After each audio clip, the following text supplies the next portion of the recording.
Alston Telephone Company and R&J Broadcasting Incorporated is proud to present to you this broadcast on yourliveevent.com.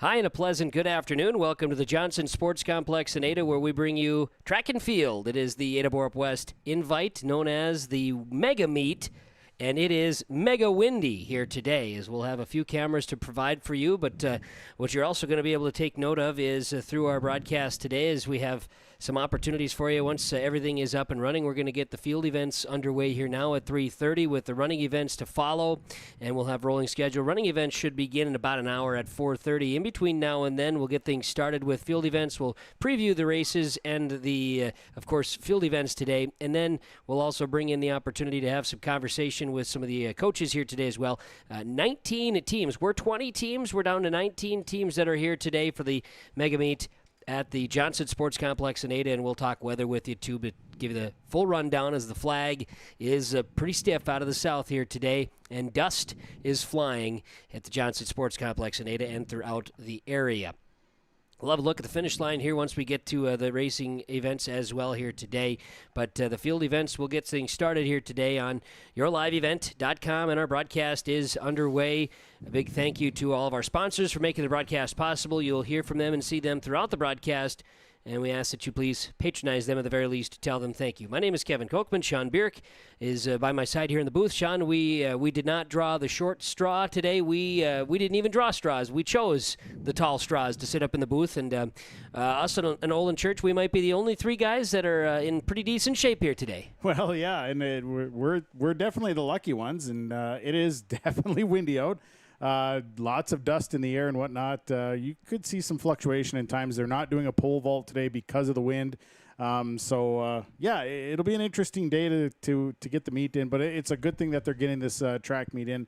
It's been kind of a sketchy spring here a little bit as far as weather goes, so I know a lot of these teams maybe haven't seen the amount of events or amount of track meets this year, so a lot of these athletes are just looking to get out and compete. And this is an annual event. Last year got wiped due to weather. The marshal for our event here today at the track meet will be Mike Martin. He's as efficient as they come when it comes to running an event, and an event like today with a number of participants, it's going to take everybody here today to make sure we get off to a good day. Absolutely. I mean, this is probably one of the largest meets in the area with 19, with scheduled 20 teams, 19 here today.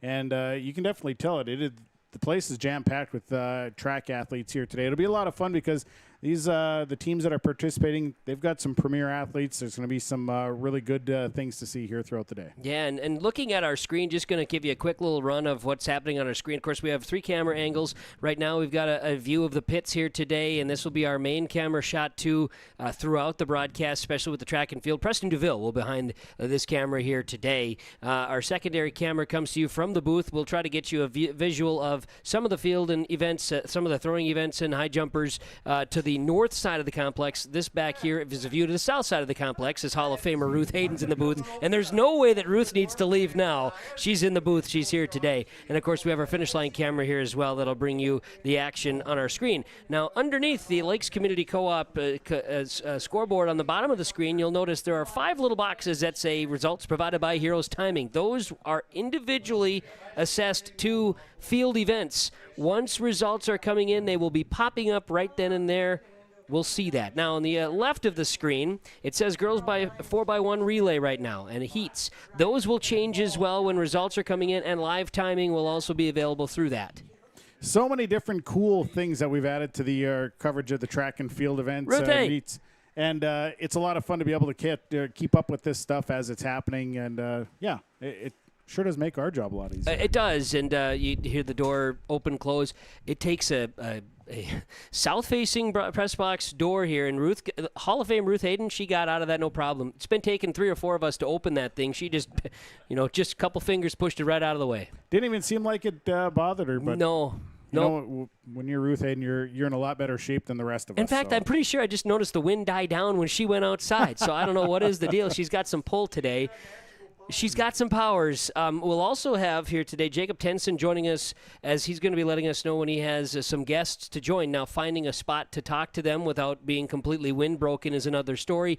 We're working on that with him today, and Jacob Tenson will join us with some trackside interviews, if you will, to bring some extra content to our day here today with our broadcast on yourliveevent.com. As we look forward to more of the day here today, we've got plenty to get to and lots to share with you from the Johnson Sports Complex. We'll come back and set the stage, talk about some of the events, some of the participants in our field events, and more. It's here on yourliveevent.com. It's coverage of the Ada Mega Meet, the Ada-Borup-West Mega Meet that's going on here today. In fact, get this, right now, over by the high jump, over to the left there, which is the view we have right now, Jacob Tenson should be standing by, and I do believe he's got Mahnomen Waban track and field coach Ed Snetzinger. Jacob, can you hear us? I can hear you. Can you hear me? Oh, you sound great. Why don't you give us a little conversation here? Yeah, so we got head coach here of Mahnomen Waban, Ed Snetzinger, and windy conditions here today. Just kind of what's the message been to your team to kind of power through this wind? Well, each event is a little bit different as far as you have the wind at your back at times, and then you have you're facing the wind. So, yeah, we just conditions that we have to adjust to. Things could be the same way next week when we have subsections. So, I don't know. I think it's good just for the kids to have that experience with the different conditions outdoor here. So. Yeah, and just talking about the getting ready for subsections, for sections, what does a meet like this kind of do for your team to really get ready for them? Yeah, well, of course, it's a big meet. We have 20 teams today. So, again, it kind of gives us an idea of what the competition is like. Kids are in the background here clapping as each one of them is long jumping right now. But, again, I think that competitive spirit will kind of rise with certain events that are out there, especially with our older kids that are more used to competing in this environment. And who are maybe some of the kids that you're looking at to maybe perform well here today? Well, we're pretty strong in the jumping events. Gavin MacArthur has been a state participant in the triple jump last few years. And then I got a newcomer here this year. Not necessarily for a newcomer for the team, but just the performance-wise. Isaac Harlock has been doing great as far as his improvement throughout the season here. So we're really looking forward to those. Also looking for those PRs from all our rest of our competitors here. And particular note in the higher mileage, like the mile and 2 miles, see what shakes out there as well.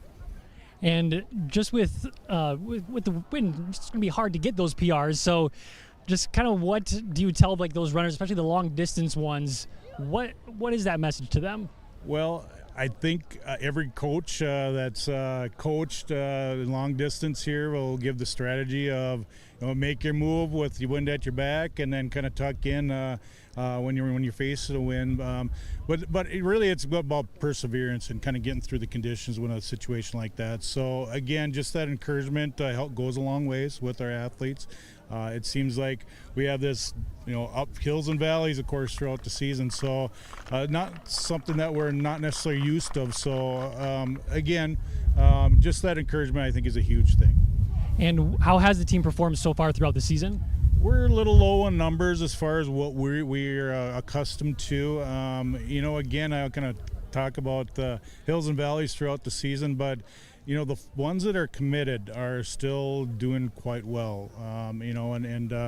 As far as team-wise, we really focus on individual success now. So, and that's really our best option in looking at those individual events. That's what's so great about track and field, with the focus on individual events with a team element involved with it. So, all right. Well, thank you so much for stopping in, and best of luck here today. Great. Thanks for your coverage. Of course. There you go. Jacob Tenson and Ed Snetzinger, head coach Mahnomen Waban track and field, joining us here today from the Ada-Borup-West Mega Meet. Our first interview in our conversations from Rivers Edge Insurance Agency in Halstead here today on yourliveevent.com. So we've got some conversations started. Good to hear that. And I know looking at the forecast here, it does show 82 degrees right now. We've got winds 30 miles an hour, gusting higher at times. There has been winds gusting up toward 50 miles an hour in the area today with our wind advisory. So we're battling that. Plus, I know there is a slight chance we see some more precipitation pop up. according to some forecasts. Well, with wind like this, you never know exactly what's going to blow in. And you saw some rain here a little bit earlier today. In fact, some thunder, right? We did. And I know one of the little models I've seen here in the forecast does show maybe in a couple hours we could see some stuff.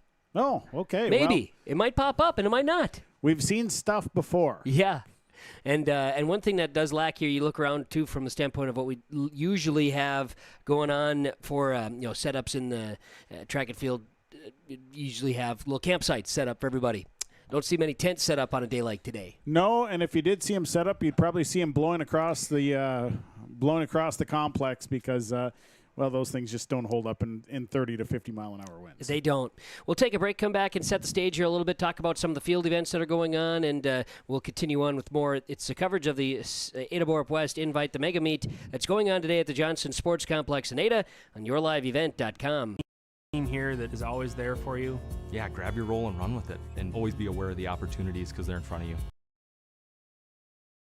Ag Country offers a wide range of internal growth. If you have a goal in mind and you put your mind to it, your successes can be endless. There are so many jobs within this company that you can rotate into. I like challenges. Ag Country gives me challenges. Yeah, Ag Country is a great place to work. There's plenty of flexibility. You're never tied to your desk. There's a team here that is always there for you. Yeah, grab your role and run with it, and always be aware of the opportunities because they're in front of you.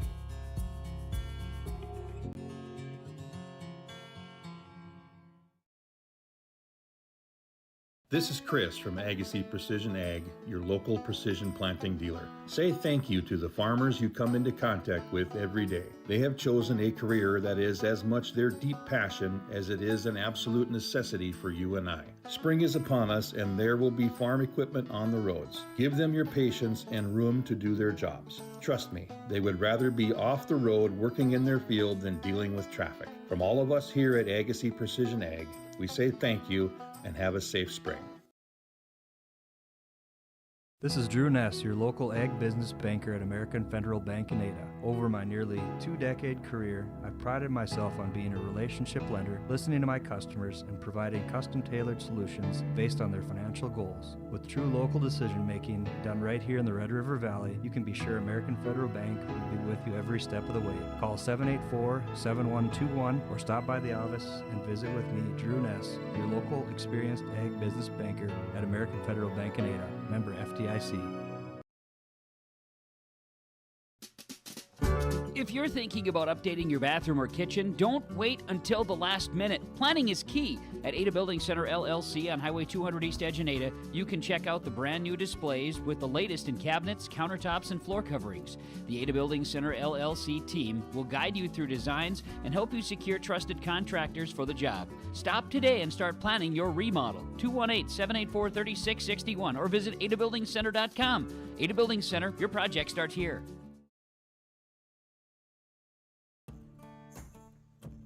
Treat yourself to a great career at American Crystal Sugar Company. Team up with quality people making quality products. Full-time and year-round in a stable business. With great pay and benefits including time off available from day one. American Crystal Sugar Company invests in you to promote your continued growth and career advancement.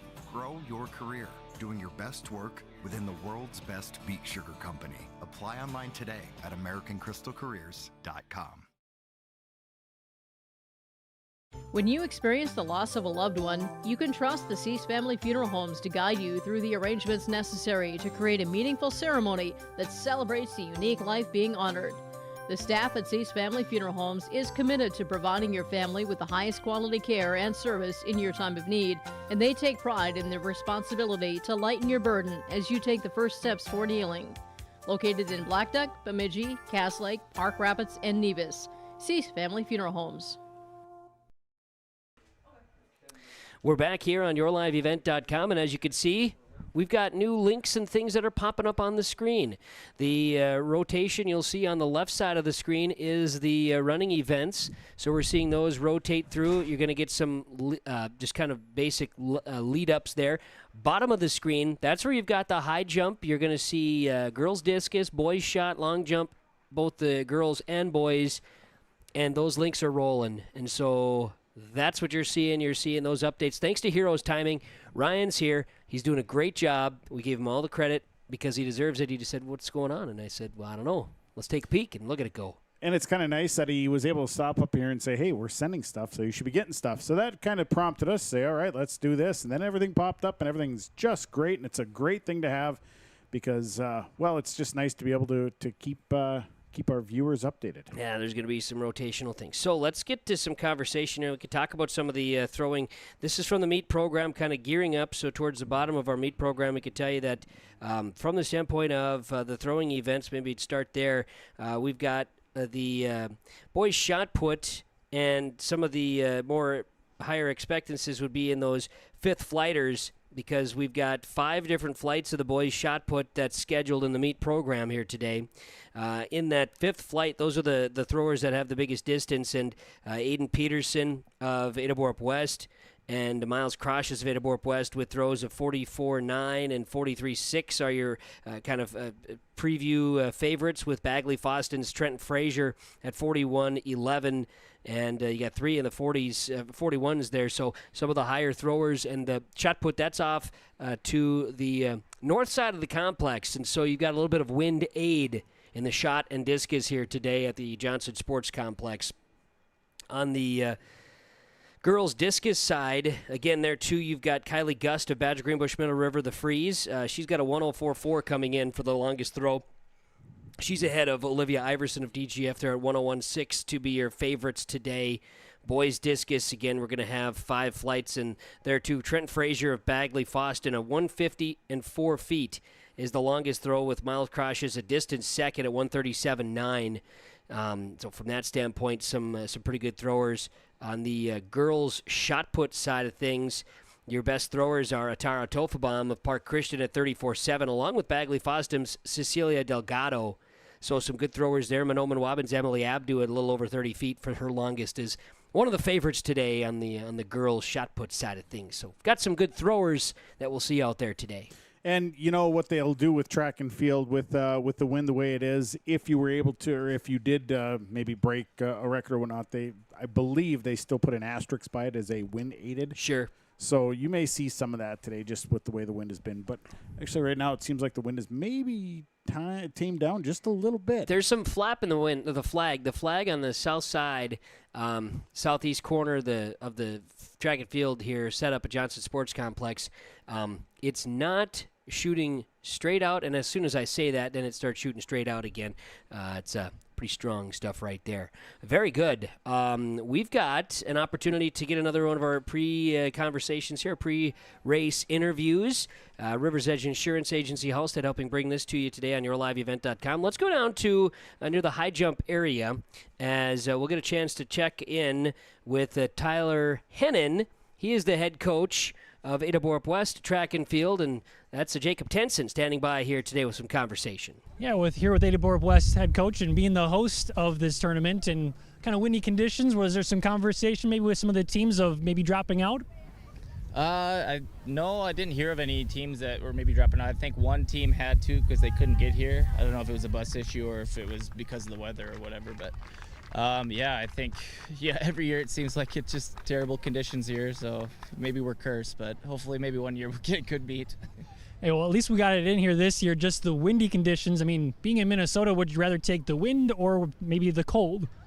Like right now, I think I'd rather take the cold, but I'm a distance coach, so they'd be fine in the cold. So. That's fair. And speaking about the distance with the wind, trying to compete against it when you're going against, just straight against it, what's kind of the message to those runners or the long jumpers, whatever it may be, to fight against the wind? Just run hard against the wind and run tall with it. So when it's at your back, you got to use it, take advantage of it. Maybe run behind somebody when the wind's at your face. But yeah. And kind of a busy week last week for you, two meets, and then now just the one meet this week. How's the team been competing so far? We've had some mishaps a little bit at True Team. We had a couple of DQs in the 110s, but I think our Pine to Prairie went pretty well. We had one of our discus throwers didn't get a mark in, but he's pretty dang good, and that's not always him. But I think I like where we're at, so we're progressing well. And who are maybe some of your athletes that you're looking for to maybe to watch here today? Yeah, like our throwers, our shot putters, Aiden Peterson and Miles Cautious, they've been doing a tremendous job. We have a lot of upperclassmen in our relays today, so I'm hoping our relays all run pretty well today. All right, we'll keep a lookout for him. Thank you so much for joining us, and don't blow away today. Yeah, thank you. There we go. Tyler Hennon down on the field with Jacob Tenson. Tyler Hennon, head coach, Ada-Borup-West Track and Field. And some of our conversations continuing here today, part of our BitCorrect pregame show and pre-race show. And in this case, the events, field events are ongoing. Seeing that on the bottom of the screen. Again, you can read out those with the boys high jump, girls discus, boys shot, girls long, and boys long jump. Results are showing up there as we get them to get up on the screen for you as well, underneath the Lakes Community Co-op scoreboard. And left side of the screen there, we'll have rotations, and we'll see those races as they come through. Right now it's previewing the 4x8, which is going to start the meet here around 4:30, so we got time for that. Yeah, we've still got about 40 minutes before we get into the running events here. They give these athletes plenty of time to get through the field events and whatnot, and so far things are moving along very nicely. So I think the one thing that the Ada-Borup-West School does a nice job of just keeping things on track and keeping things moving, and I would expect today to be nothing short of that, just to kind of keep it running smoothly. That's going to be the main goal. And again, the marshal here today is Mike Martin, so he's getting everything loaded up out there on the in the field and getting ready to go. Some of our other events here that we're looking at today, again, watching some of the jumpers go. Boys triple jump. You've got some longer jumpers here that we got to keep an eye on, but some of the betters would be out there. You've got like a Gavin MacArthur from Anoman Waban, who's 43. You got Vincent Perucho of Walker Hackensack Akeley at 44 feet in the boys triple. Girls triple jump, some longer distances, including Hattie Quam of Bagley Foston at 34 feet. You've got Park Christian's Natalie Ackery at 34.7 and a quarter.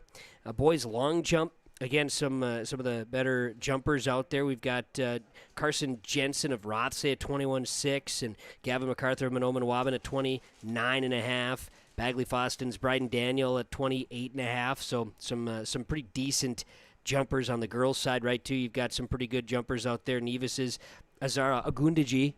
Good that her older brother's passed along, Io, and his sister Azara. She is a 7th grader at 16.3. Not a bad long jump there for a 7th grader. Absolutely not. Some pretty sizable there, along with Kylie Snare of BGMR, the Northern Freeze at 16.9 and 3/4. Some of the better jumpers, along with Carolina Janish of Winnie Mac, 16.2. Boys high jump, some pretty decent jumps there as well, including Isaac Jacobson, who'd be your favorite coming in at 6'8". Nevis, Ethan Buchholz, 6'7", and then Bridger Weekler, Park Christian, Ada-Borup-West, Brody Menge at 6 feet for some of the high jumpers out there. So, we've got some real good student athletes that are going to get to show off their skills. No pole vault today, though, Shawnee. You said no pole vault. No pole vault today. Pretty tough to pole vault, just for safety purposes. Obviously, with winds like this, you safety always comes first. And the last thing you want is somebody going up on the top of the pole vault and not quite getting there, and the wind pushing them one way or the other. And it's all about safety. Bigger concern today is going to be the dust flying around, and so I wouldn't be surprised if you have a few that are maybe wearing some glasses, sunglasses, things of that nature might help you out a little bit.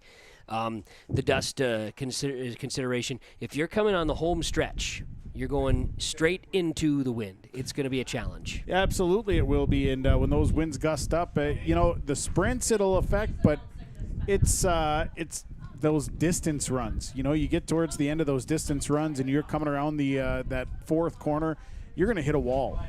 And you're going to hit it no matter if there's wind or not. There's always that wall. And with the wind hitting you in the face, it'll certainly be a challenge for the runners today. And, I'm not going to lie, that breeze coming through here felt kind of nice.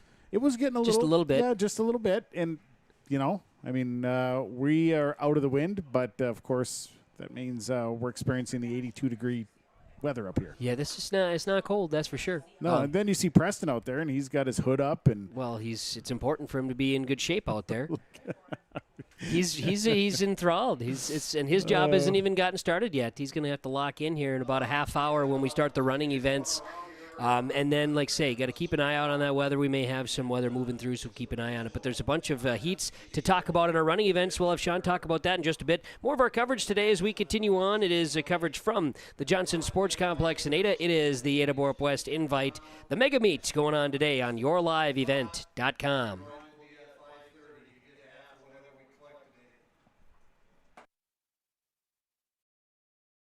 Growers, prepare your fields and yields against the wet conditions today and beyond with the Drain Tile Project from Chad's Excavating out of Mayville.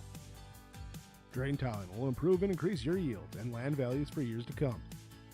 Chad's Excavating provides free detailed estimates, and with over 40 years of combined success, they provide professional installation and service. Call Chad today to prepare for your future and any questions that you might have. That's Chad's Excavating out of Mayville, helping farmers grow.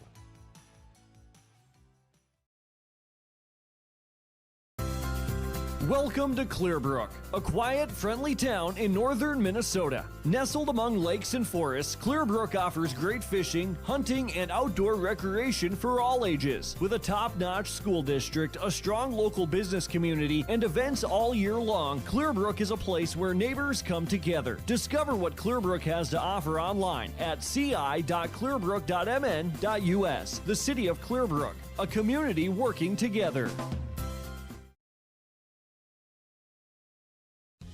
Good food, good times, and a great atmosphere. It's all here for you at the Clearbrook Muni, right on Main Street in Clearbrook. Stop in and check out the daily food specials or try a variety of items on the menu. For takeout on the go, call 218-776-9984. Good food and good times. It's all waiting for you at the Clearbrook Muni. Find them on Facebook for events or visit them on Main Street in Clearbrook. The Clearbrook Muni. Good times await. Dakota Heritage Bank is your dedicated hometown bank that is here to serve all of your banking needs. Hometown banking means that we bring you the strengths and the personal service which no other form of banking can bring you. Our strengths and service are based on our total involvement in serving you and the communities where we live and work. Dakota Heritage Bank offers ownership, leadership, and service that are local. We bring the personal touch to banking because our only concern is what is best for our community and our people. Stop by and visit us today. We look forward to serving you. Member FDIC.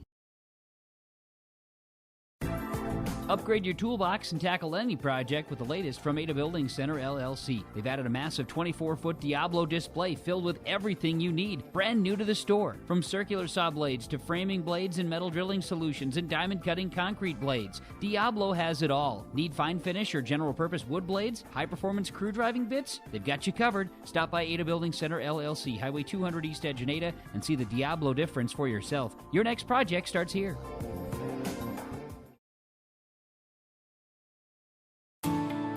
At Enbridge, we're focused on relationships. 23 Canadian First Nation and Métis communities now own an equity stake in Enbridge Athabasca Pipelines. In Minnesota, Enbridge has spent $450 million and counting with Native-owned companies and in wages to tribal members working on Line 3. Every day brings new collaborations, partnerships, and possibilities. Learn more at Enbridge.com.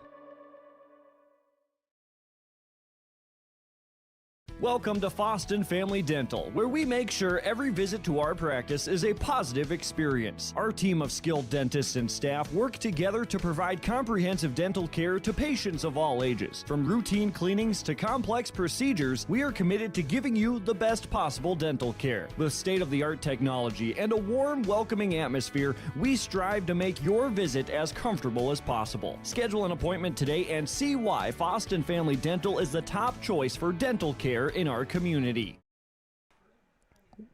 Welcoming you back here, you can see Josh Carlson, Mike Martin, two of Hawley High School's finest at one time in our frames there, the Kenley Wallin Mobile. We've called it the Kenley Wallin Mega Meet in the years past. He finds a way to make it happen. Last year it couldn't, and that was he was going to make it happen despite a Dust Bowl today. Well, and I think in the past, I don't know, they just haven't had very good luck with weather, because I remember it wasn't last year, it was the year before, I believe we got about halfway through and a storm rolled through and shut it down. And, and so weather-wise, it has been a struggle to get this meet in, which is unfortunate because it's such a great meet and everything. But, you know, spring weather is just... It's tough. It is last tough. year, subsections here, right? We had everything set, ready to roll, and before it got started, because it never got off, and they had to come back then the next day or the day later, whatever it was for the subsections. Here, I thought we were going to be off to a good start. On the North Dakota side, they're having to postpone because of wind. They're postponing the Northeast region in Mayville tomorrow, moving that to Saturday morning now, and that coincides with all of the other baseballs and softballs. And there's a lot of, you wouldn't know it, there's a lot of dual sport athletes across the river. The North Dakota side, a lot of dual sports. Well, and I found it kind of interesting that they're postponing because of wind. Because, I mean, I understand and I don't understand, I guess. And on the North Dakota side, you qualify for state all season long, and then you have the regional that still serves as another opportunity. Plus, you get to be region champ, so there's those things that come into it. But it's a big meet. You want to make sure the javelin, they have javelin on the North Dakota side. You want to make sure that the pole vaulters can go. Not that you couldn't maybe reschedule those two events. That's what I would say. Those are other things, too. Because we've seen that before in track meets where they will actually reschedule certain events for like the next day or something like that. And, you know, I mean, it's maybe inconvenient to bring back, 4 or 5 kids to do events like that. But to reschedule a whole meet, that's maybe a little bit more trying. Well, and I know when we talk about some of the events here today, as we talk at the Ada-Borup-West Johnson Sports Complex, we're about a half hour, a little less than half hour away from running events starting. And it is dark. We've got the dust flying, and that's the key. There's clouds, too, somewhere behind the dirt. And let's talk a little bit about some of them. I know we've got a bunch of running events, Sean. Maybe just run down what we've got kind of looking at here, some of the running events today. Yeah, and we'll start off the running events with relays. It'll be the 4x800 meter relay to kick things off. Obviously, you've got 9 teams registered in the girls. Crookston is the front runner. They've registered a time of 11 minutes, 17.73. So they're the favorites. But Climax Fisher Sacred Heart in second place. They're just a second behind them. Just a little under a second behind them. BG Amaro will be in lane 3, Fertile Beltrami 4, Winnemac 5, United Clay Becker, Ada-Borup-West, Bagley Foston, and Monoman Waban round out that field of 9. The boys 4x800 meter relay, Ada-Borup-West is the favorite there. They've run times of 9 minutes, 17.4 seconds. East Grand Forks just a little bit behind with 9 minutes, 17.79 seconds. So real close. Should be a great race there. Red Lake County, Walker, Hackensack, Akeley, Fertile Beltrami, Bagley, Foston, and Winnemac participating in that. From there, we get into the hurdles. We'll have the girls 100-meter hurdles, followed by the boys 110. The girls 100-meter hurdles, it is Nevis's Kendall Nelson has registered good times here. Number of good times here in the 100-meter hurdles. Boys 110s. That'll be followed by the girls 100-meter dash. And then the boys 100-meter dash. After that, we'll jump into, let's see here. Then we've also got scheduled for today, we've got the girls 1,600-meter run, the boys 1,600. We got the 4x200-meter relay, boys 4x200-meter relay, a number of relays. Girls 4x100, boys 4x100. We've got the boys 1,600-meter wheelchair race here today. Girls 400-meter, boys 400-meter. Lots of good times in all of these events, by the way. The 300-meter hurdles will then follow with the boys 300-meter hurdles, the girls 800-meter run. Then we will get into the 800-meter wheelchair event. Then we get back into some sprints with the girls 200-meter sprint, the boys 200-meter sprint. Then we go with the 2-miler, girls 3,200-meter run, followed by the boys. Then we have the final event of the day, which would be the 4x400-meter relay. And full slate of running events here today. Should be interesting to see how things time out, but we're looking forward to it. Yeah, and you've got some high-enders, and obviously we'll see, based on the scenarios in which we know about where the wind is the factor today and how that can play a factor in times and whatnot. Bigger piece would be, okay, who's coming in as some of the favorites? You look at some of the high-enders that have been going. Fertile Beltrami, really a couple of individuals there, including Katrina Hitchen as one that really can move out there in the 400, and then as we see some of those come through, some favorites, and it's kind of in some cases a bit of a preview as you look ahead next week. The subsections next Thursday, right back here at Johnson Sports Complex in Ada with additional racing action with the subsections. So you've got a few teams here today that are also going to be here via the opportunity with the subsections next week, too. So we'll talk more about that as we continue to see. If you look on bottom of the screen, you're seeing bottom of the screen here with all the activity with the high jump, discus, shot put, long jump, showing up those results. And the left side of the screen will show results with our running events here today. And as you can see, they're already preloaded. So we'll have some discussion about that coming up. More to come as we bring you the action. Coverage here today of the Ada-Borup-West Mega Meet Invite. It's on yourliveevent.com. Are you looking for a reliable partner when it comes to top quality products and exceptional service? Look no further. The answer you're looking for is the Fosston Tri-Co-op. With convenient locations in Fosston, McIntosh, Clearbrook, and Gully, we're your local partner dedicated to helping you thrive. From premium seeds and fertilizers to cutting-edge farming technology, the Fosston Tri-Co-op has what you need for success. Visit one of our locations today and let's grow together. The Fosston Tri-Co-op, partnering with farmers, growing with the community. Well, in my opinion, what makes the school so special is everybody that's inside the school. Fantastic place to go. You can be a somebody. Everyone knows who you are. You can walk down the hallway and see a senior walking with a kindergartner bringing them to class. The community wants every student to succeed here, and they want the district to succeed. Once you're out here, you're going to want to stay. I can guarantee it. Come and try it. Definitely come to Goodridge. Everybody comes together at Goodridge to make it a better place.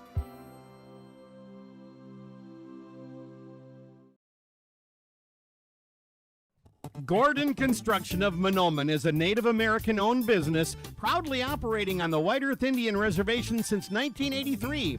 As a bonded general contractor, Gordon Construction provides years of experience in large, detailed, and within-budget projects. Gordon Construction is committed to the safety of its employees and the environment of its work sites. To learn more about Gordon Construction of Mahnomen, visit gcmahnomen.com or call 218-935-2191.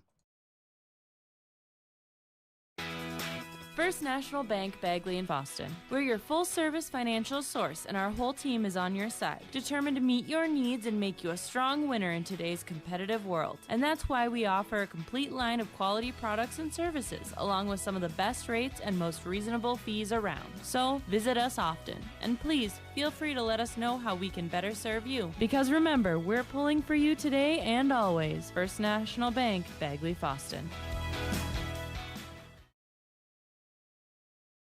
Embrace the joy of community at Halsted Living Center and Heritage House in Halsted, where wonderful neighbors and energetic minds come together. If you're seeking more than just a place to call home, you found the right spot with Halsted Living Center and Heritage House. Whether your interests lie in music, agriculture, sports, or dancing, you'll find someone who shares your passion and expertise. Discover a fulfilling lifestyle filled with connection and celebration with Halsted Living Center and Heritage House in Halsted. Get more information by calling 218-456-2105 or log on to halstedlivingcenter.com.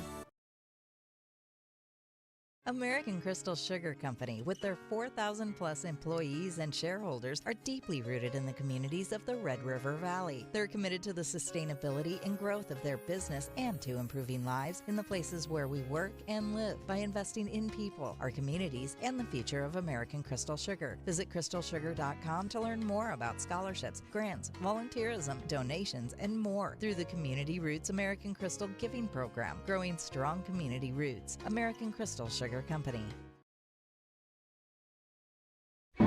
Kyle Larson here for Franson Bank and Trust. We are a Farmer Mac approved lender that can offer operating lines of credit, land, equipment, and facility financing. Our lending experts understand the farm economy and climate in and around the Ada area. With a fast underwriting process and local decision making, you can save time on all farming and ag-related inquiries. Contact our Ada office today to learn more. Franson Bank and Trust, real people, real results. Member FDIC. We're back on yourliveevent.com with more coverage of the Ada-Borup-West Mega Meet. It is the Track and Field Invitational. We learned that Fertile Baltrami as a team, a late scratch. From maybe just some of the events, we're noticing that. As I'm even seeing some results popping up here that are some students that are participating. So we may have some that are not here that aren't, and we'll. I think that's kind of par for the course, Sean, with some of the events on occasion to these invitationals. Right. There's probably athletes, maybe just not the full team. Could be some of that. Scratches in some of the relays and whatnot. So we'll see how it plays out and who's where. There you go. But we do know this. Let's go down to the field level where we've got Jacob Tenson standing by with the head coach of the Bagley-Foston track and field team. It's Sean Peterson. Yeah, here's Sean Peterson, and this is the first time in a couple of weeks where you haven't hosted an event. So what's that like to kind of get the pressure off your shoulders a little bit? It's definitely nice to not have to be setting the meet up and running around like a chicken with my head cut off. So it's definitely a little bit more relaxing to be at a meet that we're not hosting. Yeah, you had the Pine Prairie Conference and the Northland Conference, and so now here at Ada-Borup-West, what's kind of been the message to your team here with the wind, with the weird conditions that we're kind of having? What's been that message to the team? Mainly just do the best you can and see what you can do and kind of get ready for next week for subsections. So that's kind of basically it. It's you're not going to get your best times when it's this windy. It's just not going to happen. So just try to do your best and get some marks and different things and see what we can do. It's going to be tough to get any sort of PR, but is it just kind of just telling them it's more of a mental thing, just kind of this is your prep for that subsection, for the sections? Is that kind of what you're saying? Yeah, just kind of get ready and just, and you have the wind, you got to fight, so that makes you a little bit tougher if you can get through that too. So that definitely can help set us up for next week. So. Yeah, it's kind of an extra weight room session almost, if you will. Yeah, it kind of is, especially for the distance kids when they're bucking the wind for 4 to 8 laps, so yeah. And who are maybe some of the athletes that we should keep an eye out for here today? We've got, for the boys, Bryden Daniel and Gage Gray are pretty good sprinters for us, and we got Will Strandberg.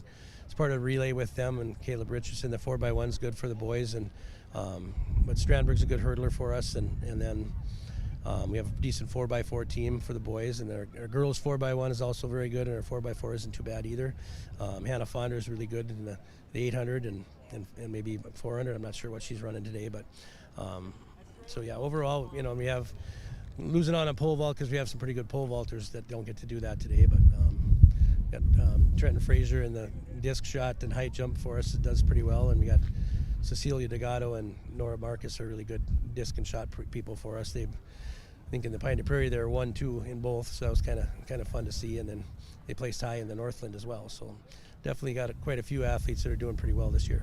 Yeah, definitely sounds like we have a lot of people that will keep our eyes out on here today. But how has the team done so far throughout this season? We've been doing pretty well. The boys won our varsity meet that we had, so that was kind of fun. It was I was just telling them that it's the first time in 10 years that we hosted our actual varsity meet that we scheduled. So I'd had the medals ready to go since like 2017 or something like that. So it was kind of fun to actually have that meet. But and then we had the conference we did. I think we were second and third for the Pine to Prairie, and then we were for second and third. Might have been second, third in Northland too. So.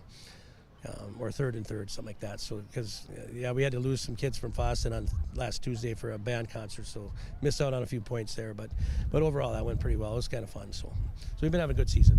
All right. Well, hopefully that luck keeps on continuing here today and throughout the subsection and section as well for you. Yeah. Hopefully we'll keep it going and do well in the subsection next week. So thanks a lot. Thank you for stopping in. Yep. Thanks. There we go. Sean Peterson, head coach Bagley-Foston track and field, with Jacob Tenson joining us over there by the long jumps. And you talk about next week right here at Johnson Sports Complex, the subsection meet. Kenley and Ada-Borup-West, Kenley Wallin, the activities director, volunteered to host subsections. It was not part of the rotation, but some other changes out there, and said, let's do it, so why not? So teams coming in next week be Ada-Borup-West, Red Lake County, Climax Fisher Sacred Heart, Crookston, the girls from Kitson County Central, DGF, Fertile Beltrami, West Marshall, which has been having another fantastic season on both the boys and girls side. That's the co-op with Warren Alberto Oslo and Stephen Argyle. Ada-Borup-West, Park Christian, the BGMR Northern Freeze co-op, Norman County East Hewlett Hitterdal, Monoman Waban, and United Clay Becker. And then the Section 8 the following week on Friday the 29th is at the Monoman High School.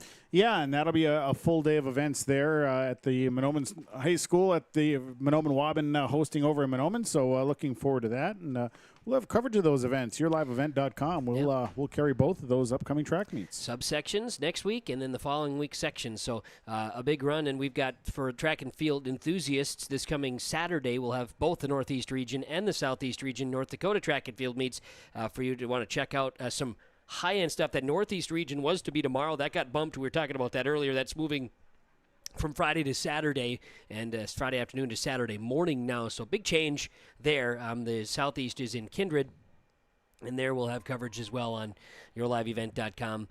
We'll have a change of pace there. But and then you look at our our yourliveevent.com broadcast schedule upcoming. We've got all of the North Dakota Region 2 baseball at Mayville State, all of the North Dakota Region 1 softball in Hillsboro at Olson Softball Complex, the Region 1 baseball that's happening today, in fact, in Oaks, North Dakota, and then you've got the Region 1 softball will be in Thompson, so Saturday and next week, Monday, Tuesday. So load it up. See where you go. We don't slow down. No. There's no slowing down. And, at this point, all you can hope for is a good stretch of weather to get all of this stuff in, because when they start jockeying and moving things around, such as the track meet that'll be moved to Saturday morning, it gets tough to start squeezing everything in and getting everything. And like you said, a great number of these athletes, especially in the North Dakota side, are multiple sport athletes. So it gets very difficult. So hopefully, fingers crossed, we get a stretch of weather here and we can get everything in. Yeah, I know Monday, Tuesday question marks out there already next week. So. Yeah, and it's not that we can't use a shot of rain. It's not that, because obviously look at the Dust Bowl. You see the dust that we've got going on here is just evidenced by our area. Now we're seeing the kids and student athletes participating, and the runners are starting to get itchy out there, about 15 minutes away from running events beginning. And again, the 4x8 relays going to be how we start things, and then we'll make Preston do some extra work here. Kevin Kochman, Sean Bierk, Jacob Tenson joining us out in the field with some interviews. Again, thanks to so far our guests that we've had: Ed Snetzinger from Mahnomen Waban, Tyler Hennon from Ada-Borup-West, and most recently now some Sean Peterson conversation. Sean Peterson with the Bagley-Foston track and field program. So stay tuned. We'll have plenty more to get to. We look forward to it as our coverage continues from the Mega Meet, the Ada-Borup-West Invitational Track and Field. It's here today on yourliveevent.com, and results being posted on our Lakes Community Co-op scoreboard thanks to Heroes Timing. Ryan's here today getting all that done, and from a technical standpoint, it's fantastic. We appreciate those offerings, so we'll share more as our day continues on yourliveevent.com. Whether it's plumbing or heating, call the professionals with Hoban's Plumbing and Heating, 218-983-3611. Hoban's Plumbing and Heating works with Rheem water heaters, Temstar furnaces, and they also work with geothermal, northern heat pumps, and they have North Star water softeners that you can buy or rent. Whether it's plumbing or heating, contact the professionals with Hoban's Plumbing and Heating to get the job done. Hoban's Plumbing and Heating, proudly serving the Lakes area and beyond for over 30 years. Call 218-983-3611. Hi, this is Jordan Johnson from the Ada-Borup-West School. At Ada-Borup-West, we're committed to excellence and continually look to expand educational opportunities and experiences to teach and prepare students for various career opportunities. You are invited and encouraged to be involved in the Ada-Borup-West schools for education, fine arts, and athletics. For more information, please visit today and find our website, ada.k12.mn.us. Ada-Borup-West School, home of the Cougars. Are you confident in your financial future?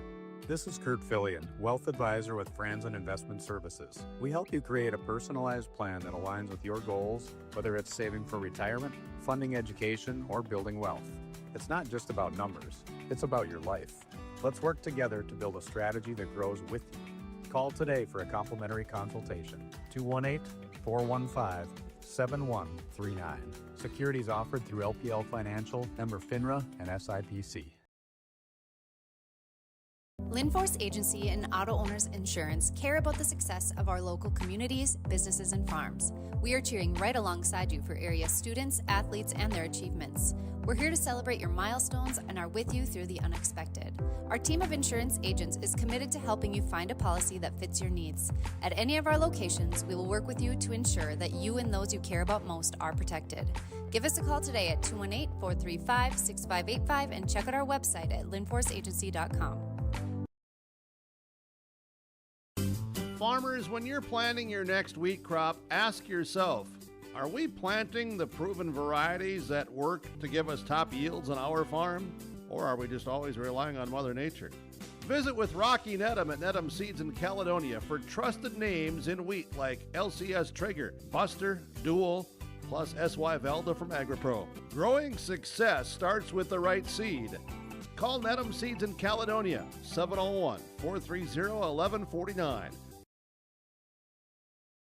Welcome to the 130th Annual Norman County Fair, June 24th through 27th, Ada, Minnesota. FFA Day. New this year, Jindo Bingo, the Big Air ATV show in the R&J Broadcasting Grandstand. Plus free music, basketball challenge, Check 6 Veterans Day, Youth Day, Senior Day, racing, the Mooncats, lumberjack shows, and so much more. For the full schedule, visit NormanCountyFair.com. Norman County Fair, Ada, Minnesota, June 24th through 27th. It's where summer begins and the fun never ends. The World of Outlaws late models are coming to Norman County Raceway on June 30th, 2026. Infield seating, your chance to meet your favorite National Touring Series drivers, and much, much more. Tickets are available now at ncraceway.com. Order yours today. And we'll see you June 30th, 2026.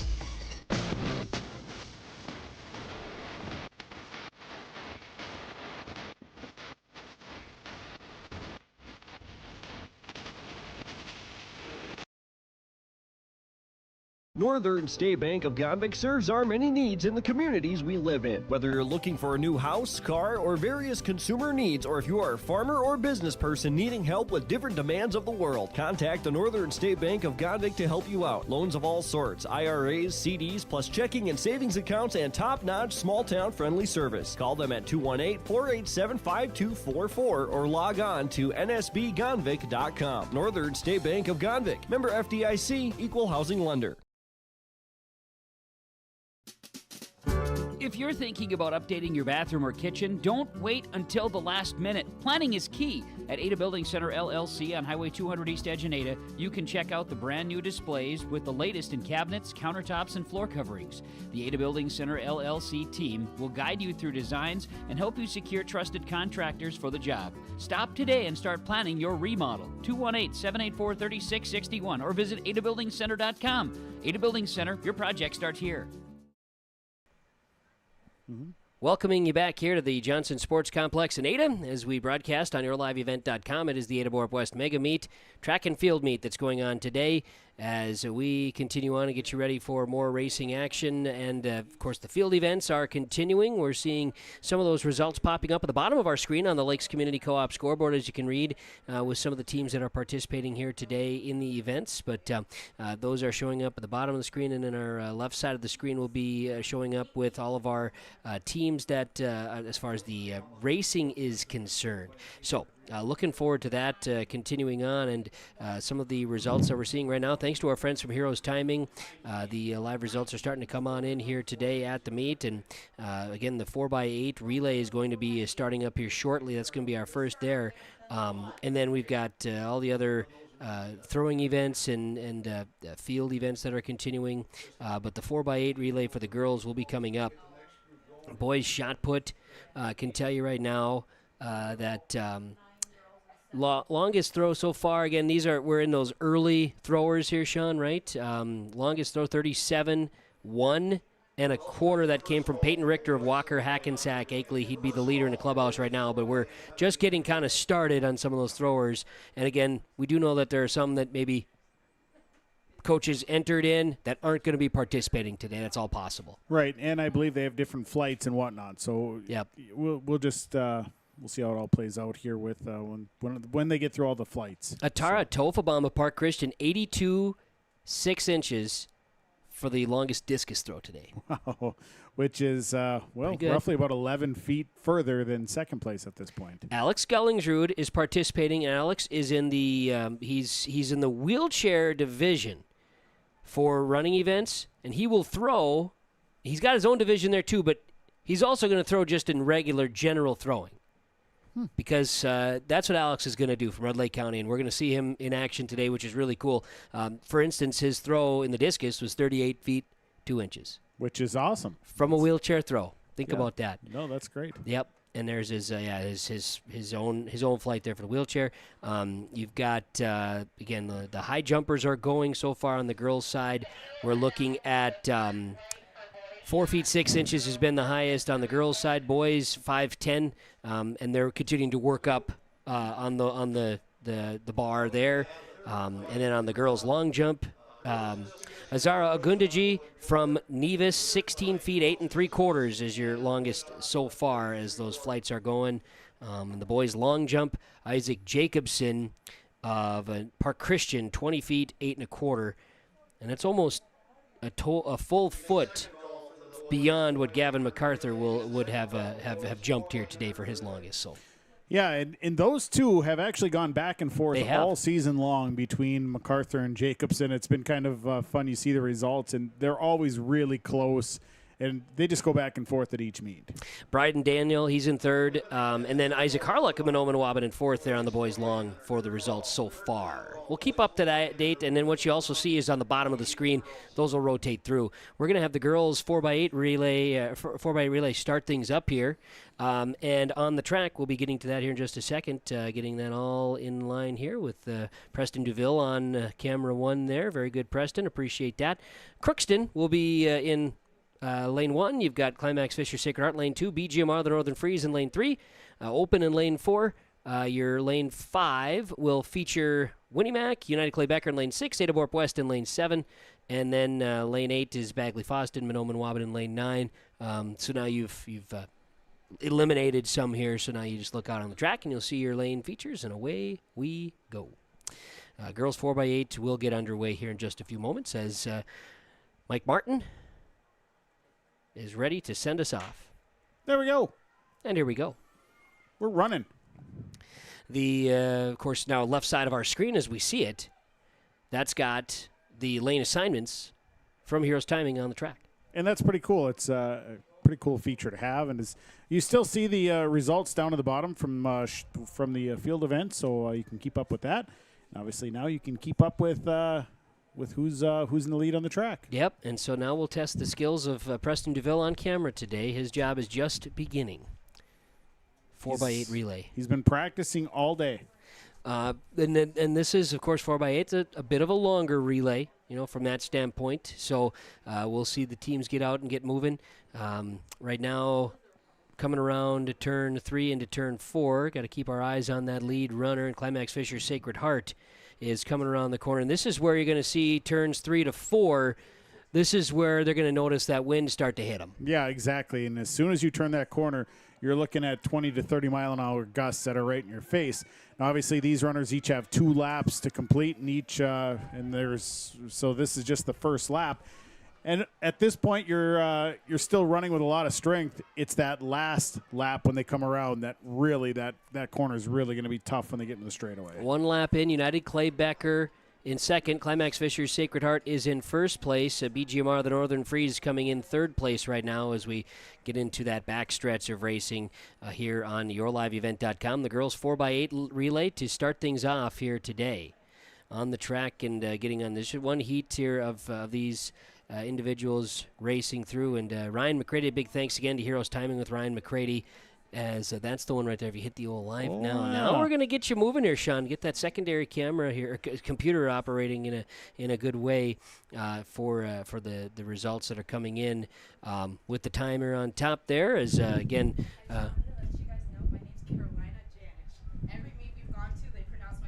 Carolina Janish, Winnie Mac. Yes. Perfect. Thank you. Appreciate it. I do like that. Yeah, I think Carolina Janish. Janish. I think we actually did pronounce it right. I think we had it right the first time, but she's doing due diligence, Olin. This is good for all of us. How could you not pronounce that right? There's all kinds of things, I don't know. It's a good question. I'm glad that she brought it up, though. Look at this. Well, we could try. Here's our first handoff in the girls 4x8. Climax Fisher Sacred Heart in first. United Clay Becker is in second place at a time handoff coming about 2:38 on that first handoff in the 4x8 relay. We'll see the second legs coming here and see the next round of handoffs on the way. Looks like the Freeze. Yeah, BGMR Northern Freeze come in there. I believe you have right now Manoman Waban in third place, it looks like. They're back here. Okay, Crookston in third place. Beg my pardon. Was thinking back to the old uniforms when Manoman Waban was wearing blue and gold. Right. No, Manoman Waban coming in right now to make the handoff. It'll be right around that 3:20 mark. Got it. And there it is, second leg. So everybody's off, second leg. in the girls 4x8 relay. Climax Fisher Sacred Heart out in front of this one here. Don't have the individuals' names on that one, so see if we at some point they may pop up on that. I'm not sure if coaches were required to present that or not here for Heroes timing purposes, but they'll come around the corner. So you've got Crookston in third place right now. Climax Fisher Sacred Heart coming in the front stretch, leader here in the girls 4x8 relay. Looks like is that the team from United Clay Becker in second place. You've got Crookston in third, the Freeze BGMR in fourth. After that, that's Bagley Foston maybe right after them. Yes, it looks like Bagley Foston, and then Winnemac. Yep. And then Menominee-Waubun. We had, I believe, originally had Fertile Beltrami as part of this relay, but then they dropped out of this one. And Fertile Beltrami had one of the better times coming into this one, so they are not participating in this one. Some changes that do happen here is, again, that was a first lap on this second leg, the girls 4x8 relay. 4x8 boys will follow. Then we get into the hurdles. They'll set the hurdles out on the track, and you get the 100 girls and the 110 boys. And then we get some dashes going before some more relays. The mile sneaks in there, and we'll even get Alex Gullingsrud from Red Lake County will participate in the wheelchair mile today.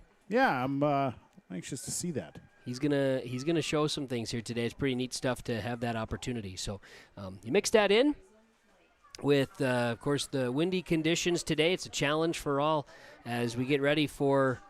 Like I said, the flag has actually settled down a little bit. Yeah, look at that. It's maybe not quite the gusty wind that we were seeing earlier, which is great. Because it was nasty there for a little bit. So good to see. Good for these runners now with the wind just a little bit less. Handoff is completed, and we're on our third leg now in the girls 4x8, and we may have a little lap traffic here with Climax Fisher Sacred Heart well out in front. Crookston is now taken into second place, passing United Clay Becker. Battle of the yellow jerseys here. Yeah. As we see it, I know we're keeping our eyes on the lead running crew here with our involvement on yourliveevent.com. But Crookston, then United Clay Becker, then Bagley Foston, then you've got BGMR, the Northern Freeze, Winnemac, and then Menominee-Waubun will be the last one coming through. And I mentioned some lap traffic. Climax Fisher Sacred Heart jumping out in front of Menominee-Waubun on their second leg. A good kick here coming into this straightaway from Climax Fisher Sacred Heart. They've obviously got a really strong 4x800 meter team here because they have just kind of taken control from the opening gun and just gotten out and run. They're approaching the 6:30 mark for overall time. One more lap here for that front runner. Menominee-Waubun will be making the exchange here at the finish line. So getting to their third leg of the race. And I've got the timing showing up there in the correct manner as well. So look at that. We're doing just swell. Things are happening. We're learning as we go a little bit here. Yeah, a little bit. Some newer features. Life's a dance, That's all you do. 7 minutes into this one here, the girls 4x8 relay, boys 4x8 relay will follow. Second lap third leg, first lap wrapping up here for Crookston, then United Clay Becker and BGMR, the Northern Freeze, making a push here. Will take over third place. And that is that Ada-Borup-West right there in front of Winnemac? That could be. Well, that would be entirely possible unless Ada-Borup-West is not out there. I believe that's Bagley Foston. But you know what? Hard for us to see that. This is third. Then we're going to see a handoff here for Climax Fisher Sacred Heart, and they'll be on their fourth. Yep, right in front of us. What a great kick by the third runner from Climax Fisher Sacred Heart. I mean, you think about it, I don't think she really changed her pace at all. She was up pace this entire race. And now they're on their fourth leg, and that's what we see here on yourliveevent.com with the camera focusing on that lead runner. And we'll have some more lap traffic. Timing showing up here for you as we continue with the coverage on yourliveevent.com. And then on the bottom of the screen, we've got additional results that are filtering in for our discus, and additionally for the shot put as well. See Crookston coming around that fourth turn, looking for their next handoff. BGMR Freeze has really kind of closed the gap with them and Crookston. So they'll hand off to their fourth runners. And they'll have their anchors now taking the baton, followed by United Clay Becker in fourth place. Then you'll see Sacred Heart, or Climax Fisher Sacred Heart. They've really kicked it down here as their anchors coming around to start their second lap. Yeah, there they go. That's going to be their last lap. We'll hear the bell going there for Climax Fisher Sacred Heart. Handoffs happening for the final leg for Winnie Mac. Then Bagley Foston will be coming, and they'll be handing off, and then it's Monoman Wobbin that'll be handing off next. Yep, that'll be the last leg for those three, as we mentioned, with Climax Fisher Sacred Heart cruising out in front here today. They won't have a sub-10 time in the 4x8. She makes her push there in that back stretch. Yeah, just a full-on run here, and I should think that our results will pop up. You should see then the changeover from the team name to then their final score rather than their lane assignment here on our scoreboard from Lakes Community Co-op, and Heroes Timing presenting all of that behind the scenes work. Can't take credit for that. Give it all to Ryan. Crookston starting their last lap along with the BGMR Freeze runner. And here comes your leader from Climax Fisher Sacred Heart. Yep, the 4x8, Climax Fisher Sacred Heart coming through in the front stretch. And we'll close things out as their time will become official. Like 10:22 when they come through, and then our scoreboard updates there, 10:21.9. Look at that. That's a good run. That's a really good run here to start it off for the Climax Fisher Sacred Heart 4x800 meter relay. Crookston in second place at this point, followed by BGMR and the Freeze. And they're turning it on too, so the wind died down just in time for the runners to take the track. Not to say it won't gust up again. Yeah. We'll take a peek at that forecast, too, and get you the updated weather conditions as we are now into those running events, and a number of fans finding homes here today in the stands. We'll see second-place team from Crookston hammering down here in front to the home stretch to close out their 4x8 run.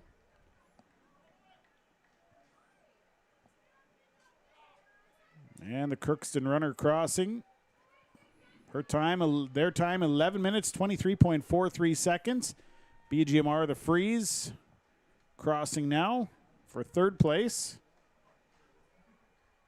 And their time, 11 minutes, 37.13. Here's a good race to round out here. Right in front, United Clay Becker pulling away from Winnie Mac for fourth place. Like you say, you got to finish strong. Absolutely, and so change there. And United Clay Becker, who ran in second place through the first two legs, finishes with 11:59.34. Winnimac in fifth place with 12:01.33.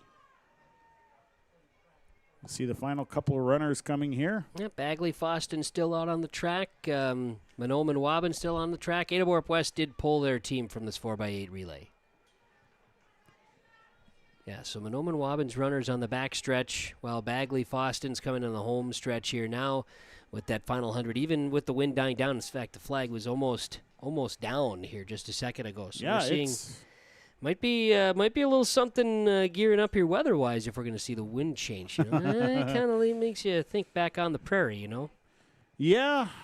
It'll have happen. You could feel kind of a little bit of change out there. The weather seemed like it cooled a little bit. A sprinkle or two possible. Radar showing that right now with where we're at now. That could be popping up, and then looks like maybe sparing us from things that could slow us down here today.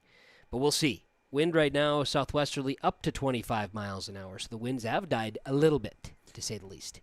Bagley-Foston finishing with a time of 12 minutes, 50.45 seconds. Mahnomen Waubun just coming around that fourth corner into the straightaway, and they will round things out here in the girls 4x8. Yep, the boys 4x8, they're following right behind as they get ready to get in line for their race here, which will follow the girls 4x8 relay. Coverage on yourliveevent.com and the Lakes Community Co-op scoreboard. The bottom of our screen, you're seeing results from high jump, discus, and long jump and shot put as well. Some of the results that we're seeing float in there on the bottom of your screen. And top of your screen shows the girls 4x8 relay wrapping up here with the times completed for the girls 4x8 relay. We'll take a quick break, come back with more. The boys 4x8 ready to begin on yourliveevent.com.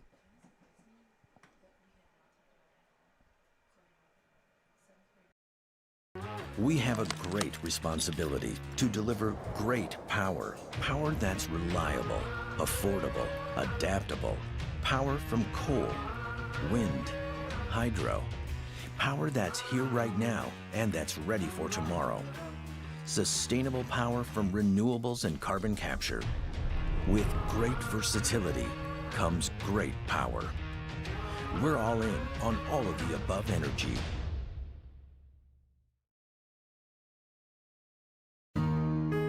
Welcome to Stenschel-Hauske Funeral and Cremation Service in Crookston. When the loss of a loved one turns your world upside down, we're here to help you through. It's our greatest honor to care for your loved one and help create a personalized service that reflects their life and legacy. But our care doesn't stop there, because when your loved one is brought into our care, you are too. Serving Crookston and the surrounding area with compassion and commitment. Call us today or visit StenschelHauske.com to learn more.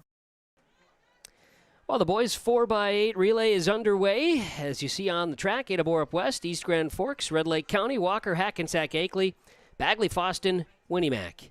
All racing round the track here as Ada-Borup-West 4x8 team is out in front. And it looks just like that with East Grand Forks in second place. And the blue teams, that's Red Lake County, Walker, Hackensack, Akeley, they're together. We'll see who's who once they come around the mountains. Well, you see Ada-Borup-West coming around turn 4 out to a commanding good start here on this one. And I'm going to say East Grand Forks holding on to that second spot, the green wave. As they make this turn, and it looks like it is Red Lake County, the Rebels. That'll be Walker. It is Walker second. Okay, there's Red Lake County. Then Red Lake County, followed by Winnimac and Bagley-Foston. You got it. So lap 1 in the books. And Jacob Tenson was going to let us know potentially he was going to try to track down those 4x8 runners from the Climax Fisher East Grand Forks Sacred Heart team, see if there's any comments they wanted to share following their win here in the 4x8 girls relay here today.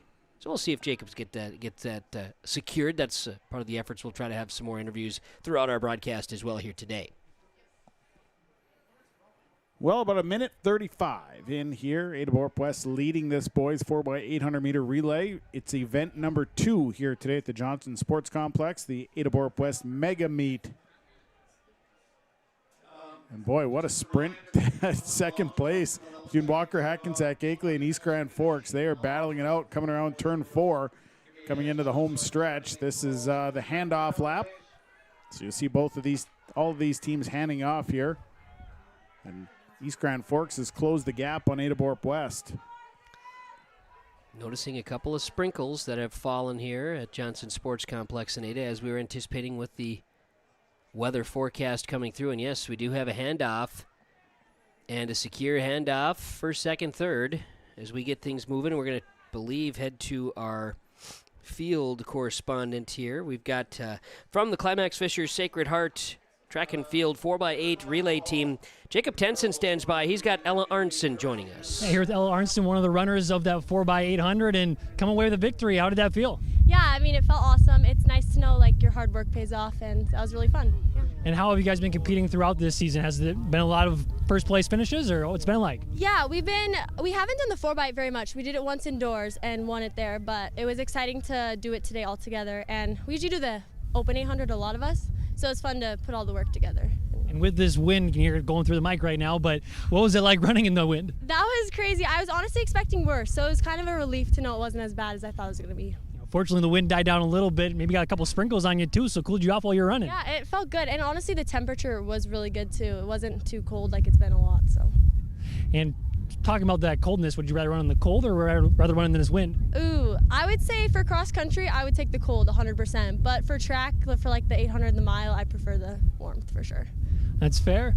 And how's the season gone for you guys, or what do you guys have coming up here soon with subsections, with sections? Kind of what's that with this win here today? Give you momentum going forward? Yeah, so we've had lots of hard training, and so we're coming to tapering time. So it'll be really nice to see how we can do with more fresh legs and not so much hard work on ourselves, So. Yeah, absolutely. And any other events you're running here today? I'm running the Open 800 and then possibly the 4x4. We'll see how the weather goes, though. Fair enough. Hopefully the rain stays away, but best of luck here the rest of the day. Thank you so much. Very good. Appreciate that. Jacob Tenson joining us here on the field with Ella Arntzen. She was part of that 4x8 relay team from Climax Fisher Sacred Heart. Appreciate that. And they win that 4x8 girls relay and the 4x8 boys relay continuing. And we're seeing plenty of success out on the track right now as we're going to see another set of handoffs. This will be the third leg. Ada-Borup-West is, I do believe, out in front here as they get the handoff in this third leg. Yeah, Sacred Heart, or not Sacred Heart, but East Grand Forks in second place. Then it goes Red Lake County and Walker Hackensack Akeley in that fourth position right now. So things spread out here just a little bit more as Ada-Borup-West is kind of taking control here as they get into that third leg. Boys 4x8 relay. I think we had a little bump there on our power. There we go. Now we got everything back again here with our times, and we're seeing that back stretch here on yourliveevent.com with action happening here today. Keeping an eye on all of the things with this leading up to, of course, this is the Ada-Borup-West Mega Meet, the Invitational. You've got next week, next Thursday, the subsection meet right here, and then sections the following Friday on the 29th of May that'll be held in Mahnomen at the Mahnomen High School track and field. Mahnomen-Waubun will get a chance to host the 8A this year. Yeah, it should be a lot of fun. It's been a few years since they've hosted a section track meet, so they'll get a chance to use their facility, and it should be a good day. Yeah. Hope for all the good things weather-wise for these next couple events. You keep your fingers crossed this time of the year because you certainly you can run into some sketchy weather and things get jostled, and, well, we're trying to avoid that. Yes. We're on the second running event of the day now, field event-wise. There's activity going as the 4x8 relay. We're on the third leg of the boys' 4x8 relay with Ada-Borup-West out in front. Looking at some of the top marks, the girls' high jump so far. Some of the top jumps would be from Ember Pyburn from Nevis and Violet Dusterman of Bagley Foston, a couple of leaders there. 4:10 for the girls lead in the high jump that's happening right now. Boys' high jump, your top marks would be from Nevis, Ethan Buckholtz at 6'6". Isaac Jacobson of Park Christian, he's attempting at 6'6" right now. He is in second place. He had a successful jump at 6'4". He's trying at 6'6", as we see it right now. Titus Nelson, Brody Menge, Ada-Borup-West, third and fourth respectively in their opportunities. And even a personal best from Titus Nelson at 5'10". Nice to see some personal bests and whatnot today. So, yeah, cool stuff. Annika Acri of Park Christian just went 4'10" on the girls' high jump. So there's a battle now on the girls' high jump. Oh, yeah. Everybody's competing today. Oh. And a lot of these teams don't see each other throughout the course of the season. Sure. So just some different competitors. You're going up against different competition, which maybe pushes you a little bit more. Absolutely, and that's part of the invitational opportunity, too, from that standpoint, right? You got a lot of the conference scenarios, but the invitations, that makes it a little bit interesting to have for sure. So we're at 7:20 mark here in the boys. We are in that final leg now, the boys 4x8 relay. Ada-Borup-West still out in front, big push down that back stretch before you come down the home stretch, heading into the wind. I got to think that, and I've not run track and field myself, I got to think if you've got the wind pushing you and you come around that corner, you got to feel really good until it hits you in the face. Well, I think the key is you want to build as much momentum and use that wind to really kind of get your stride and build into that wind or the wind that you're going to be running into. So if you can get that stride, you get that momentum, and as soon as you get to that straightaway with the wind in your face, you'll at least have half of that where you can keep that stride before you start to really kind of feel the burn. Well, it is the 4x8 relays. We're going to get into the fun. I like to call it the fun, some of the faster races upcoming.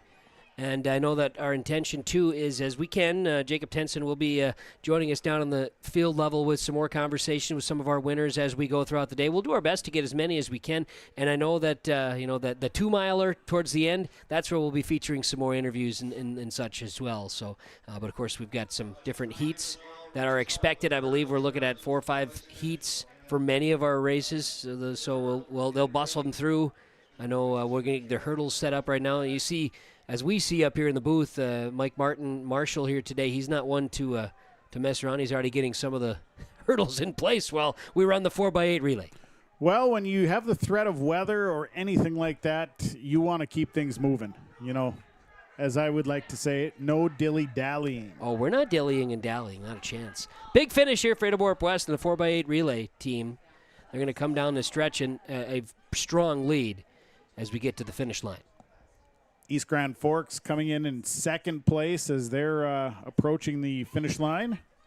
As you see on the screen there. Finish line camera. Here it comes. There he goes. It was just like that. Couple of finishers.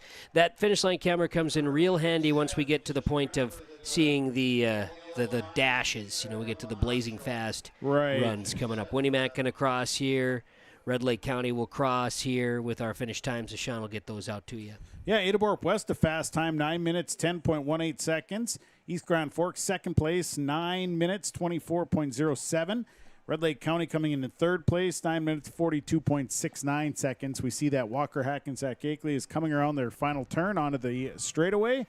We still have Bagley Foston, and we still have Winnimac out on the track here following. So Walker Hackensack Akeley will be in fourth place as they approach the finish line. I do believe we've had a few raindrops, but just looking back on that west view camera we had, our finish line camera, it does look like dusty, but I think we might be okay. We might be coming out of this all right. Put up the wedge. Got to put the wedge up there. Yeah, I think everything is going to be fine. I think so. I think we're going to luck out. All right, just two more out on the track here. You watch the scoreboard roll here, our Lakes Community Co-op scoreboard, and on the bottom of the screen, some of those other individual results that are being posted up there. Again, thanks to Heroes Timing and our coverage here today on yourliveevent.com. Want to make mention of our friends at West Main Pizza in Ada and the Rail District in Dilworth, but at West Main Pizza Ada, they welcome you here today, of course, to the city of Ada. When you come to the city for track and field, you want to make sure you stop by and fuel up at West Main Pizza in Ada and to try their more than just pizza. In fact, I'm looking at it, and I see Chris Ellingson, who drove the bus from Holly. He's got a West Main Pizza slice right now.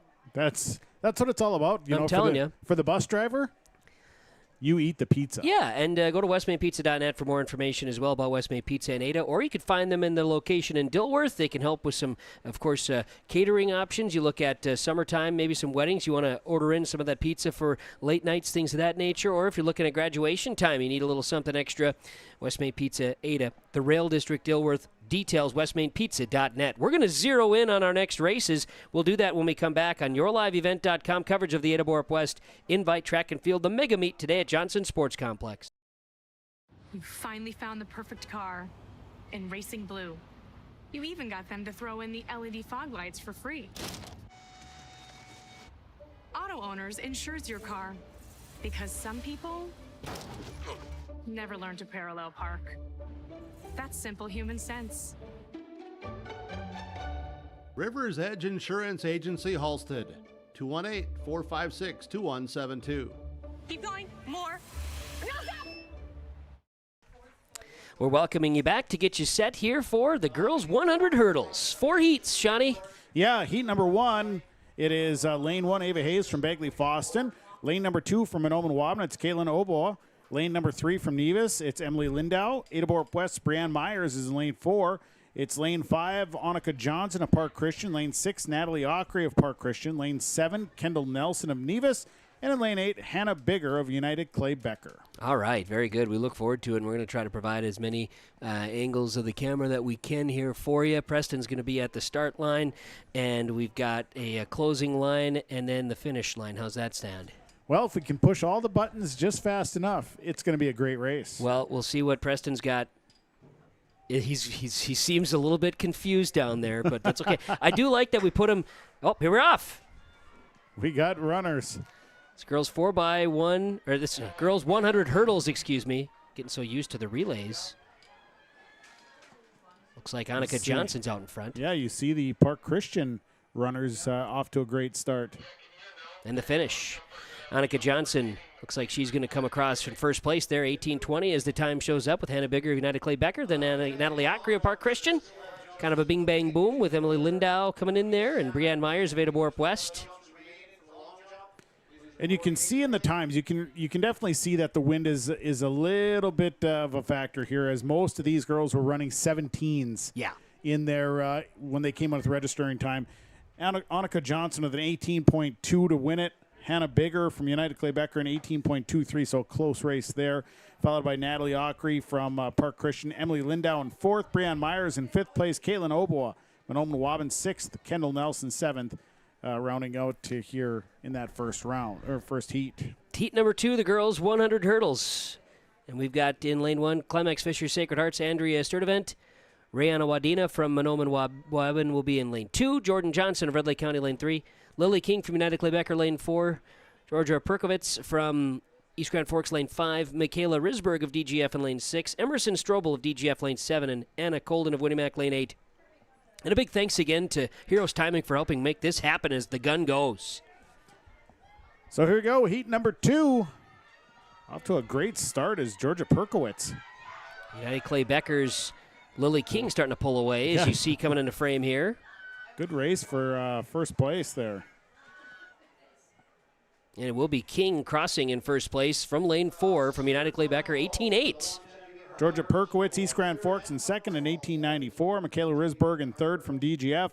Andrea Sturdivant, Climax Fisher Sacred Heart fourth. Rihanna Wadino, Manoma Wabin fifth. Jordan Johnson, Red Lake County sixth. Anna Colden, Winnimac seventh.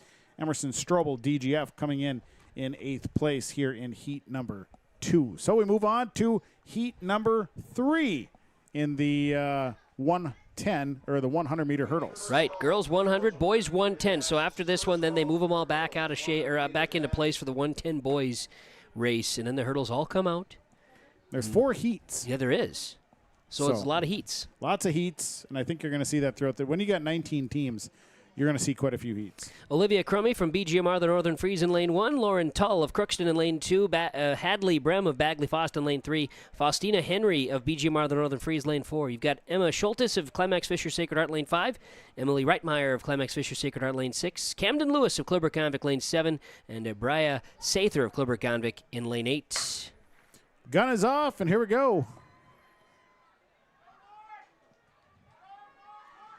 Usually that first 40 meters makes a big difference here as we're starting to see a pull away from, looks like Emily Reitmeyer, Climax Fisher Sacred Heart. But it's close. The 2 runners from BGMR Freeze are right there. Faustina Henry was tight with her. So it is Emily Reitmeyer, first place, 20.26 seconds. Faustina Henry, BGMR Freeze in second. Emma Schultes of Climax Fisher Sacred Heart in third. Hadley Brem, Bagley Fost in fourth. Olivia Crummy of BGMR Freeze in fifth. Bria Sather, Clibber Gonvic in 6th, Camden Lewis, Clibber Gonvic in 7th, and Lauren Tull of Crookston coming in 8th place here in heat number 3. So we move on to heat number 4 here in these girls 100-meter hurdles. Yeah, and the bottom of the screen, again, you're seeing the discus, you're seeing the high jump, you're seeing a number of different changes that are popping up on our screen here in the bottom of that screen, the Lakes Community Co-op scoreboard. And trying to get you some of those field events as well, and we'll share more as we go with some of the finals too. Oftentimes we're able to get some of the results popping up on the screen maybe a little bit better, but here we go. Heat number 4, it's not a full one. Natalie Dixon of Walker Hackensack Akeley in lane 1. Zella Keynes of Goodrich Grigla in lane 2.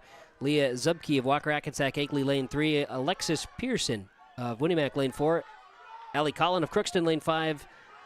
Puderbris of Badger Greenbush Middle River, the Northern Freeze in lane 6.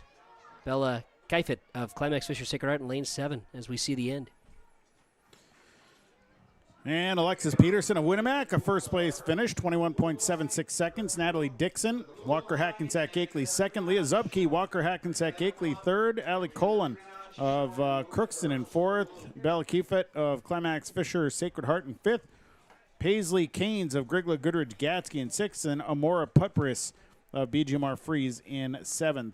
Paisley Keynes a personal best in that race, 23.21 seconds. Well, you see a number of those folks here able to put up move the hurdles now to the 110 boys, which we'll get that going here in just a moment. The 110 boys will be the next on our list here.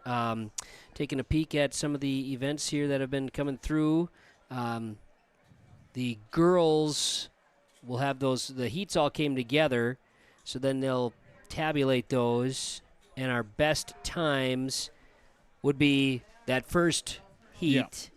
Annika Johnson of Park Christian at 18.2 was the best, with Hannah Bigger of United Clay Becker 18.23 second. Anna Cochran, Park Christian 18.44 third. Emily Lindau of Nevis 18.61 finishing fourth, and Brianna Myers of Ada-Borup-West 18.71 in fifth. So yeah, they came out. I think it was Georgia Perkowitz. She was a heat tour. She finished in 8th place. Otherwise, everybody else kind of went chalk.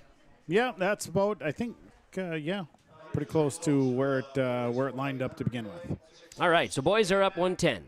And in heat number 1, in the 110s, it's Peyton Richter of Walker Hackensack Akeley in lane 1, Matthew Coach of Walker Hackensack Akeley in lane 2, Hayden Redkey of Walker Hackensack Akeley lane 3, Matthew Rickman of East Grand Forks lane 4, Euresia Cooley of United Clay Becker in 5th, lane 5, Reddy Liskow Park Christian lane 6, Kelby Kujansen of Ada-Borup-West in 7th, and Robert Lindau of Nevis in lane 8.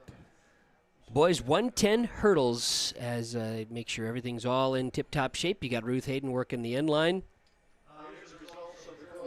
And I can tell you, some of those volunteers that are out setting the hurdles, they are particular.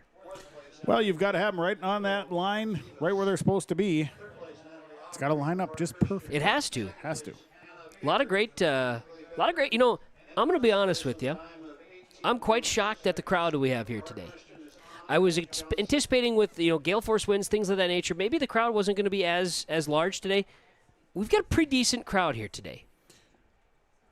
Well, you know what? It's temperature-wise a really nice day. So just if the wind wasn't so terrible, it'd be a peach of a day. Yeah, it could be. If the wind is what's keeping it from being a peach. 82 degrees does take it out of peach of a day category. I set it up yesterday. 65 to 75 the temp.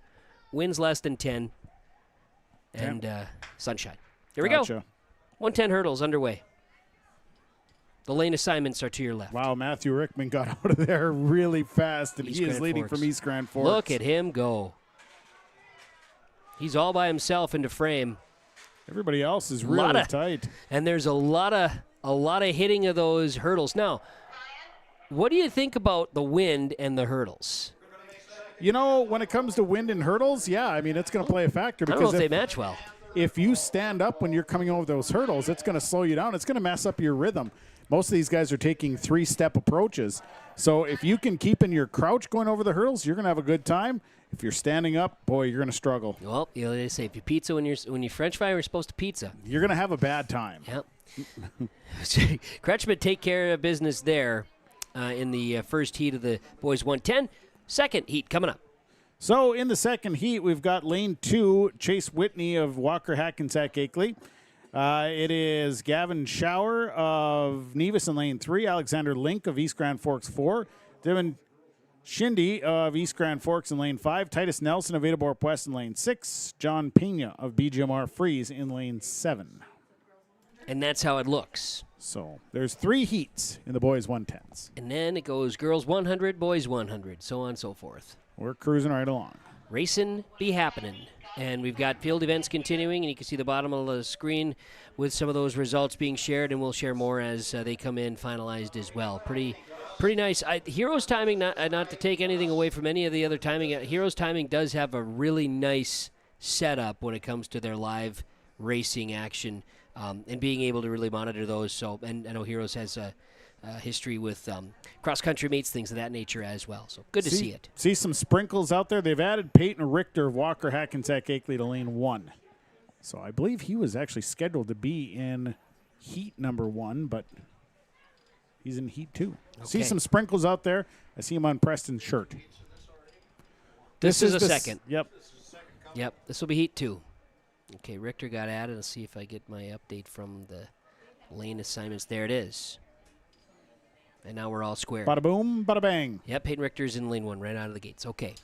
And with the sprinkles, as you mentioned, We've got Jacob Tenson out there monitoring the infield operations, and Preston Duville out in the elements here in front of us. Meteorologist Jacob Tenson. He could do that. We'd know the way the wind is going based on his hair. It's in a man bun.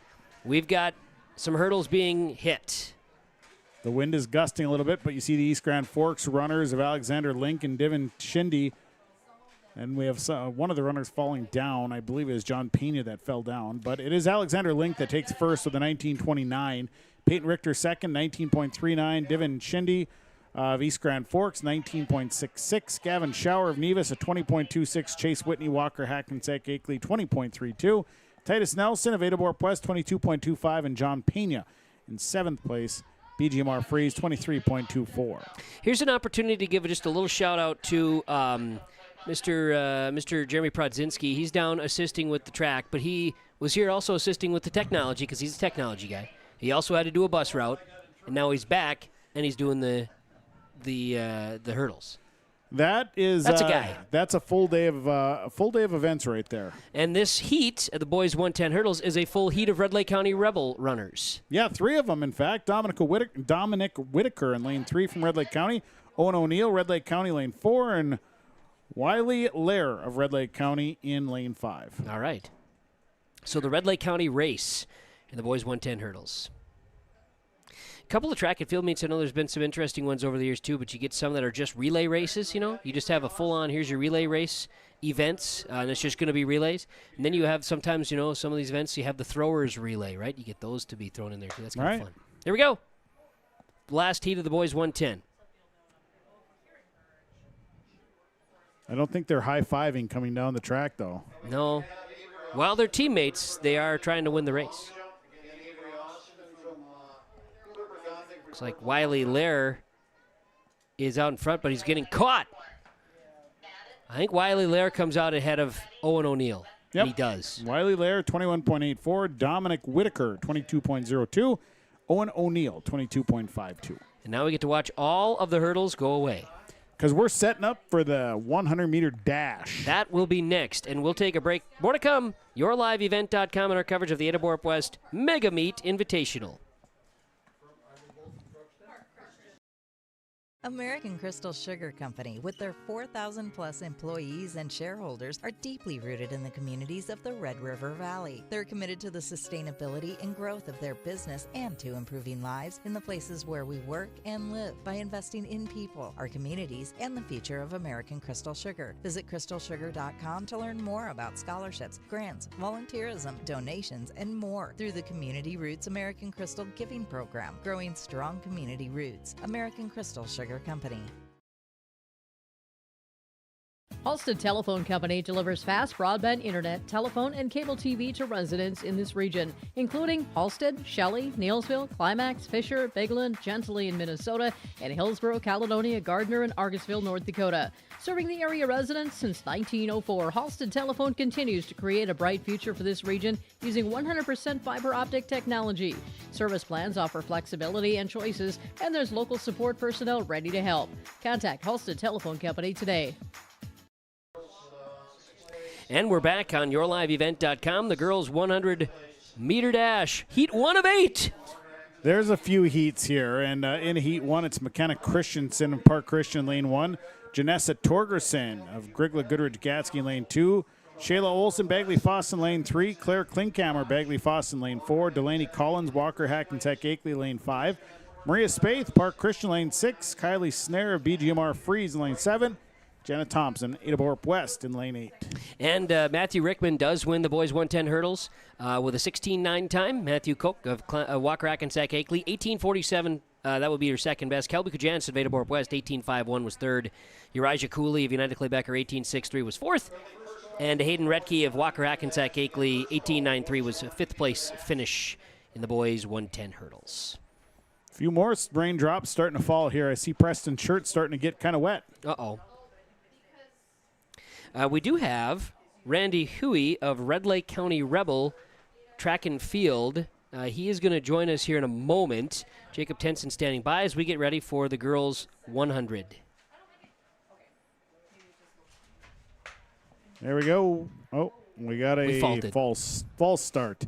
Have You to don't do it. like to hear the double guns. No, we got to do it again. And I know our marshal, Mike Martin, will tell you, I only have so many of these to shoot off here. Yep, he only comes with a handful. Yep, so you got to be Don't mess efficient with them. out there.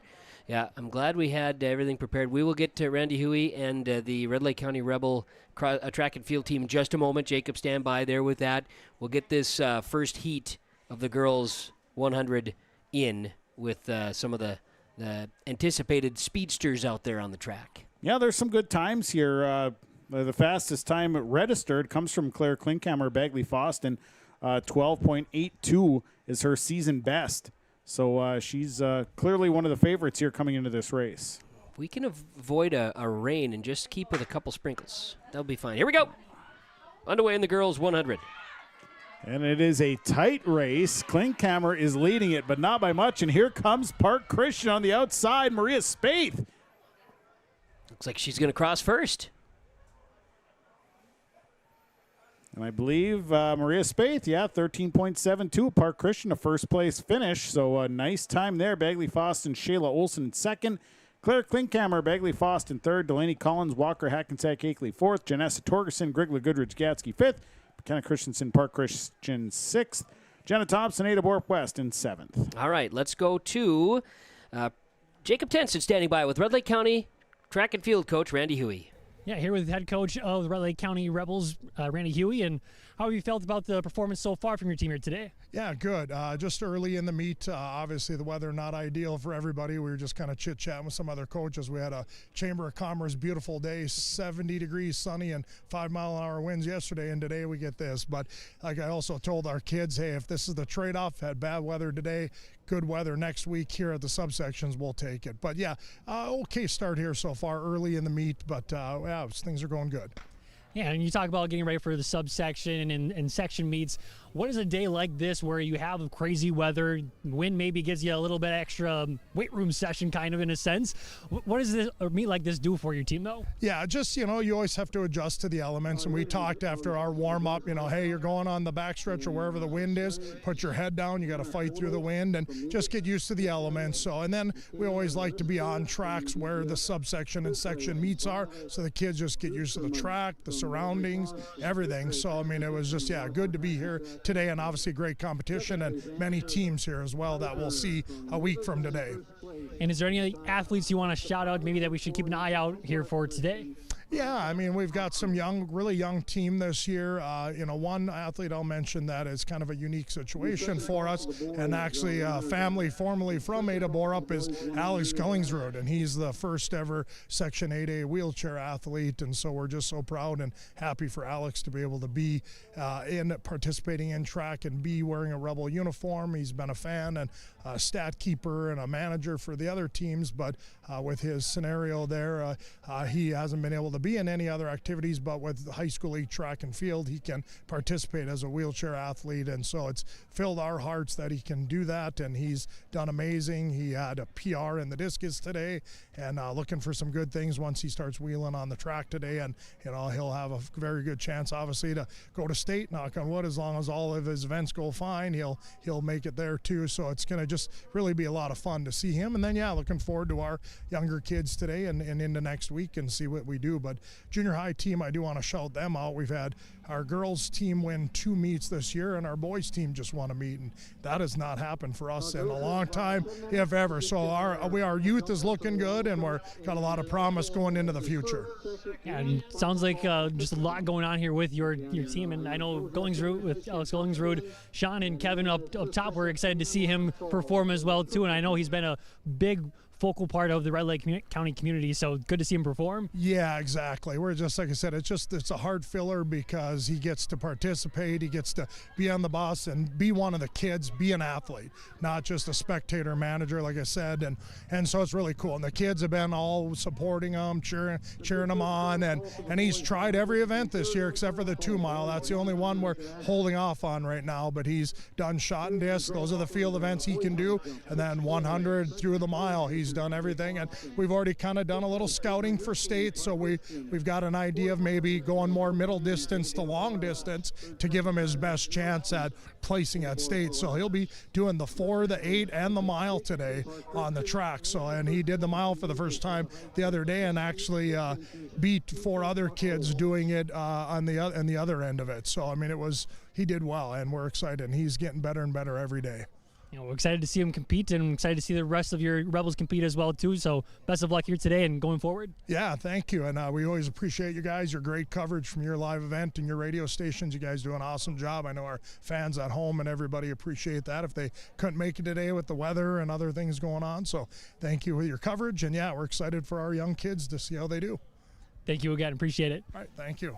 Very good. Well, we will be working on a couple of things here, but that's good stuff from Randy Huey, and thanks to guest there as well with a conversation from Jacob Tenson down on the field here today, Sean, for that. So we missed a couple of didn't miss. That's the best thing about the video is working out really well. Except all of a sudden we got one of our cameras that doesn't want to come in perfectly all of a sudden here. So we're gonna try to figure that out and see why. Yeah, you always get a loose connection here or there. Oh, hey, ho! Hey. We're back now. All you got to do is plug and unplug and then replug and then send it somewhere else and it works fine. Sometimes you just got to do a little plugging in. Plug it in, plug it in. I heard somebody say that before, but that's all we needed, just a little bit of fun. Yeah, a little bit of fun and no panics. Oh, nobody's panicked. No. But Randy Huey did make mention of something that I didn't. Neither of us had heard before. What did he say? A community.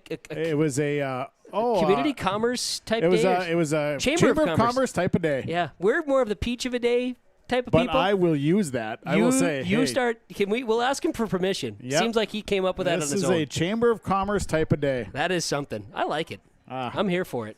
Randy's always got those one-liners. He's full of a lot of good stuff. He's got things that nobody else knows. I also want to throw this out there as we see some. Here comes this is our 4th heat of the girls 4x or the girls 100. I always keep saying 4x. 4th heat of 8 in the girls 100, and we're off and racing. You can see the names of the participants right there, and a big close.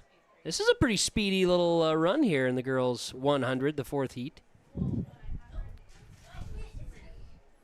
Camry Wangan of Crookston, a first-place finish in this 4th heat. Sophia Beck of Climax Fisher Sacred Heart second, and Anna Williamson finished 3rd from Climax Fisher Sacred Heart. A lot of knights in this one. Adara Peterson of Winnimac, Kaylin Volker, Hope Kobrink, and you also had Avery Ramsrud and Madison Steeney all finishing it out there in the girls 100, the 4th heat. And we're coming up to the 5th now, so we're over halfway in the 100-meter dash for the girls. Yeah, that's right. It's cruising along just fine. A lot of people are going, and here's our 5th heat. They're showing up on that left side of your screen. As you can see, our events are happening, and we're trying to keep those up to date. And there's a few sprinkles that continue to come through at times here, but the breeze is still a factor. The wind is still a factor out there. I think the nice thing is with wind like this, any rain clouds or anything, they're moving so fast that you're going to get a couple sprinkles and they're just going to fly right through. It moves just like this. Here comes the 5th heat. Tight race, but you see that Sylvia Frisco leading this one from DGF. And I believe she'll win that. Sylvia Frisco, DGF, 15.25, followed by Stella Heisler of Manoman Waban, a 15.43. Ensley Haskett, Winnimac, 15.46. Gabby Francis, Bagley Foston, 15.54. Lillian Henderson, Climax Fisher Sacred Heart, 15.61. Lainey Beckeris, Norman County Easthill, and Hitterdall, followed by Camden Lewis of Clearbrook-Gonvick. So there you go. That's heat number 5. We get ready to dive into heat number 6. The girls 100-meter dash, and I think we've got 7 or 8 heats of the boys 100 as well. Enjoyed that conversation, hearing more about Alex Skellingsrud from Coach Huey, and I'm guessing at some point we'll see Jake Wattenson. We'll be able to track down Alex when he's not busy with one of his events. Interesting, though, to take a peek at what may or may not work best and what's best for placing, and let him roll with it, see where it goes. Well, and that's great that he's tried all of the events. Yeah. You know, I mean, and you get that opportunity. He's qualified to go to state in all of the events. Now he just gets to see where he's going to best fit in and his best opportunities. The wheel trail races and events, pretty cool stuff. 6th heat of 8 in the girls 100. Layla Halverson, Manoman Waban leading this 6th heat. And she'll cross the finish line in first place. A 15:61, followed by Jalen Crocius of Ada-Borup-West, Aubrey McCoy, Clipper Gonvick, Ava Barrett, BGMR Freeze, Luxie Reynolds, DGF, Patricia Hurst Plumed, Clipper Gonvick, Oakley Ford in 6th place from Nevis, and Annika Fox of DGF rounds out the field of 8. Now we're on to already up to heat number 7. Yeah, it's flying. Time flies when you're having fun out there. Absolutely. Tell you And, what. when they're running fast, the meet's running fast as well. Yep, that's the goal. You want to keep her on pace, and not going to be an early night by any means, but it won't be the latest if we can keep on pace. No, we have definitely done this meet under the lights. It's happened before. We've done it before. And I know Mike Martin doesn't care for that necessarily. No, I think the preference is to get it done in daylight hours.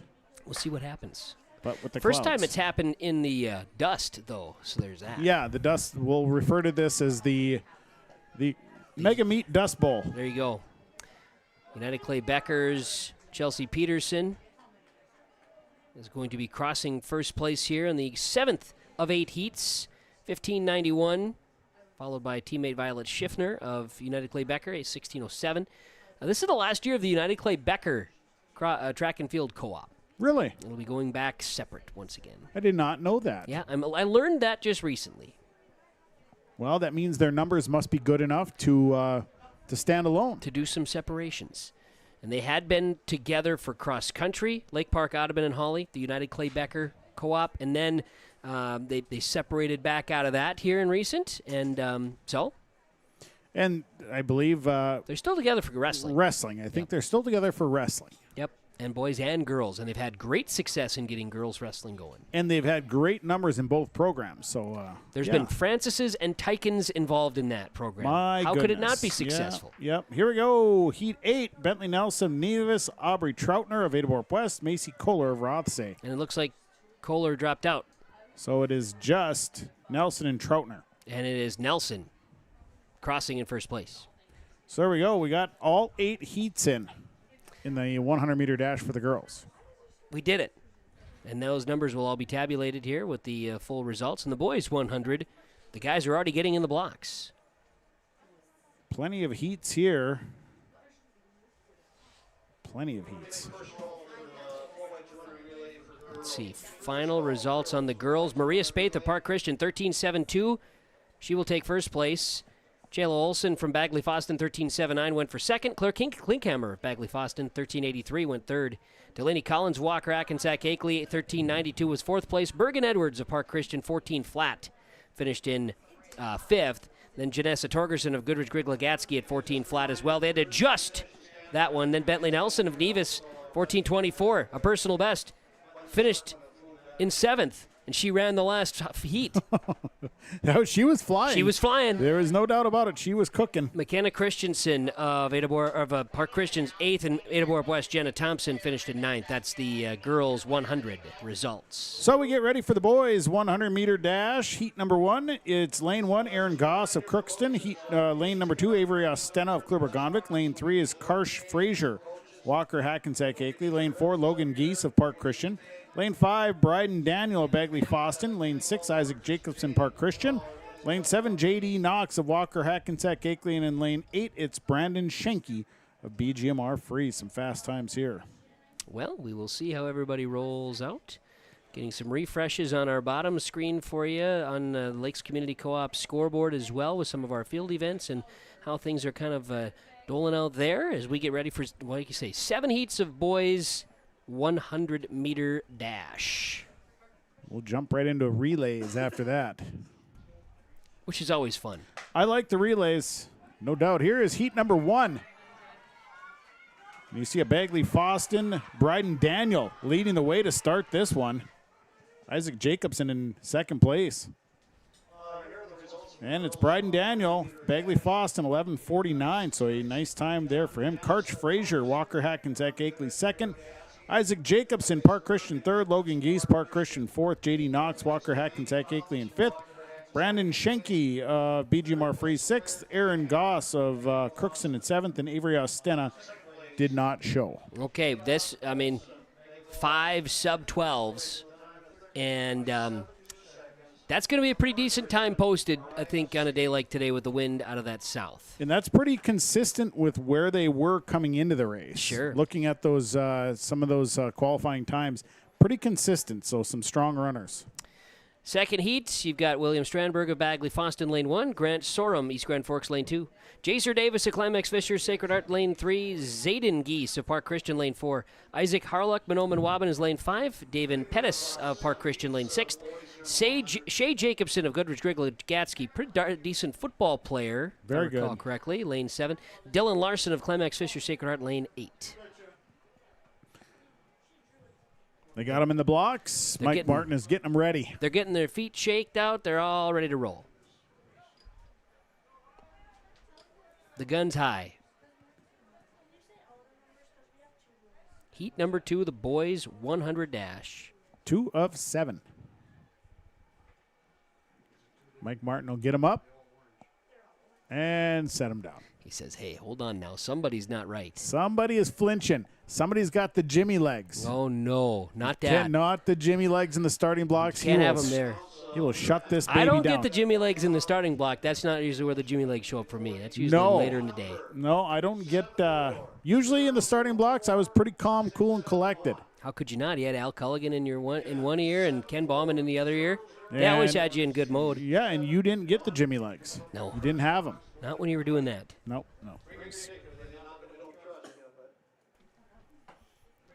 All right, back in the blocks.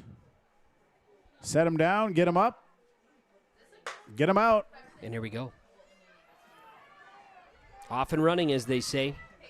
A good start. And Isaac Harlock and looks like Jaser Davis are neck and neck. Jaser Davis, also a pretty darn good football player for the Polk County West Thunder, and he comes in sub-12 at 11.79.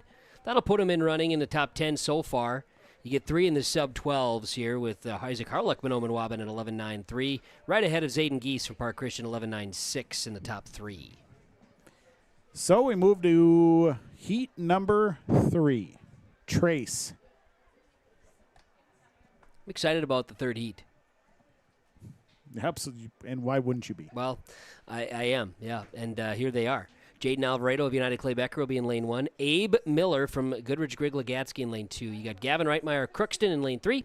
Ty Folland of BGMR, the Northern Freeze, lane 4. Then Matthew Shervey is the brother of Leaf Shervey. Oh, yeah. Yep. Yeah, the Sherveys. Yeah, the Sherveys, United Clay Becker, lane 5. You got Emery Mahonen of Ada-Borup-West in lane 6. Mason Lassard of Crookston, lane 7. And Ezekiel Martinez of Walker Hackensack Akeley in lane 8. I didn't see any Wolves football. Was Ezekiel on the football squad? I do not remember seeing him on the football field. I saw him the opening game last year of the season. This year I traveled to Walker for the opening game. Do you know the date of which? Are we talking October leaf peeping season or no? You know, I looked at those dates. Yeah. And I don't remember any of them. I haven't studied the schedules yet, but I'm getting there. I've got a few things cooking in the fire right now. Yeah, well, I don't gotta tell you. I could look at them. I could definitely look at them. I have them somewhere on my cellular device. Here we go. And out they go. Heat 3 of 7 in the boys 100. And they're racing. Front stretch. Ty Full and a BGMR Freeze was out fast. He was leading. Kind of lost him there, but it's Matthew Shervey. The Sherveys, they can run. Tell you what, they got some speed. 12.56 from United Clay Becker, followed by Ty Full and a BGMR Freeze. Ezekiel Martinez, Walker Hackensack Akeley. Jaden Alvarado, United Clay Becker in 4th.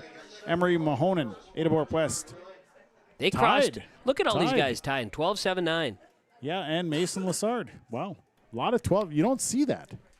You just don't see that. You don't. And a day like today when they're running in the dust, I guess that's maybe just the kind of the last of the items, I guess. I'm not sure. But that's how it goes. It's how it worked. And here's Heat 4. Here we go. Hank Effenhauser of Climax Fisher Sacred Hearts in lane 1. Don't have a lot of Hanks out there. It's a new one. Jackson Stassen of East Grand Forks, lane 2. Divin, how do you get that last name again? Shitendi. Shitendi.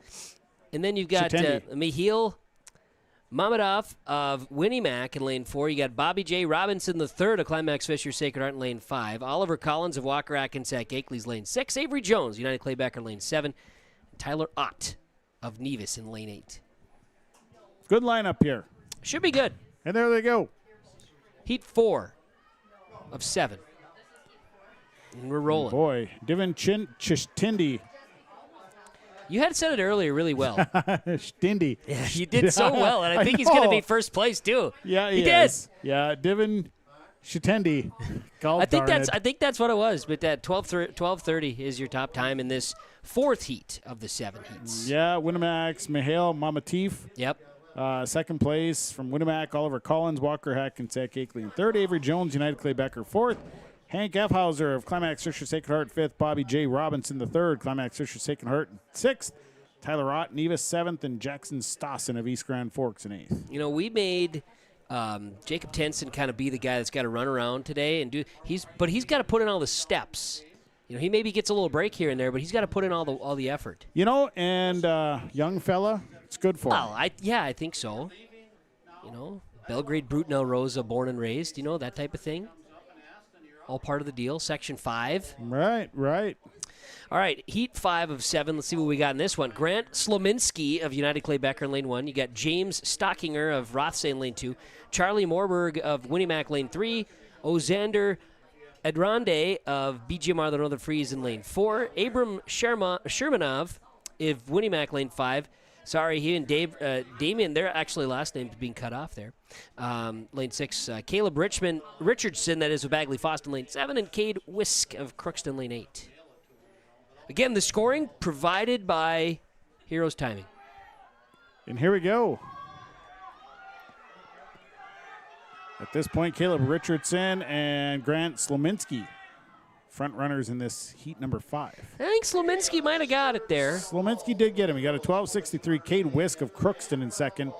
Caleb Richardson, Bagley Foss in fourth. Damian Shermanov of Winnemac in fourth. Damian Shermanov, no. Ozander Andrade of BGMR Freeze in fifth. James Stockinger, Rothsay in sixth. Charlie Morberg, Winnemac in seventh. And Damian Shermanov, Winnemac in eighth. Fantastic stuff. Heat 5 of the 7 in the boys 100. On our Lakes Community Co-op scoreboard, you see the bottom of the scoreboard showing up with some of our individual results from the discus, the high jumps, and the shot put, and the long jumps, all kinds of stuff popping up down there. So here in heat number 6, Skylar Dunham of Norman County East Hill hit it all in lane 1. Aiden Alvarez, Ada-Borup-West in lane 2. DeMonte Johnson, Grigla Goodridge in lane 3. Colton Williams, Red Lake County, lane 4. Jackson Daniel, Bagley Foss in lane 5. Alex Bramer, Red Lake County, 6. Hunter Bernaking of Rothsay in lane 7. And Elijah Nagel, Ada-Borup-West in lane 8. And they're taking their marks, and away we go. They're down, they're up, and they're off. Good push in the middle, out in front. Boy, nice surge in the middle by Jackson Daniel of Bagley Foston. I think he ended up maybe winning that. It was Colton Williams out in front, and Daniel does it, 13:09. 9/100ths of a second faster than Colton Williams of Red Lake County, then Alex Bramer in Red Lake County, then DeMonte Johnson, then Skylar Dunham, then Aiden Alvarez, Elijah Nagel, rounding out your 6th heat of 7 in the boys 100. So we'll go to heat number 7. We're moving right along. And then we're looking at relays, right? Yeah, and then we're into the 4x200 meter relay would come up after that. It's exciting and fun. We're just we're cruising along. The wind, look at that. The flag's not even waving right now. Oh, my heavens. At some point. That is kind of scary. Now, Olin's telling us he's been around a little longer than us, Sean. He knows one or two things about the weather. Yeah. I do know this. If we'd have had a dust bowl, like Olin would have not had school 2 hours late. Not a chance. Not a chance. School would have been on. Nope, don't worry about the dust. We're fine. Marley Benoit of Red Lake County. Cole Brenna, Norman County East Hewlin Hitterdal. Ryan Rice. Thomas Lindo of Nevis. Our final heat in the boys 100. Thomas Lindo of Nevis. Then Marley Benoit, then Cole Brenna, then Ryan Rice. And that's your 7 heats of the boys 100 as the relay runners coming on in next. And we'll take a break. We'll be back with more of the Ada-Borup-West Invite, the Mega Meet on yourliveevent.com. Ag Country offers a wide range of internal growth. If you have a goal in mind and you put your mind to it, your successes can be endless. There are so many jobs within this company that you can rotate into. I like challenges. Ag Country gives me challenges. Yeah, Ag Country is a great place to work. There's plenty of flexibility. You're never tied to your desk. There's a team here that is always there for you. Yeah, grab your role and run with it. And always be aware of the opportunities because they're in front of you.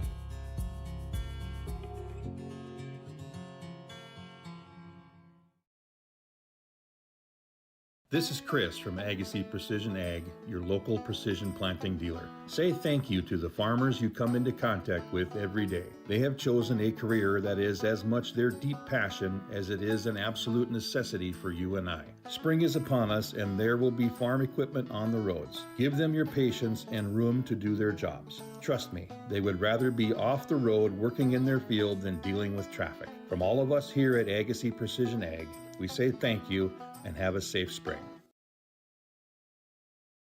This is Drew Ness, your local ag business banker at American Federal Bank in Ada. Over my nearly 2-decade career, I've prided myself on being a relationship lender, listening to my customers, and providing custom-tailored solutions based on their financial goals. With true local decision-making done right here in the Red River Valley, you can be sure American Federal Bank will be with you every step of the way. Call 784-7121 or stop by the office and visit with me, Drew Ness, your local experienced ag business banker at American Federal Bank in Ada, member FDIC. Let's get going here in the girls 4x2 relay. Kevin and Sean here today on yourliveevent.com. Preston Duville with the camera efforts, and Jacob Tenson providing some commentary in the field with some coaches and runners and throwers interviews that we've been having throughout our day. We've had a good number of coaches that have joined us here as we get ready for the relays now as our track and field coverage continues at the Johnson Sports Complex in Ada. Two heats in the girls 4x200 meter relay, so 2 heats there.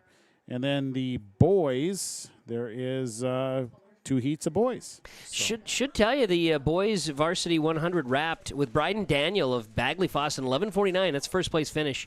Karch Frazier of Walker Hackensack Lakely finished second. Jaser Davis of Climax Fisher Sacred Heart finished in third. Isaac Jacobson of Park Christian fourth. Logan Geese of Park Christian fifth.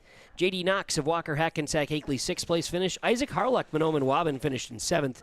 And then Zayden Geese of Park Christian finished eighth in the boys 100 as far as merging all of those times in the heats together. So we got 4x200 meters. They're getting set to get in the blocks. Yeah. It'll be lane 1, Winnemac, lane 2, Bagley Fossen, lane 3, Nevis, lane 4, Walker Hackensack Akeley, lane 5, East Grand Forks, lane 6, Ada-Borup-West, lane 7, Park Christian, and lane 8, Grigla Goodridge Gatsky. All right, and we'll see what happens in this one here today in the girls 4x2. So we're going to have basically 2 laps. Yeah. 4 handoffs. 4 handoffs, 2 laps. It's a sprint. You got to give her your all. And it's always important to make sure you have the good handoffs as we are underway as they stretch out across the track. This is one that starts to really challenge the camera operator. And you really start to get an idea of where people are lining up once you get around that second time after the first handoff. Here comes that first handoff in that backstretch. And first to the handoff is going to be East Grand Forks. And East Grand Forks has got the burners going, but Park Christian is keeping pace here to start with. They'll come around turn 4 and now hit the wind, which is not existent right now. East Grand Forks, Park Christian, 1-2, as they make their way in front of the grandstand here. And the third handoff. And it's East Grand Forks out in front. East Grand Forks, definitely a fast 4x2 team, but Walker Hackensack Akeley is. Yes. They're certainly not falling behind by much. In fact, I think they're gaining at this point, closing that gap just a little bit. Ada-Borup-West is still coming right in the middle there. Then I believe followed by the outside. I think it's Park Christian who's dropped off a little bit, but wow, look at this team from Walker Hackensack Akeley. They have really closed the gap. We'll see what happens when they come off. East Grand Forks is leading, but Walker Hackensack Akeley is certainly right on their heels. It is going to be a fun finish. East Grand Forks, I think, has got a little bit more here in the tank on this final straightaway. It's great efforts. There's no doubt about it. It will be East Grand Forks pulling away. Get a look at that finish line here. East Grand Forks, Walker Hackensack Akeley.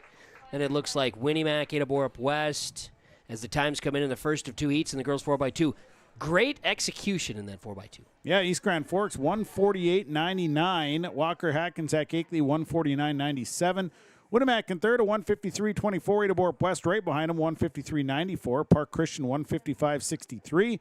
Grigla Goodridge Gatsky 156.36. Bagley Foston 157.60. And Nevis 2 minutes, 0.99 seconds.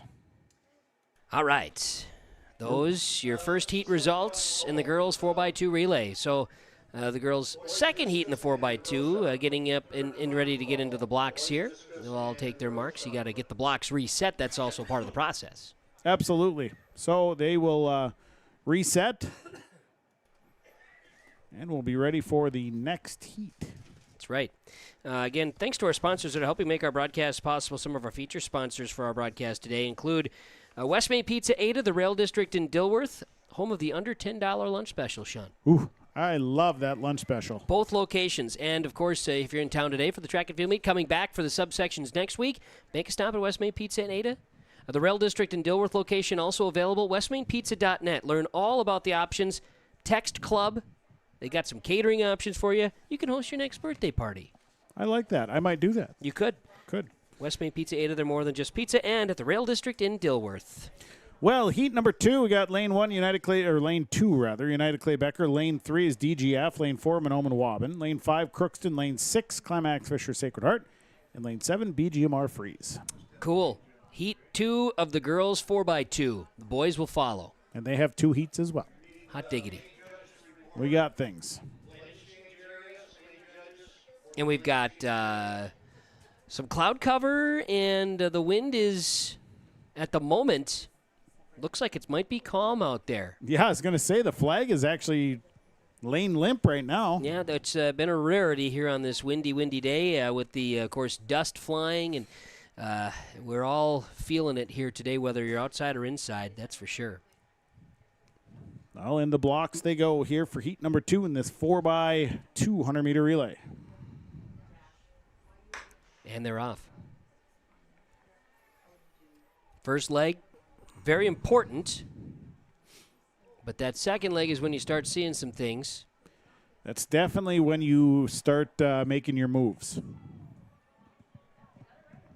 See them all in the back stretch. Looks like the team from Monoman Waubin and the team from Crookston kind of making some moves. Team from DGF also making moves. Looks like we've got clean exchanges and a big push with Monoman that second Waubin leg. and Crookston right now, neck and neck. Girls 4x2 relay, second heat. Crookston on the outside, Monoman Waubin on the inside. I like Crookston's push. And they're definitely pushing. The exchange is happening. Tight race like this, exchanges become everything. And now Crookston pulling away. In that back stretch, they make turn 2. We'll see what the anchors can do. Coverage live today on yourliveevent.com of this Ada-Borup-West Invitational, the Mega Meet. Anchor exchange. Bobbling there a little bit with Crookston. It doesn't seem to affect them too terribly much. I think Monoman Waubin maybe had a slight bobble as well, but boy, they're closing the gap. Coming out of turn 4. But I think Crookston will have just a little bit too much here on this anchor front straightaway. Big push from Monoman Waubin. There's not enough, though. You can see the gap there, and Crookston will trot across. First place, Monoman Waubin will come in second. 154.69 for Crookston, 155.98 for Monoman Waubin. Third place, it's Climax Fisher Sacred Heart, 203.58. A fourth place finish for DGF, 2:09.14. United Clay Becker in fifth with a 2:11.25. And BGMR Freeze 2:16. So, that'll tabulate the results coming in just a moment. Then we'll get ready for the boys 4x2. The girls 4x2 is final. 148.99, about a second better. East Grand Forks, Walker, Hackensack, Akeley, Winnimac third, then Ada-Borup-West, Crookston, Park Christian, Mahnomen, Waban, Goodrich, Grigla round out the top 8. We get ready for the boys. Yes, boys 4x2 relay is up next. Heat 1, lane 1, Grigla, Goodrich, Gatsky. Heat 2, lane 2, Park Christian. It is lane 3, Ada-Borup-West. Lane 4, Walker, Hackensack, Akeley. Lane 5, East Grand Forks. Lane 6, Glibber-Gonvick. Lane 7, Crookston. And lane 8, United Clay Becker. Updating those bottom results for you as well. You can see on our scoreboard from Lakes Community Co-op Energy Solutions. We've had some high performers already here today, and for high performance in your farm and operation, it's Performance Ag west of Borup. Since 2013, Sean, Performance Ag west of Borup has been your full-service agronomy center, fertilizer, seed, chemical, liquid fertilizer, and the addition of their fertilizer building. Customer service and commitment to the area farmers continues. Thanking you for your business from Performance Ag west of Borup. And thinking about some of those high performances, I'm even seeing a couple so far where those latter heats have resulted in top 8 finishes here today at the Ada-Borup-West Invitational, the Mega Meet at Johnson Sports Complex. I see that Jacob Tenson is making his way. He's got Morgan Bowl from the Crookston team that just ran. All right, the girls 4x2. Jacob, go ahead. Yeah, here with the anchor of the 4x2, and you come out with a victory here. How did it feel? It felt pretty good. It was nice. We got a good 4x2 team, so it's pretty nice. And has that been a kind of what you've expected for your team, is getting first place or towards the top anyways? Yeah, we've definitely expected getting towards the top because we have good starts and we have good in between, so it's pretty nice to get a win.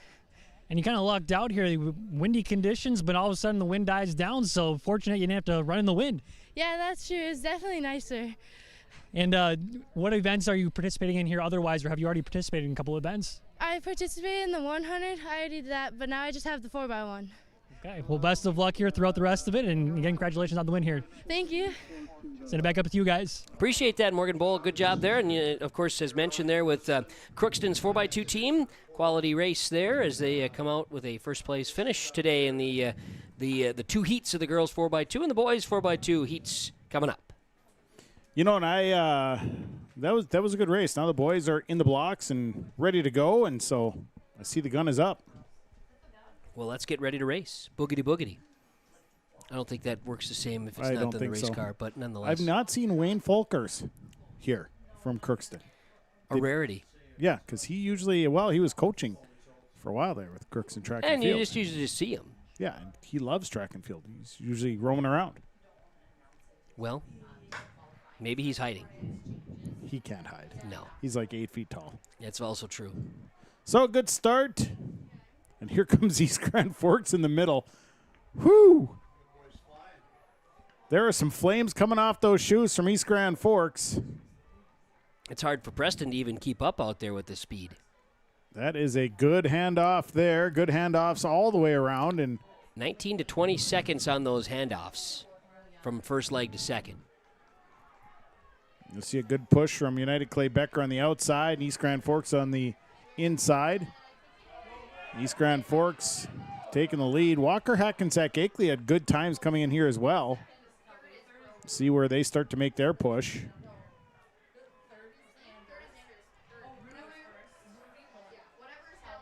East Grand Forks making that turn. Turns 2 into the backstretch. Can catch up with them now as they're rolling. They've got a good lead, but it's hard to say. It's pretty early, and boy, Ada-Borup-West is making a nice little run here in the third lane. I believe that's Anders Tingham, that third leg. A little bit of a bobble there on the handoff. Slowed him up just a little bit, but look at the Wolves coming on the inside. East Grand Forks is leading. That lead has shrunk considerably. I don't think they're going to catch him, but that kid from Good Walker effort. is really going. Is he going to get him? No. No, he... It was not bad. We're talking about maybe two 2 body separation. Yeah. Just 14 100ths. Yikes. So you got East Grand Forks winning it with a 132.70. Walker, Hackensack, Akeley second, a 132.94. Then it's Ada-Borup-West, Crookston, Park Christian, Clipper-Gonvick, Grigla, Goodridge, and they round out with United Clay Becker. All right. So we'll let the runners take their marks and get ready for the second leg. The second heat, I should say, not second leg, but, kind of. Yeah. To a point. It's a leg. Yeah. Second heat of the 4x2 for the boys upcoming here in the Ada-Borup-West Invitational, the Mega Meets. We'll be able to get that all set up for you, and we'll get to that in just a moment. You're watching coverage today on yourliveevent.com. If you're thinking about updating your bathroom or kitchen, don't wait until the last minute. Planning is key. At Ada Building Center LLC on Highway 200 East Edge in Ada, you can check out the brand new displays with the latest in cabinets, countertops, and floor coverings. The Ada Building Center LLC team will guide you through designs and help you secure trusted contractors for the job. Stop today and start planning your remodel. 218-784-3661 or visit adabuildingcenter.com. Ada Building Center, your project starts here. Heat number 2, the boys 4x2 relay. You've got Nevis, Winnimac, BGMR, the Northern Freeze. Just 3 out there to go in this second heat of the 4x2. Yep, they go 3, 4, 5. Coverage here today on yourliveevent.com. Of course, gearing up here next Thursday as well with the subsection meets. We'll have coverage on yourliveevent.com. And then the section meet the following week on the 29th in Mahnomen on yourliveevent.com with our section track and field season coming up. It's funny how quickly the spring season goes. And sometimes how short it is. It's Absolutely. short, but then it's really short this year. It is. When the weather doesn't cooperate, that season shortens up quite a bit. So, here's where we are. That's right. And we've gone through gale force winds today, a few sprinkles, and now we lost view down there. All right. As Preston works feverishly to get our camera back, we can tell you that we've got racing happening. And on the backstretch, our view here is not that great, but our backstretch here. Looks like it's BGMR Freeze. Out in front. They're going to get their first exchange, and they'll come back into frame shortly. In fact, Yep. Here they are. Here comes Winnimac has taken the lead. On the second leg of the 4x2, the second heat. Winnimac, BGMR, the Northern Freeze, coming around in front.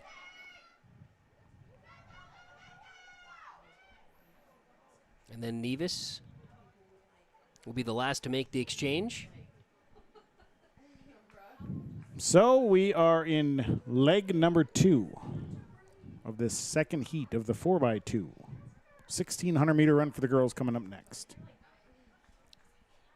Backstretch, look at the push. There was a little push there from BGMR, the Northern Freeze. Winnimac in comfortable lead at this stage still. They're coming, though. Here comes See how the handoff is. Well, Winnimac had a little bit better of a handoff there.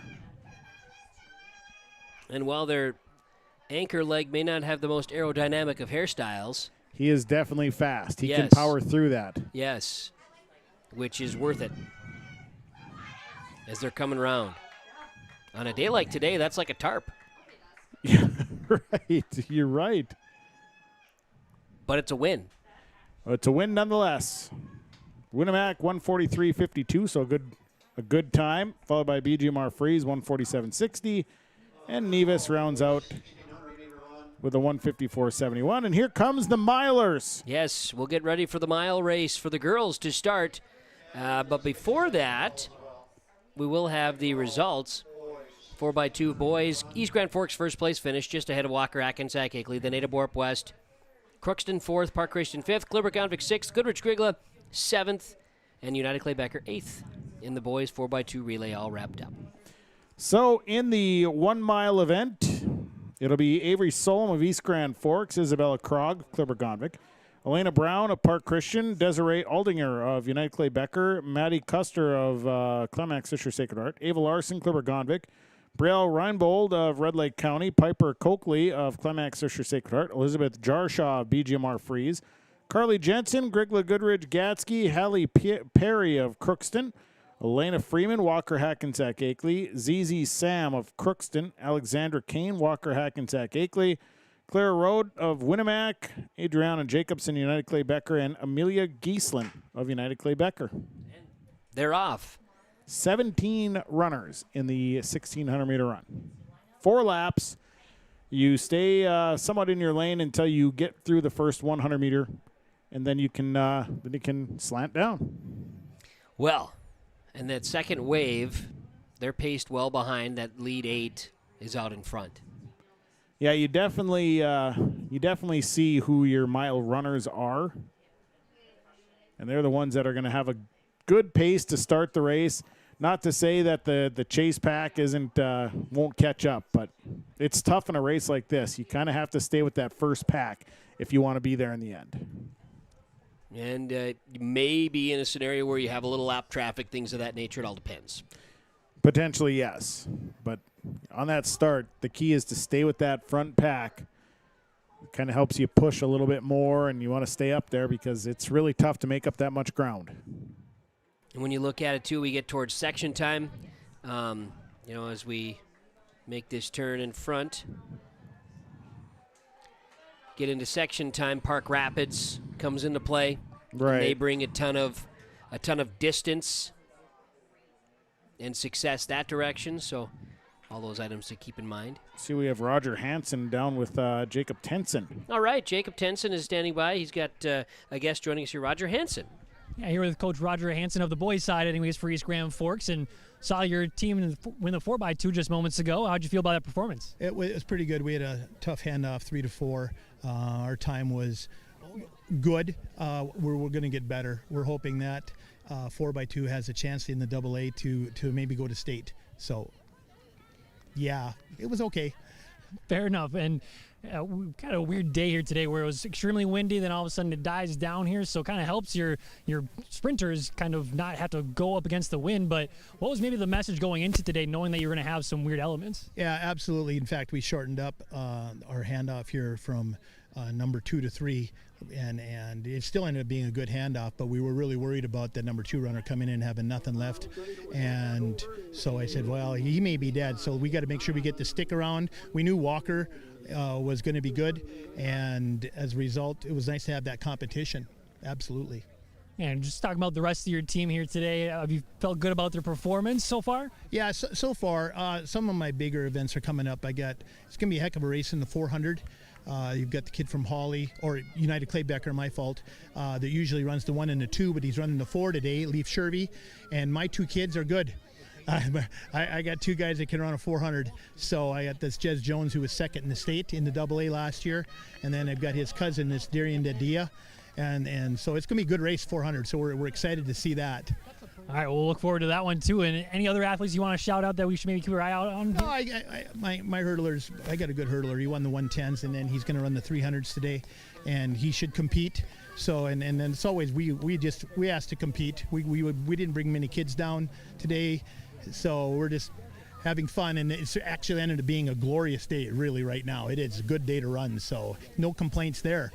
It didn't start off as one, but it turned into a pretty good day here, so we were happy with it. But what's kind of the goal for your team here down the stretch of this season? Well, we go to Pequot Lakes on Tuesday for one more meet because the AA is a little bit different than Class A. Class A has their subsections, obviously, and we don't. We go straight to a sectional meet, 2-day event where it's prelims on a Wednesday, and that's in Thief River Falls this year. Thank goodness, because last year we have to traditionally go to the Pequot Lakes, and even our finals again this year are in Rocori.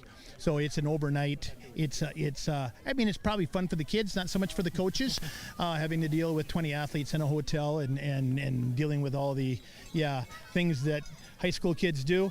But yeah, we're hoping to get a couple of kids to state, and the season is winding down, and it hasn't been it's been one of the worst. I've been 41 years now involved in the track and field, and I think this is maybe the worst spring we've ever had.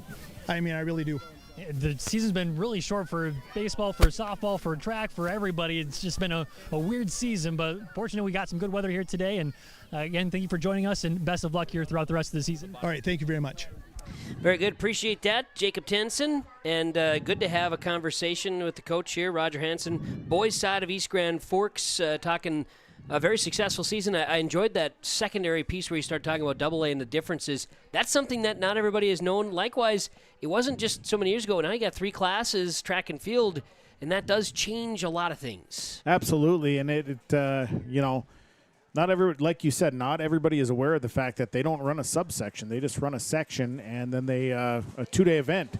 So, some big raindrops falling now. Raindrops are falling. Okay, well, that is something we're dealing with, and you can see some of the fans are running to the shelter. And I don't think this will be long-lived, but you and I are staying dry, so what do I know? Yeah, but we're fine. Looks like Avery Solheim is fine. She's leading the race for East Grand Forks. And she has wrapped it up with a win. So Avery Solheim wins at a 5:34.11, which is a fast time. Isabella Krog, second place from Clearburg-Gonvick, a 5:38.53. And after that, you'll have, there's a little space in between third and fourth.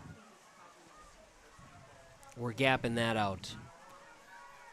And there it is, Desiree Aldinger of United Clay Becker in fourth place. Maddie Custer of Climax Fisher Sacred Heart in fifth.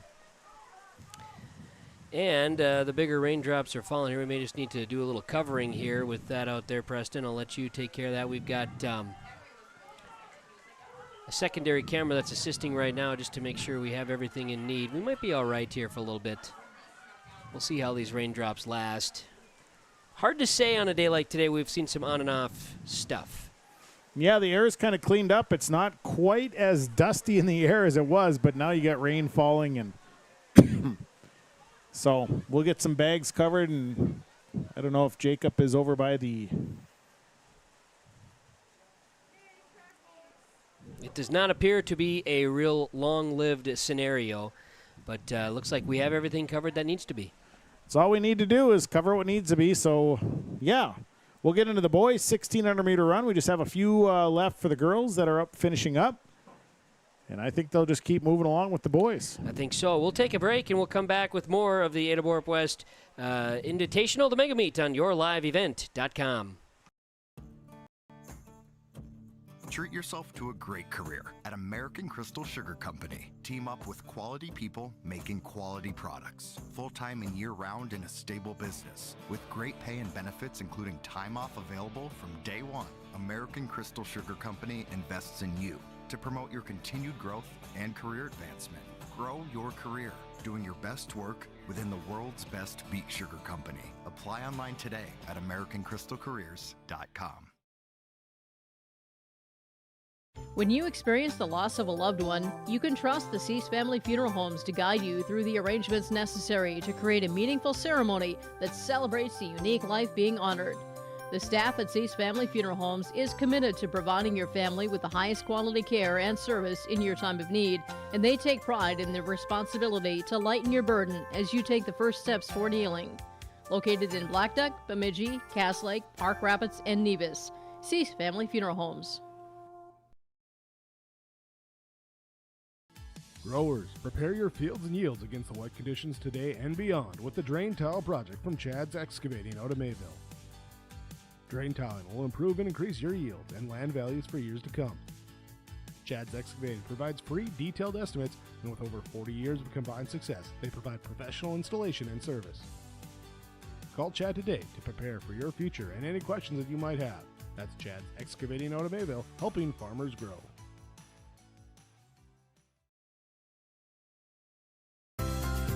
Welcome to Clearbrook, a quiet, friendly town in northern Minnesota. Nestled among lakes and forests, Clearbrook offers great fishing, hunting, and outdoor recreation for all ages. With a top-notch school district, a strong local business community, and events all year long, Clearbrook is a place where neighbors come together. Discover what Clearbrook has to offer online at ci.clearbrook.mn.us. The City of Clearbrook, a community working together.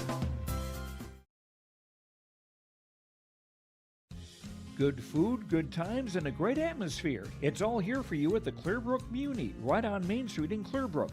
Stop in and check out the daily food specials or try a variety of items on the menu. For takeout on the go, call 218-776-9984. Good food and good times. It's all waiting for you at the Clearbrook Muni. Find them on Facebook for events or visit them on Main Street in Clearbrook. The Clearbrook Muni. Good times await. All right, we'll bring you back, and we can maybe set the lineup here. First off, we can tell you the boys' race is underway. The boys' mile race is underway, and we'll be getting to that here momentarily with our main camera once a couple more sprinkles stop here, and then we'll be able to share that. On the boys' race is underway. The girls, Avery Solom of East Grand Forks, first place finish at 5:34. She wins by a full 4 seconds over Isabel Krog from Clearbrook-Gonvick.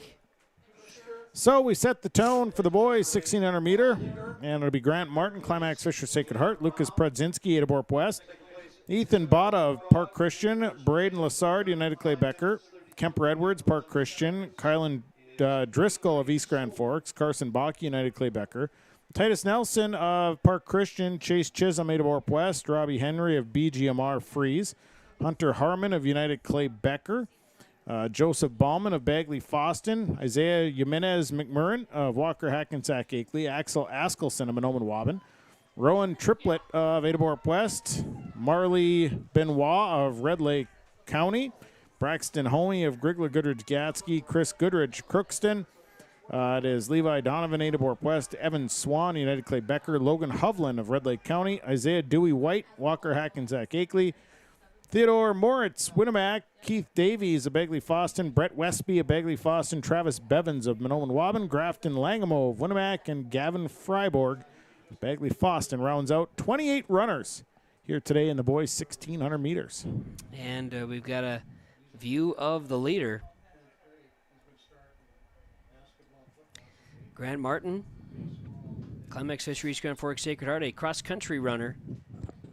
And that first lap, about 2 seconds separate. Nice these updates we're getting here. Let's see if I can switch back now to Preston on that mainline camera. Very good. Appreciate the efforts there, Preston. In the elements today, we have ourselves covered for the most part here today with some options.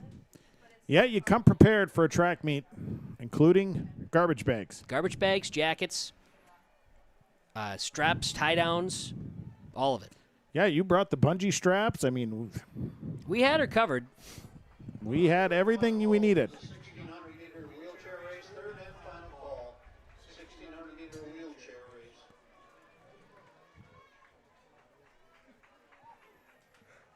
I got everything working real slick now with the Heroes Timing scorebug on the left side and our Lakes Community Co-op Energy Solutions scoreboard. Got the lap updates on that as well, right on down to those who haven't finished. So it's real-time stuff, fun to see. Yeah, it's kind of cool. You know, there's so many different things now that we can implement into our coverage. Yeah, if you look back on what we did the first couple goes around with things, it was you got to start somewhere, right? And yeah, right. We always made it work, but advances in equipment and technology.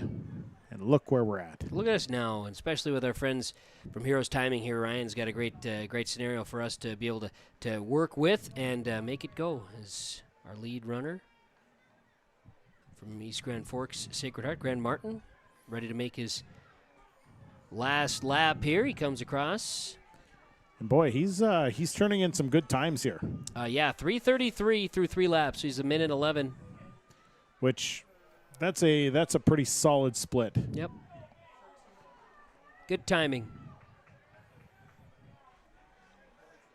He's looking at a sub-5 mile. Something I can't imagine. No, I couldn't either. His personal best is a 4:35.23. That is a very good time. Right, and he'd have to really push it at this point to get there. Yep, he's about 6 seconds or so off, I think. Right. But so look at him make that last turn here. We'll see. And we'll see what the kick is, but it'd be a pretty fast final 200. Well, and you heard from, as we were talking earlier, East Grand Forks coach Roger Hansen saying, It's gotten to be quite a glorious afternoon all of a sudden. Yeah, all of a sudden it's a Chamber of Commerce type of day. It really is. It really is, when you put it together. And he's going to be behind his time, but pretty close. It'll be close. But a good time nonetheless here for Grant Martin of Climax Fisher Sacred Heart. Well ahead of the next finisher. He goes 4:43.89. Yeah, good splits on each lap. Right around that 110 to 113, somewhere in there each lap. So pretty good. Ethan Beta of Park Christian, second place. 10 seconds behind the winner, Grant Martin. Then Lucas Brodzinski of Ada-Borup-West went third. Braden Lassard of United Clay Becker is fourth. Kemper Edwards of Park Christian fifth. Carson Bakke, United Clay Becker sixth. Chase Chisholm, Ada-Borup-West seventh. And Hunter Harmon, United Clay Becker, your top 8 in the boys' 1,600-meter run. Coming up next, we have the boys' 1,600-meter wheelchair. Which is Alex Gullingsrud. Alex Gullingsrud, yes, right. And he's ready to go. He's marshaled, so they'll bring him up front. So a few things about Alex is we'll get a chance to talk about it when he's out there running. But he is also a part of your wheelchair hockey organization. I'm not sure if I'm saying it correctly. But he's because they're not a wheelchair, but they're like sled hockey. Sled hockey. There it is. Yep, sled hockey. That's what it is. And he's gotten to be very high level sled hockey player. Right. Yes. Yeah. I've actually seen some video of him playing, and he is he's very good. He's quite the athlete. It's a very athletic family. Yes, coming from the Gullingsrud crew. And Mike, his dad, Mike, is baseball coach, Red Lake County Baseball, and defending state champs. Mom, Nikki, is the Red Lake Falls volleyball head coach, both teachers. Older brother, Ben, really one heck of a baseball player, but a 3-sport athlete with Red Lake County, right? And Alex, a cancer survivor and an inspiration, and he's going to show us how to do the wheelchair mile. And this is going to be fun. Looking forward to seeing it. I know, like Coach Huey, we heard him on a Chamber of Commerce kind of conversation. He was telling us all about Alex and the strengths and different things. But the fact that he's everything other than the 2 mile he said he's tried, which that's fair. 2 miles would be, well, let's face it, that would be a lot.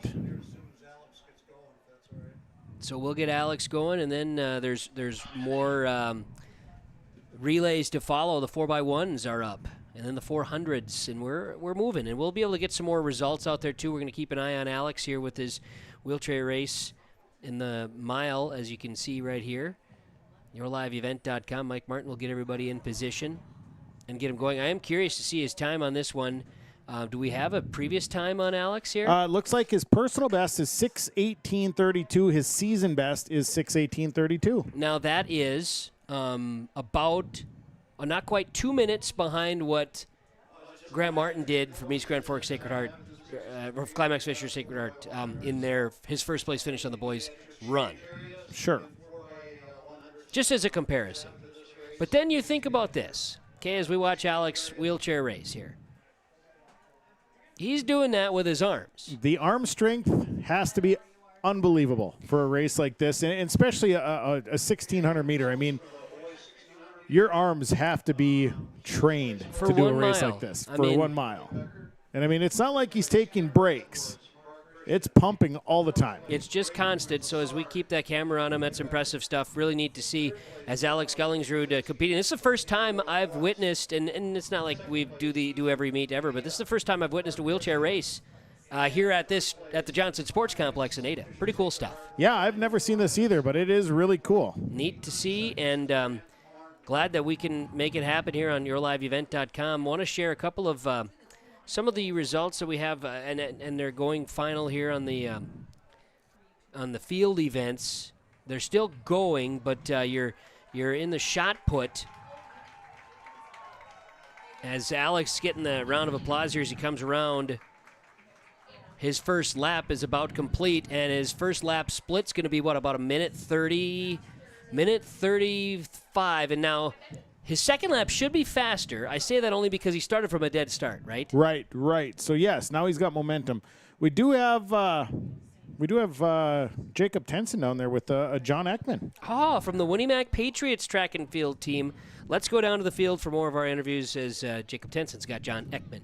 Yeah, the sun's starting to shine out here a little bit now, so it's turning into a beautiful day. It was a little windy to start, but beautiful day here. So how do we, coming into this game, or came into this meet, you guys were anticipating a bunch of wind. What was kind of the message to your team initially? Well, initially, when we were looking at the forecast here, we just said, you can't get really worried about PRs today. Everybody's in the same boat. We looked at it as resistance training. We don't have a track at Winnemac, so it was a good, we just don't want to lose the meets. So we came here to compete, and I said, now it's about just where you place. And boy, it's really cleared off here. It's starting to get beautiful weather. Actually, it's almost perfect conditions now. The breeze is a lot less. There's no more wind coming down the straight stretch there against the racers. And for us though, the way the temperature is designed, it's now the PRs are starting to set, and I see that on our Heroes timing there that the PRs are starting to happen now. Yeah, and how have you felt about your team's performance so far here today? I've been very happy with it. Again, we're only a third-year program. It's been 18 years since Winnemac had track and field, and this is our third year. We've got up to 50 people now. When we started out about 25, about 3 years ago, and now we're starting to be competitive in some of the areas, and that's what I like to see. Our girls team especially is very competitive. They can be with the best of them in the middle of the pack, and that's what we were looking for. Our boys are getting there. It's been a slow process to build them up, but we always told them Rome's not built overnight. And yeah, we're coming in, and now that I'm starting to see we have some people doing some individual success today. We got a couple PRs already in the relays, and that's what we're looking for to get ready for subsections next week. And you talk about the subsections. What does a meet like this do to get you ready for them? Well, this is almost a subsection atmosphere. Most of the teams here are in the section. Most of the East is here, who we'll see. I think everybody's here except for maybe Cass Lake, North Home, and Park Rapids, but everybody else is here. And this gives us a good measuring stick how we're kind of fitting against everybody else. And how do you feel like you are fitting up with everybody else? I'm very happy where we're at. Again, I always look at Bagley Fossen as kind of the measuring stick for us on school size and things like that. And if we can compete with them in some of the events, I'm very happy. And who are maybe some of the athletes? I know we're about halfway, a little bit past halfway through here at the events, but who are some athletes to maybe keep an eye out for? Well, for us personally, there's Carolina Janish. She's going to finish in the top 5 in a long jump. She's coming up yet in the 300 hurdles. She's actually going to do our 4x4 with our main 400 people today. Typically, though, she's our main sprinter. Macy Haskett should have a good day in the 400 today. She was part of our 4x2 girls that took third. But, I look at some of the other schools, too. Foston's always traditionally got some good athletes. I look at the young sounds grader from Nevis. She's fun to watch. She's been very competitive. Ada-Borup's really got a strong program this year. And when the coach from Dilworth has come over, that program has only grown. And I'm very impressed. Again, I'm not really familiar with their people individually, but their relays are nice and strong. The schools that have cross-country programs, they are dominating those long-distance races. And the 4x8 was a big example of that, and they were fun to watch. Yeah, it's been a fun environment here. Now the wind's died down. Like you said, a beautiful day here, but best of luck here throughout the rest of the season and the rest of the day here today. All right, thank you. Look forward to the future here. Very good. Appreciate John Ekman with Jacob Tenson down on the field there. John Ekman, head coach of Winnemac, said second-year program and getting the interest. And, again, a school like Winnemac, they don't have a track. That always makes it interesting, too, but there's a lot of sharing. You talk about Fertile Beltrami. They don't have a track. Things of that nature, too, that they get around and they make things work, and you can do some makeshifting. Yeah, and the nice part about the small schools is they all get along so well that, hey, you know what, they can go and use somebody else's track and get some time on the track and whatnot. So it does work out. As you see Alex Scullingsrud coming around, he's on the home stretch. Big finish. And boy. Look at him go. Look at the push here at the end. He is pushing, and I tell you what. And that's a wow. PR. He broke that. 6:08. 6:18 was his personal best before. It'll 10 end up seconds at better. Wow. 6:08. So, wow. Great performance there by Alex Scullingsrud. In the 1 mile wheelchair race, the young man from Red Lake County, and that's impressive stuff. I'm grateful today for him to be able to have that race without the gale force wind too. Ooh, boy, that would have really been interesting. You know, it would have been good for him on the back stretch, and again, momentum, you bring it around, but again, that front stretch with that wind the way it was would have been tough. Big finish. Awesome to see that in the wheelchair race for Alex Gellingsrud. That brings up our next rung of racing. 4x100 meter relay. We talk about this. This is the one where the exchange is ever so important. We've got 2 heats of this as well. We're going to start with the girls. Well, there's 1 heat of girls. Oh, good. Okay. Okay, 1 heat of girls. Lane 1 is Kleber-Gonvick. Lane 2, Grigla-Goodrich-Gatsky. Lane 3 is BGMR Freeze. Lane 4, Park Christian. Lane 5, Bagley-Foston. Lane 6, Crookston. Lane 7, Walker, Hackensack, Akeley. And Lane 8 is Mahnomen-Waubun. Okay. Well, then we will look forward to it and see where it takes us. Now the sun is peeking out. Now it's we're getting close to a Chamber of Commerce type of day here. I think I'm going to use that. I don't care. I love it. If we can maintain the peach of a day and a Chamber of Commerce kind of day, I think we're really on to something. I think so. And thanks to Randy Huey for helping us out with that direction. Never once has that come into my mind, and here it is now. Yeah, that's a term that's gonna be with me forever. Rain showers have pushed off to the east, and we're looking at about 75 degrees right now. Wind is southwesterly, up to 15 miles an hour right now. Far cry from the wind speeds earlier here today. In fact, I was going to try to track some of that information down. Here it is. I can give you the latest and greatest here. Highest wind gust today in Ada, Minnesota was 49 miles an hour, and that was just before noon. Wow, it wasn't even 50 then. Wasn't even that bad. My goodness. Here we are thinking it was a windy day. Jeez. Now, that was just in Ada. Now, there's good, the wind, the isobars might have been a little tighter in other packed areas, I'm no meteorologist, You're but... not. Nope. And neither am I. I'd like to play one on TV, but... I like to just say the word. Well, here we go. The girls 4x1 relay. Ada-Borup-West Invitational, the mega meet, and we're off.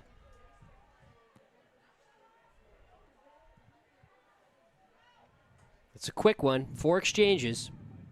And it does go fast. In about 13 seconds or so was that first exchange. And you see the team from Crookston making a nice push to begin with. Got a white flag out there, though, Shani. That's good. We want white flags. Okay. We don't want red flags. That means there was a fault on the exchange. I just want to make sure we were all covered. Yeah, white is good. Park Christian is kind of taken over now. Good exchange. Park Christian had a dandy exchange there. That was real smooth. You can tell they've run this as a team before, and they are going to cruise. Bagley-Foston is second. Crookston in third. Walker, Hackensack, Akeley making a push for that third spot. And the sun comes down on the back side of the of our finish lane camera with Park Christian 51.50. 52.69 was the next closest Bagley-Foston. BGMR, the Freeze, finished third. As had some issues there rotating. Now they're getting it all kind of worked out here. I see. Yeah, Crookston in fifth, 53.85. Grigla-Goodrich-Gatsky, 54.99. Mahnomen-Waubun in seventh, 55.32. And the Bears of Kleber-Gonvick of 55.91. Well, they are going to trot out a second heat of girls in the 4x1. How about that? Okay. I did not have that on my list. No. But everything did turn out here on the scoreboard correctly there with Park Christian first there. Okay, and that all turns out correctly. But there's a second heat. The girls are getting out there and getting set. Okay. BGMR Freeze came in eighth, by the way. 57.56. Got it. Because for a second there, they had run the race in 3 seconds, and I thought that might have been a little off. You know, that would be probably a personal best. Could be. I would think. Probably a season best. Yep. Maybe even a world record. Most likely. So it did not happen. Wind aided. Oh, definitely. So here we go. DGF, Ada-Borup-West, Climax Fisher, Sacred Art, United Claybecker, Winnimac, Rothsay, Nevis. In the second heat of girls 4x1 relay time. And it's a full heat, too. I mean, it's a full heat. They didn't even have it on the list. Nope. Look at that. Found it. Got it. Here we go. Feeling it now? The lower back is starting to settle in? Yeah. Yep. I'm making old man sounds up here. Well, you've only been sitting here for 3 hours? Oh, I've sat around longer than that. Well, that's very true. Very true. We sure have. we'll look forward to seeing what this second heat is all about in the girls 4x1 as the runners take their mark in that first leg. Here we go.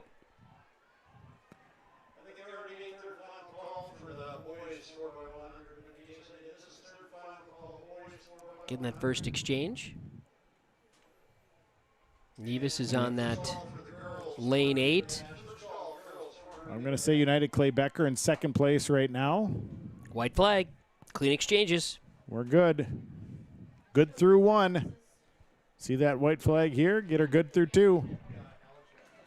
And good through 2. And a good race up front for the lead. Exchange will be everything here. Uh-oh. A little bit of a bobble from Nevis on the outside, but a good recovery here. Gave just enough for United Clay Becker to grab the lead. But Holy hey, cow. Nevis turned it on in the back stretch, the front stretch. They're going to win it. Jeez. Surviving a poor exchange. Yeah, they had a little bobble, but then shifted gears. Look at that, 53-83. Nevis first place. A full second ahead of United Clay Becker. Then Ada-Borup-West, Climax Fisher Sacred Heart, Winnimac, DGF, rounding out the final heat of girls 4x1 relays. The boys are going to get in their positions now. So we'll shift gears. We'll shift gears, because they were shifting gears. Now we will. And heat number 1, it'll be lane 1, Ada-Borup-West. Lane 2, United Clay Becker. Lane 3 is Grigla Goodrich Gatsky. Lane 4, Park Christian. Lane 5 is Walker Hackensack Akeley. Lane 6, East Grand Forks. And lane 7 is Clearbrook Gonvik. That's heat 1. Got it. There's 2 heats here and today. Your top finishers are Park Christian, Bagley Foston, Walker Hackensack Akeley, Nevis, Crookston, United Clay Becker, Goodrich Grigla, Mahnomen, Waban. They would be your fast finishers in the girls 4x1. Park Christian takes home the win. So the boys on the track, white flags are up. Everybody seems to be about ready. They'll get themselves situated here. Situated. And boy, yeah, that flag hasn't moved here. The wind has passed us by. I anticipate that Preston will be pulling his hood down any moment. I think he's very pleased with his hood the way it is. He likes to live incognito. I know. But I just thought he'd let the hair flow. Yeah. Let the hair flow. Oh, the Bellamy brothers are hanging out. I love it. Ada-Borup-West is in lane 1. You got United Clay Becker lane 2, Goodrich Grigla in lane 3, Park Christian 4, Walker Hackensack Akeley lane 5, East Grand Forks lane 6, and Clearbrook Gonvik will be lane 7 in the boys 4x1 relay. This is heat 1 of 2 as well. So runners getting set. We'll get this one underway. Yeah, we will. And then we'll have more racing after that. Looks like we're getting in the 400s. That'll follow. Yeah, the 400-meter dashes. Here we go. Guns up. Sun's up. It has been. A few clouds, and it looks like the dust is even kind of settling now after the little rain showers. That's all. We'll take it. That's important. It sure is. Here's this team from Walker Hackensack Akeley, neck and neck with Park Christian right now in East Grand Forks in a achievable third. Good exchanges. Boy, this is going to be a good finish between these two teams with Walker Hackensack Akeley and Park Christian. And Park Christian has had a really, really good 4x1 team the last few years. A little bobble from the Wolves on the exchange. But here come the Park Christian Falcons. Big finish here from Walker Hackensack Akeley as well. Look at that. Ada-Borup-West going to finish in third place. Good finish for them. Park Christian by 13/100ths of a second. Walker Hackensack Akeley, Ada-Borup-West, Goodrich Grigla, East Grand Forks, United Clay Becker, and then Clearbrook Gonvik will round out the first heat of the boys 4x1. So then we would put us in heat number 2 of this 4x1. Yes, it will. And we're going to set that stage for you. We'll get the field set here in just a moment. Just got to get everybody all situated, and it'll all pop right up right when it's ready. Timer is not ready yet. Not quite there yet.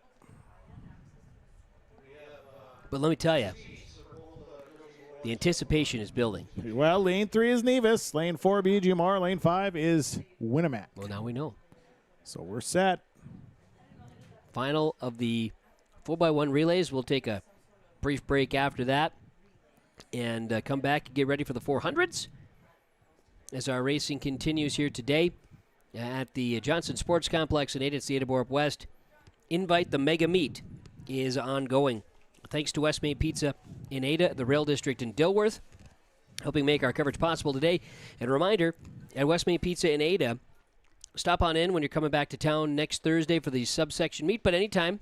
And any of the meal options are great. They're more than just pizza. Find them on westmainpizza.net. And when you're there, you can learn more about the Text Club, the different catering options, the menu. You can get the app. You can join the rewards. Need I say more? You could order a Mega Meat pizza. They have the all meat. They have the ultimate pepperoni, the pickle pizza. My favorite pizza is the taco. They have a very good taco pizza at West Main Pizza in Ada and at their spot, the Rail District in Dilworth too. And they have a brisket pizza. They make the brisket at the Butcher Block in Dilworth. Well, I've not had that. Yeah. Here we go. Heat number 2, 3 teams vying for second heat glory. And we're getting the second leg right now. And there's only 2 teams. Okay.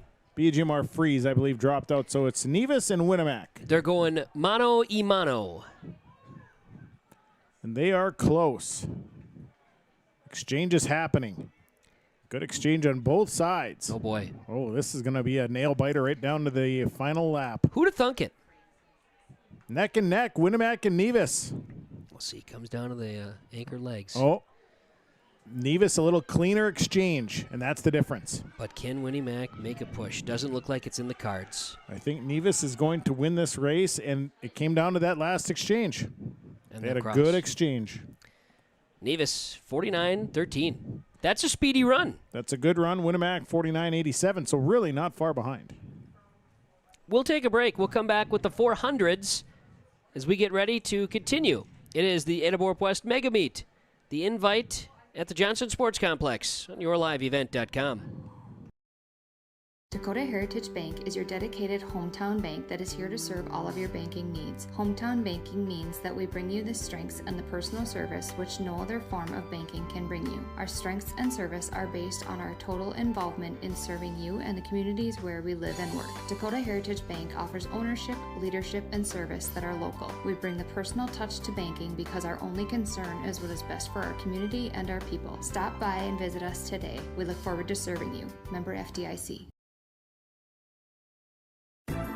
Upgrade your toolbox and tackle any project with the latest from Ada Building Center, LLC. They've added a massive 24-foot Diablo display filled with everything you need, brand new to the store. From circular saw blades to framing blades and metal drilling solutions and diamond cutting concrete blades, Diablo has it all. Need fine finish or general purpose wood blades? High-performance crew driving bits? They've got you covered. Stop by Ada Building Center, LLC, Highway 200 East Edge in Ada, and see the Diablo difference for yourself. Your next project starts here.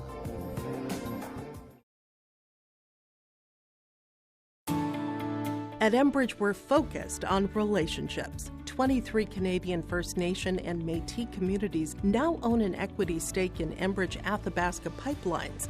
In Minnesota, Enbridge has spent $450 million and counting with Native-owned companies and in wages to tribal members working on Line 3. Every day brings new collaborations, partnerships, and possibilities. Learn more at Enbridge.com. The girls' 400 is underway. First of 6 heats. Meg Rogness of Park Christian out in front. You got Macy Haskett of Winnemac, Kiera Bai of East Grand Forks, Kinsley Belland of East Grand Forks, Chloe Johnson, United Claybacker, Annika Akri of Park Christian, Jersey Perkowitz of East Grand Forks, and Jayla Abrahamson of Climax Fisher Sacred Heart. Well, they're coming down the front stretch here. It would appear that it is Kinsley Belland, followed by her teammate, Kira Bai, then Park Christian. Annika Akri. And boy, it is going to be Kira Bai. Slid right past her teammate and is going to win this race. Very close at second. Bai, first place. Belland, Akri, and the difference was 2/100ths of a second. So a good tight race there. This first one of 6. Girls' 400-meter race. And now everybody's just really happy about the weather. See, the breeze is kicked up just a little bit again. Not bad, though. My inline camera decided to shut down there, young man.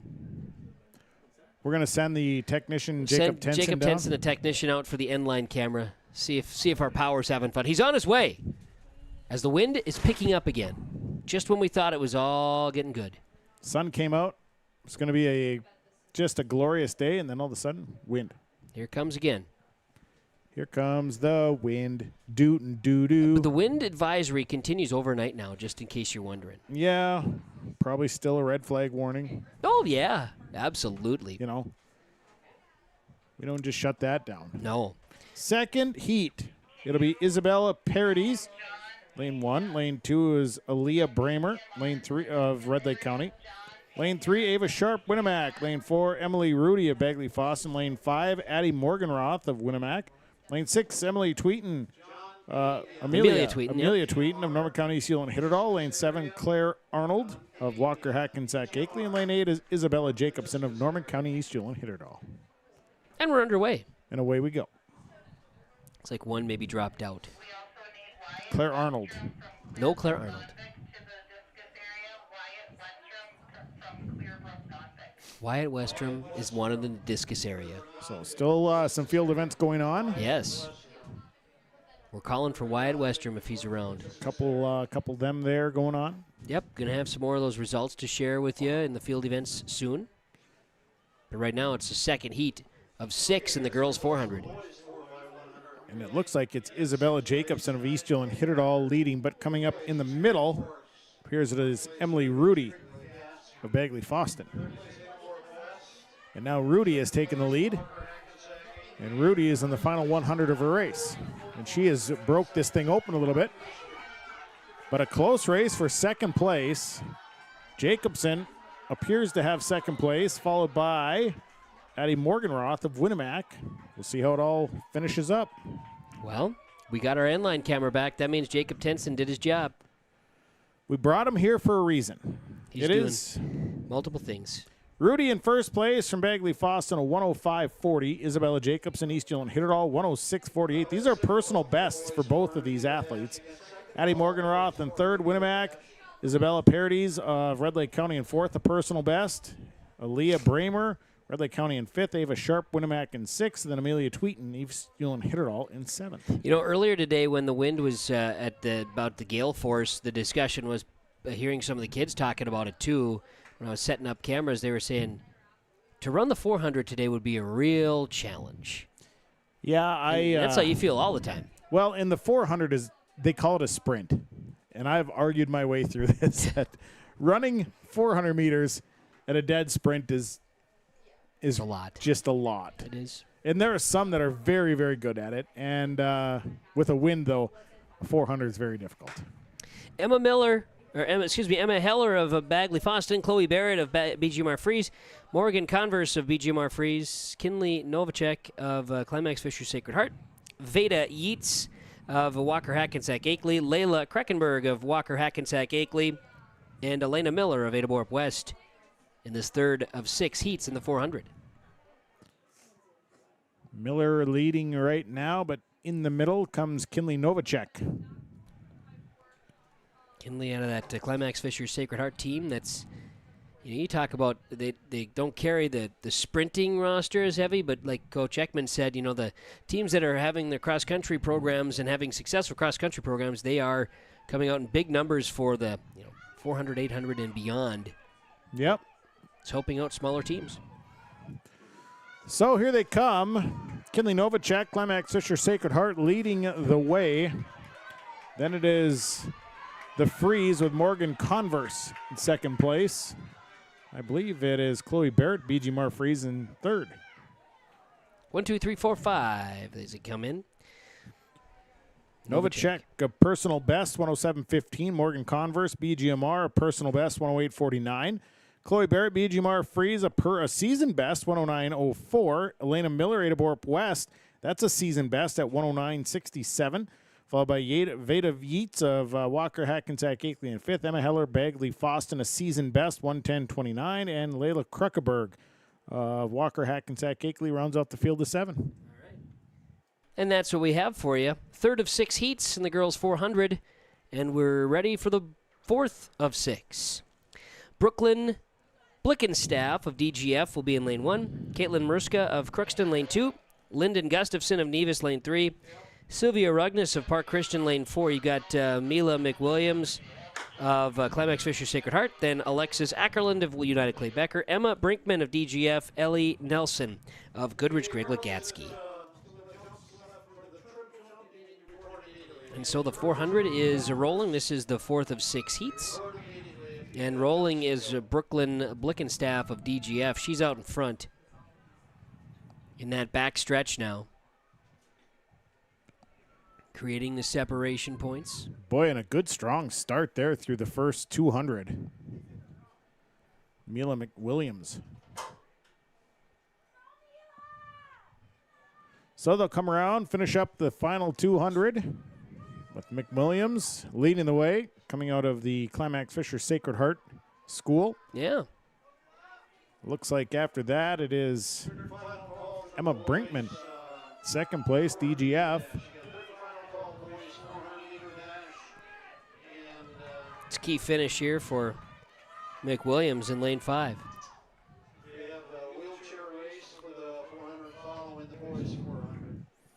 Way out in front. Good finish. Mila McWilliams, 1:10.24, a personal best.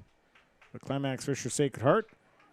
Sylvia Rognes, Park Christian, second. Emma Brinkman, DGF, a season best, 1:14.91. Excuse me. Alexis Ackerland, United Clay Becker in fourth.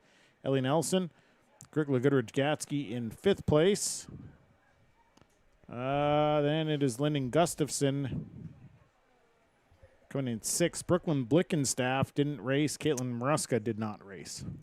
I thought Brooklyn was out front for a minute there too, but I mistook that for sure. Actually, Lyndon Gustafson did not race either. She didn't. We were down 2.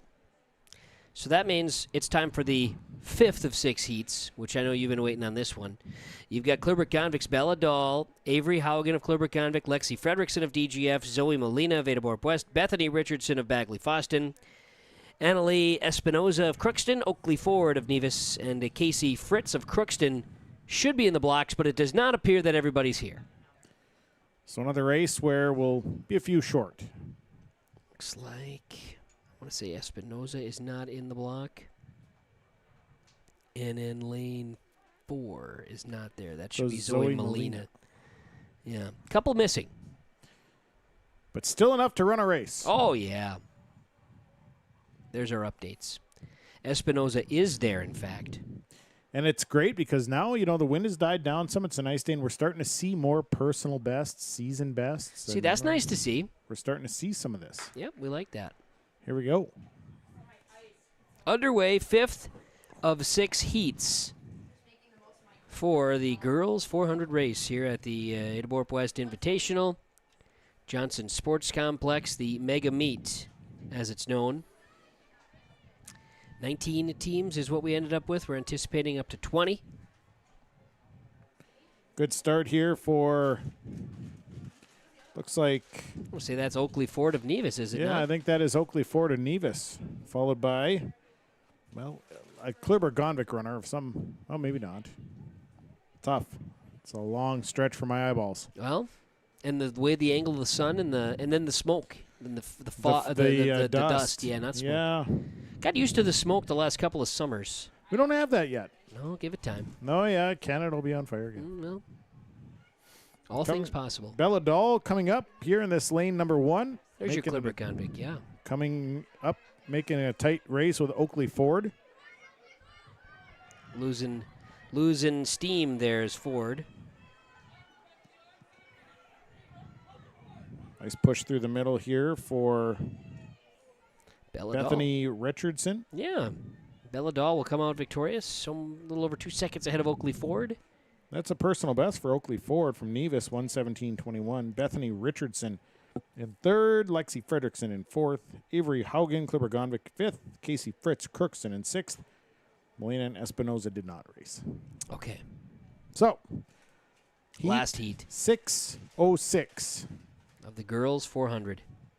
We'll see if any of those other ones that missed out show up in this heat. Looks like not. Caroline Matchlet of Clearbrook-Gonvik, then Maya Durgan of Nevis, then Emily Freeman of Walker Hackensack Akeley, and Kira Andrus of Nevis will be on the track taking their marks. ready to run. And here we go. This, the final of the 6 heats of the girls' 400-meter race. 4 runners. Walker, Hackensack, Akeley's Emily Freeman is out in front. Nevis, Maya Durgan, Kara Andrus, and Caroline Matchlet. The 4 on the track right now.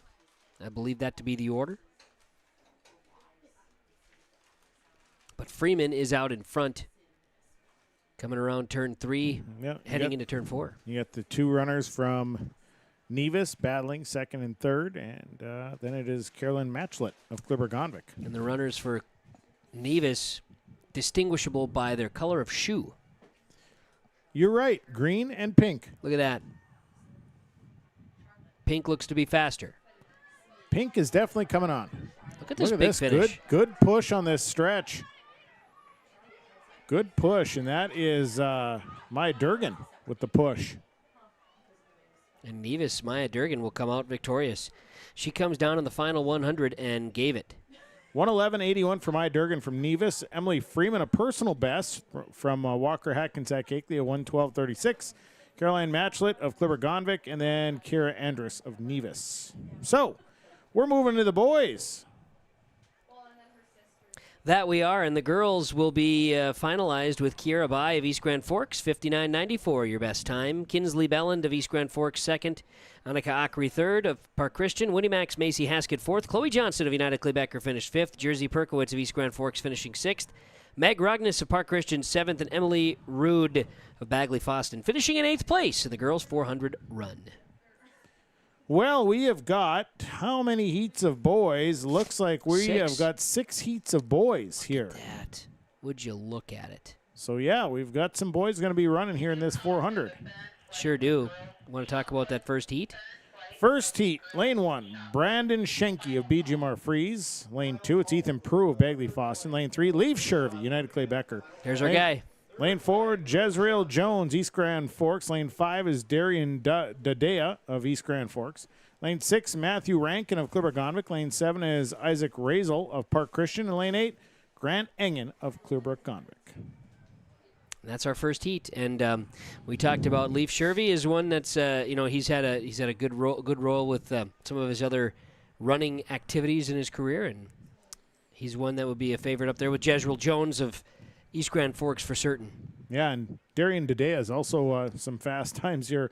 51:47 is his time coming in. Dadea is one that his coach was talking about, just as got to watch. And we're going to watch him. We are. He's gonna run, and we're going to watch. Yeah. I'm looking forward to it. Different views. The sun basking here now at the Johnson Sports Complex in Ada. A little bit of a breeze still, but we've gone past the raindrops. We would be celebrating the raindrops mostly, but the fact that you don't want to be wet when you're watching track and field, that's the reason we weren't super excited about it. Yeah, there's just something about rain at a track and field meet that, tell you what, it's just not enticing. No. Right now, though, we are looking at a temperature. It's popped back up to 75 degrees and southwesterly wind up to 20. Gusts higher at times. We're not seeing it right now, though. It's like a beautiful evening. Oh, yeah. And the racers are ready. So they'll hop in the blocks, and we'll be off and running. First of 6 heats in the boys' 400. There's the gun.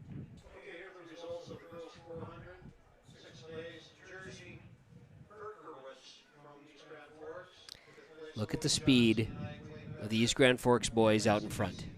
You've got Jezreel Jones and Darian Dadea, and they are cruising. But Leaf Shervy, he's just hanging right in there. He's got good pace. He's just behind.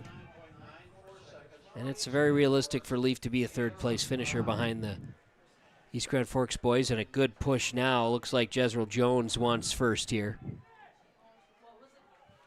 Jones is fast. He is fast. But look at Shervy's just kind of sneaking up. Darian Dadea, though, is going to hang on. Boy, that is a fast race right there. Boom, boom, boom. Shervy a very close third place, but it'll be Jezreel Jones of 50-32. about a second ahead of Darren Dadea, then Shervy and Prue and Shanky and Rankin and Engen. Well, a season best for Jones at 50.32. A personal best for Darian Dadea of East Grand Forks, 51.23. Leaf Shervy, a personal best, 51.41. From United Clay Becker. Then it's Ethan Prue, Bagley Foston, Brandon Shanky, BGMR, Matthew Rankin, Clipper Gonvik, Grant Engen, Clipper Gonvik, and Isaac Razel did not race. So all that with the wind and the other aspects today and some personal bests. How about that? Pretty fun to see. Heat 2 of 6, the boys 400. Tyler Ott from Nevis, then Axel Drake of Climax Fisher Sacred Heart, Cash Radke of Bagley Foston, Clayton Burns of Walker Atkinsack Akeley, Eli Nelson of Goodrich Griglagatsky, Alex Molina of Winnimac, Ezra James of East Grand Forks. Oh, no, they're going to rotate here. I'm missing somebody. Drayden Kobanet of Clipper Convic is in there. We're missing Lane Tour, so we're short one. That's okay.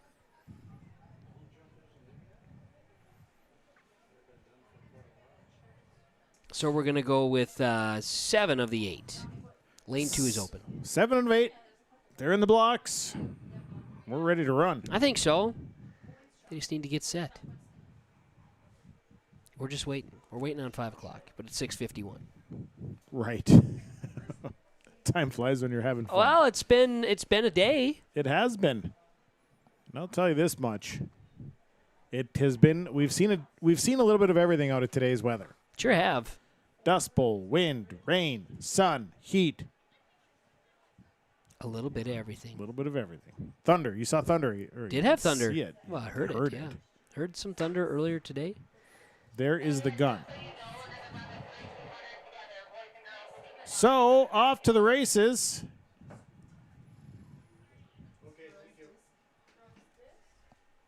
And it would appear that it is maybe Clayton Burns up front along with Drayden Kobanes. No, not Drayden Kobanes, but maybe, not really sure who's running near. I think you're right, Burns. Now down on the inside, Cash Radke. Look at Cash putting it down. Eli Nelson, maybe that's who we were looking at before. And Eli Nelson's going to hang on here. Good push there by Cash Radke. Just didn't have that last little kick. Hey, Eli Nelson of Goodrich Grigla. He goes first place, 55-68. Cash Radke of Bagley Foston, then Clayton Burns, then Ezra James, Tyler Ott, and lastly, Alex Molina and Drayden Kobanet. Season best for Eli Nelson from Grigla Goodrich with a 55-68. Tremendous. So we go to heat 3 of 6. They'll make their way up. Yeah, they will. This is the boys' 400-meter race on yourliveevent.com, the Ada-Borup-West Invitational. It is the action today on yourliveevent.com. The mega meet here today, and look forward to this third heat upcoming. And then we'll be looking into some more opportunities, probably catch up with some more race winners as our day goes along as well here on yourliveevent.com, so stick around for that.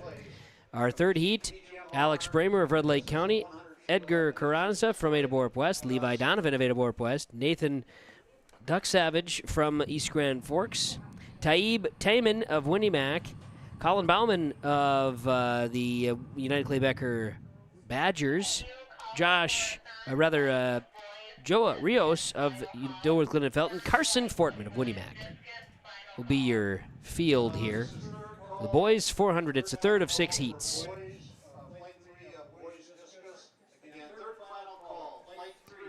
They're in the blocks, and we're getting ready to go. And we're off. In the third of 6 heats in the boys 400.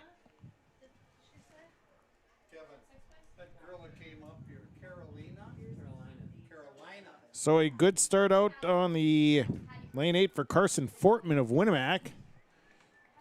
Pushing through in the middle, though, you'll see. Well, it looks to me maybe United Clay Becker making a push there. Yeah, we're seeing an effort here from Colin Bauman. Then down on the inside, Edgar Carranza Uh-oh, we lost the camera. Uh-oh. Carranza.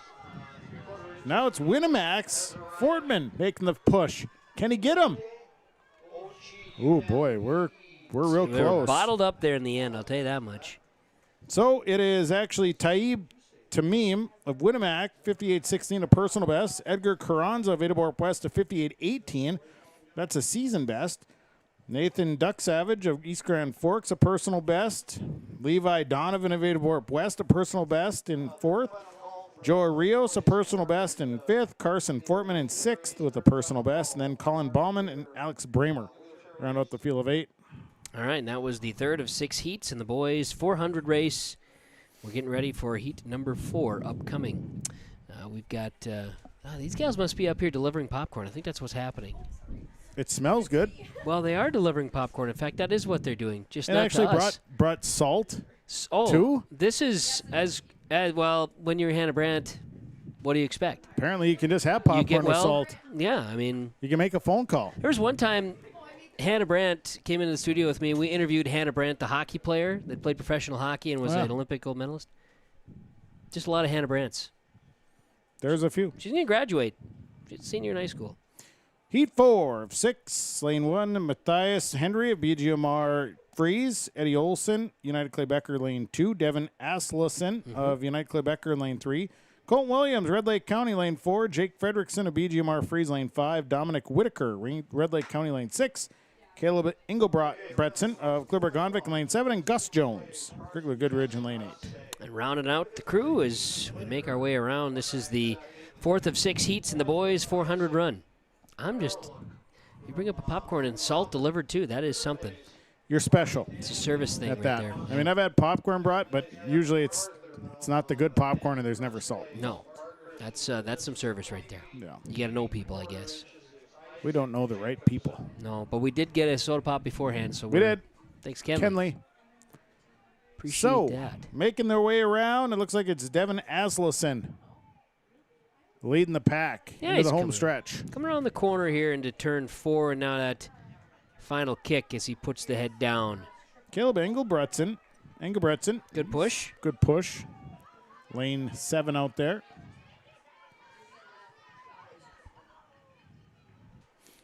And it'll go just like that. Aslason from United Clay Becker will be in first place there, with Engelbretson in second. We'll see Matthias Henry. Third place finish there. No, he pops down to the 4th with Eddie Olson of United Clay Becker popping ahead. Dominic Whitaker, Jake Fredrickson, Colton Williams, Matthias Henry, and Gus Jones. All wrapped up. 2 heats left in the boys' 400. YourLiveEvent.com with coverage of the Ada-Borup-West Invite, the mega meet here today. So we look at Heat 5, Lane 2, it's Thomas Lindau of Nevis. Lane 3, Drayton Tibbetts of Mahnomen-Waubun. Lane 4, Jackson Barth, BGMR. Freeze. Lane 5, Connor Jelly, Wrigley Goodridge Gatsky. Lane 6, Nate Powers of Red Lake County. Lane 7, Owen Hushley, Bagley Foston. That's a name we'd have been recognizing from the years past. Would have been a relation there to Annalisa Hushley from Bagley Foston, had been a state champion. Coach Peterson's had a good run with the Procket Coms and the Hushleys, and now he's got Owen to watch as well.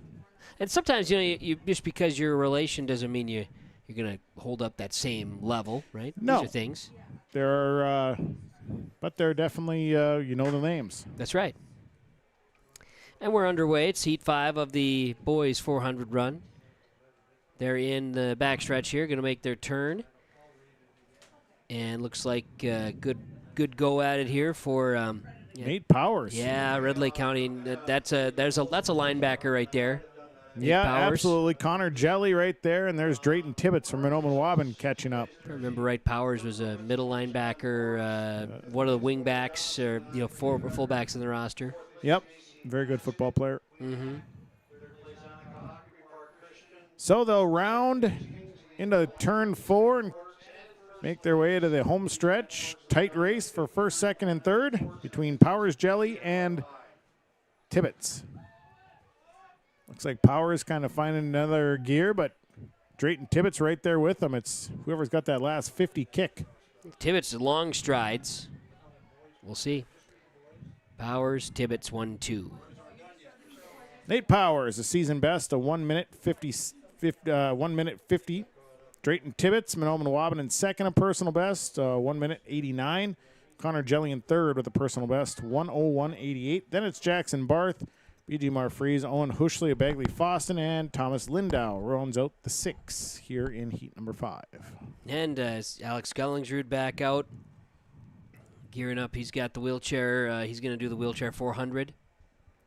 And your other in the 6th heat would be Tarek Shepit of Nevis, Ashton Anderson of Winnimac, Christian Keifet from Climax Fisher Sacred Heart. We're getting the hurdles next. We're getting the hurdles next after the 400-meter wheelchair. Then it goes to the hurdles, the 800, and then we're in the 200-meter dash, and we're moving along.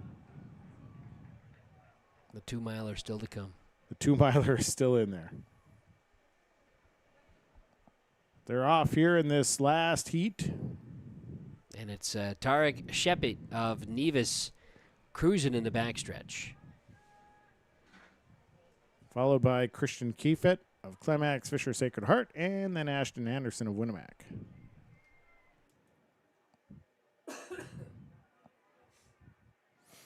So around the turns they come onto the home stretch.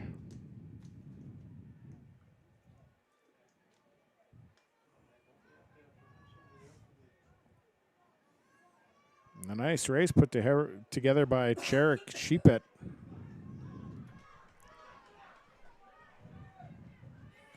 And he's going to win this from Nevis. 55.63, a nice run. Heck of a time. Yeah, very nice run. He'll be right in there. 104 for Christian Keifet of Climax Fisher, and 107.82 from Ashton Anderson of Winnimac. And now Alex Gullingsrud going to head back out for the wheelchair 400.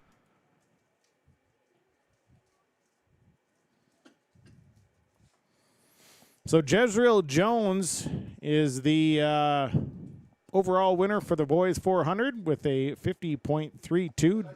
Darian Dedea of East Grand Forks second, Leaf Shervey third, United Clay Becker. Ethan Prue, Bagley Foston in fourth, Brandon Schenke, BGMR, Northern Freeze in fifth, Matthew Rankin of Clipper-Gonvick in sixth, Cherek Sheepet of Nevis in seventh. Here for the boys 400. Now we're up to the boys 400-meter wheelchair. And Alex Gullingsrud, personal best, 137.66. He had a great race in the 1,600 meter, broke his personal best for that, then his season best by about 10 seconds. So here we go. Alex Gullingsrud will take the gun, and he's off and rolling.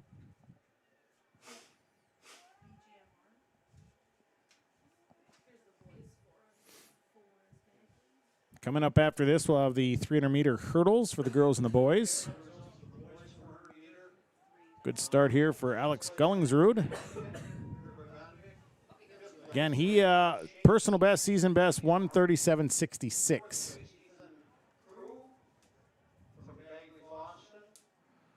So Gullingsrud out there for the 400.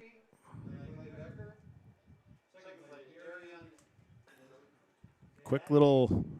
And he sneaks those little breaks in there just so quickly. Otherwise, his arms are constantly pumping. And you think about that, too. Just you don't want to screw up your rhythm because, again, then you're going to lose it. Yeah, exactly. Lose control. So he is he definitely has trained and done his work here for these wheelchair races. And here comes Gullingsrud down the home stretch.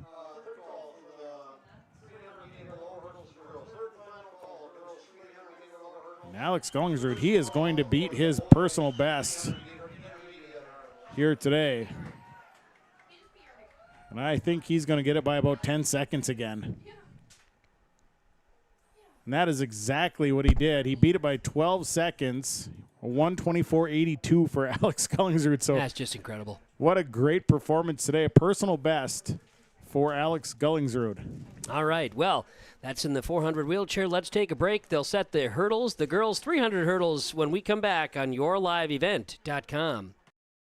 Welcome to Foston Family Dental, where we make sure every visit to our practice is a positive experience. Our team of skilled dentists and staff work together to provide comprehensive dental care to patients of all ages. From routine cleanings to complex procedures, we are committed to giving you the best possible dental care. With state-of-the-art technology and a warm, welcoming atmosphere, we strive to make your visit as comfortable as possible. Schedule an appointment today and see why Foston Family Dental is the top choice for dental care in our community. Are you looking for a reliable partner when it comes to top quality products and exceptional service? Look no further. The answer you're looking for is the Foston Tri-Co-op. With convenient locations in Foston, McIntosh, Clearbrook, and Gully, we're your local partner dedicated to helping you thrive. From premium seeds and fertilizers to cutting-edge farming technology, the Foston Tri-Co-op has what you need for success. Visit one of our locations today and let's grow together. The Foston Tri-Co-op, partnering with farmers, growing with the community. Well, in my opinion, what makes the school so special is everybody that's inside the school. Fantastic place to go. You can be a somebody. Everyone knows who you are. You can walk down the hallway and see a senior walking with a kindergartner bringing them to class. The community wants every student to succeed here, and they want the district to succeed. Once you're out here, you're going to want to stay. I can guarantee it. Come and try it. Definitely come to Goodridge. Everybody comes together at Goodridge to make it a better place.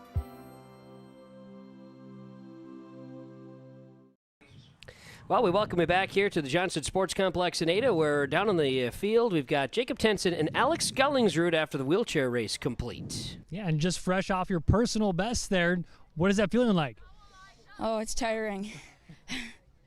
And you've ran a couple different events, done a couple different things here today. So, just what are you feeling? Just other than tired, what's the feeling right now? I'm pretty happy because the weather kind of shifted a lot for me, from going to very windy and rainy to sunny and no wind. But yeah, I've PR'd in all my events so far, so I'm pretty happy with the day so far. And I talked with a couple different coaches, and they've said that you maybe are the best athlete here today. So how does that make you feel? Pretty happy. And throughout the rest of the season here, what are you maybe hoping to do? Maybe break some more personal records, or what's kind of the goal for you? Yeah, I hope to break a bunch of more records because I've been breaking records almost every meet for the past couple of meets, getting better, getting more practice. So I hope I get way better, especially by the end of this year. All right, well, it's fun to watch you compete out here. And again, congratulations on the personal best and best of luck here throughout the rest of the season. Thank you. Very good. Alex Gullingsrud, Jacob Tenson joining us. Now the girls 300 hurdles, heat number 1, and out in front, Carolina Janish, Winnie Mac, out in front looking to finish out as she is going to come across with a finish of first place. Carolina Janish. Personal best, 48 flat. Ahead of Britton Young from Walker-Acatac-Akeley and Emma Landreville of Walker-Acatac-Akeley. Georgia Perkovitz, then Aubrey Halverson, Brianne Myers, Ella Henning, and Emily Lindo. Round out your first heat of 3. And again, 5 more personal bests in this race. Fantastic. Just a good race. 1 of 3 here. We get into the second heat for the 300-meter hurdles. Carolina Janish gets it done, though. They're on that first heat. So we go to the second heat. Josephine Tice of United Clay Becker, lane 1. Lane 2 is Sasha Melby of BGMR Freeze. Lane 3, Emma Schultes of Climax Fisher Sacred Heart. Lane 4, Kaylin Obo of Monoman Waban. Lane 5, Kinsey Ellingson of United Clay Becker. Lane 6, Sally Colin of Crookston. Lane 7 is Faustina Henry of BGMR Freeze. And lane 8, Anna Colden of Winnemac. They're in the blocks, and here we go. Underway. Second heat, the girls' 300 hurdles. The boys' hurdles will follow. We've still got the 800s and the 200 runs to get to. And the 2-milers. And don't forget about the 4x4. Oh, that's always exciting. I'll round out the meet with a 4x4. Hard to beat it. We'll share some field results for you, too, as this 300 hurdles, second heat coming in. So they round the corner. Looks like Caitlin Oboa is right neck and neck with Emma Schultes of Climax Fisher Sacred Heart. Kinsley Ellingson of United Clay Becker. Also, you've got Crookston's Ellie Colin coming in there as well. And I think Allie Colin actually ends up winning it from Crookston, a 52.89, a personal best. Emma Schultes, Climax Fisher Sacred Heart, in second place, 52.96, a personal best. Kaylin Oboa, Manoman Waban, a 53.33, a season best. Followed by Kinsey Ellingson, United Clay Becker at a personal best. Sasha Melby of BG Marfriza, personal best. Josephine Tyson, United Clay Becker, a personal best. Anna Colden in seventh, and Faustina Henry in eighth place. All right. And so, third and final heat coming up. Then we'll get into the boys. So, we'll have Bria Sather of Clearbrook Convict, Leah Zupke of Walker Hackensack Akeley, Lauren Tull of Crookston, Emily Reitmeyer from Climax Fisher Sacred Heart, Alexis Peterson of Winnimac, and Aaliyah Bramer of Red Lake County. Third and final heat, girls 300 hurdles. Runners will take their mark and get ready to race. They'll get ready to run here a little bit, and they're off. Again, this is a very difficult race because not only are you sprinting this, but you're also having to kind of stride out, get your steps right to get over those hurdles. And the hurdles are staggered, right, which is a little different than other hurdle races. Right. 300 stands on its own. Call these intermediates. I'm not a fan of hurdling. Me personally, don't think it would be a good thing for me to try. No, I was never a hurdler. I didn't quite have the... I was good at knocking hurdles over. Sure. But I'm always admiring those that can do it and that make it look easy. There's a lot of time put into a hurdler. So, Emily Reitmeyer's leading the way, but coming up on the outside is Aaliyah Bramer, Red Lake County.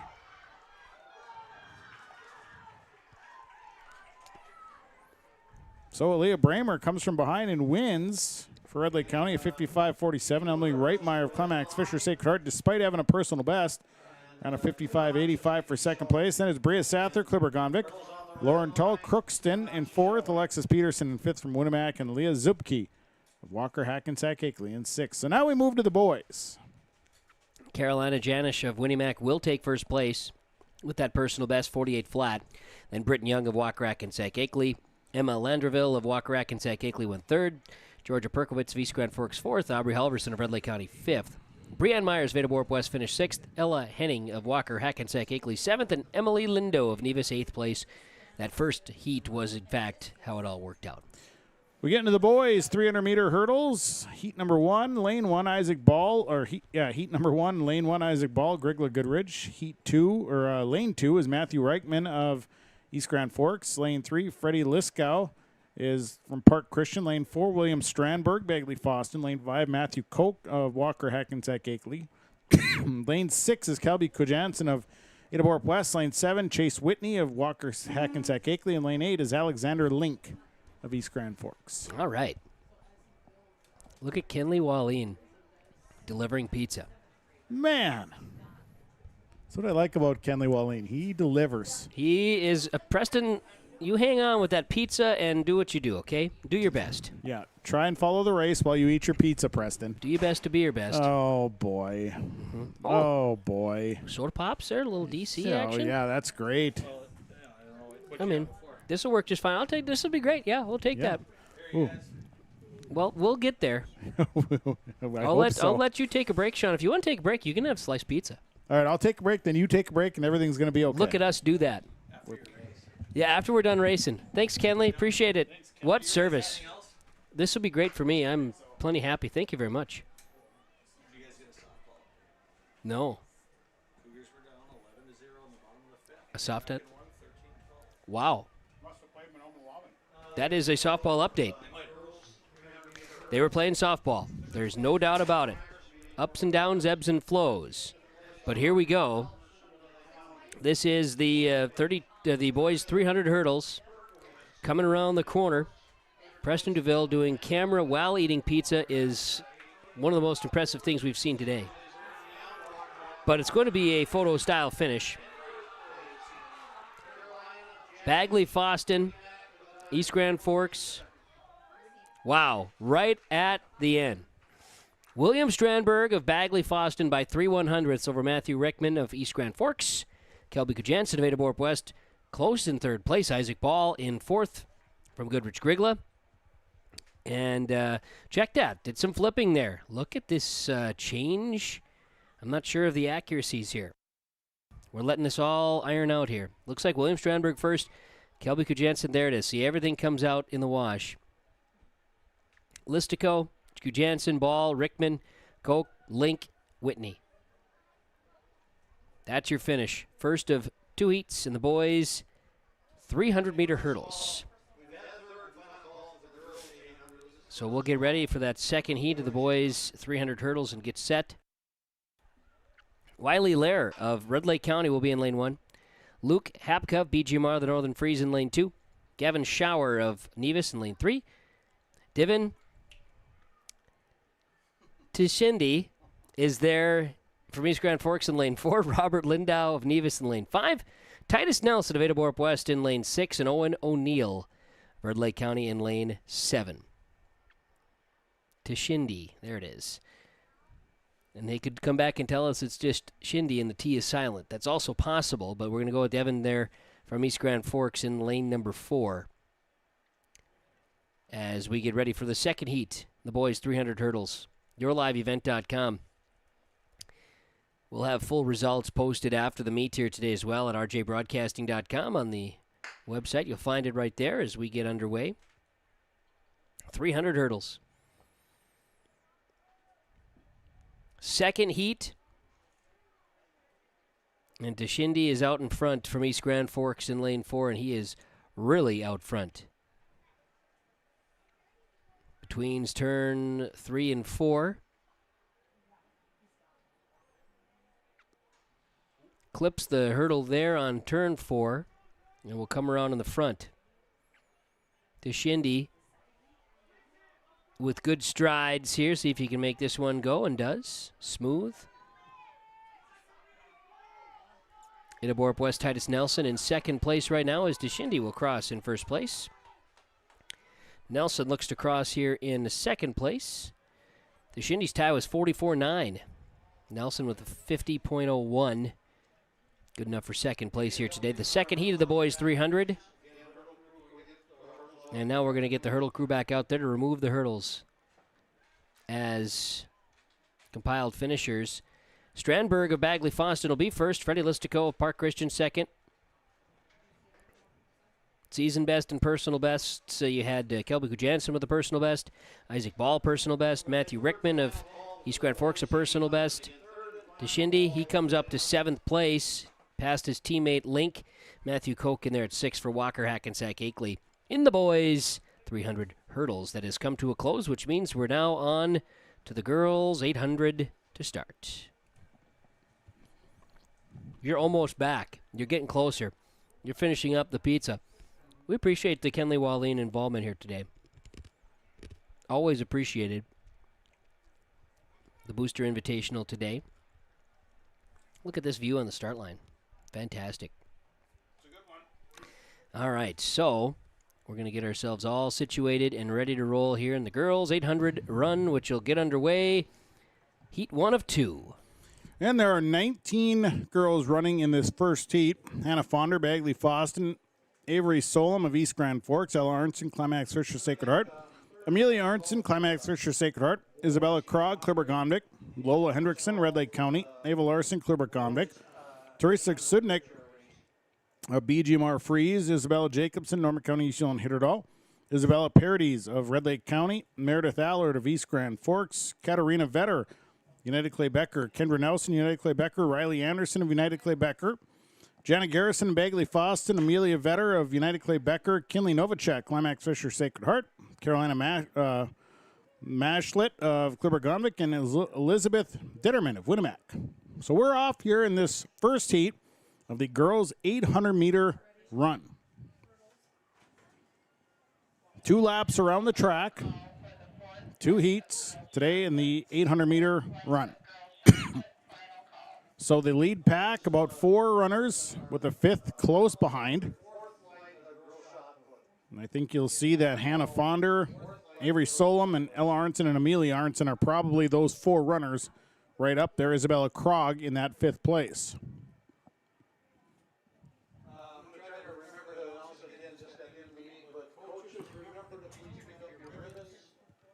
So they'll come around the first turn, or the 4th turn rather, onto the home stretch. And it looks like it is the runner from Bagley Foston, Hannah Fonder, that was leading, but now you've got the Arnsons both right there. One of the Arnsons passing. Avery Solom in a 4th place spot. Krog close by. They're on to the 2nd lap now here in this girls' 800-meter run, the first of 2 heats. And it looks like making some space.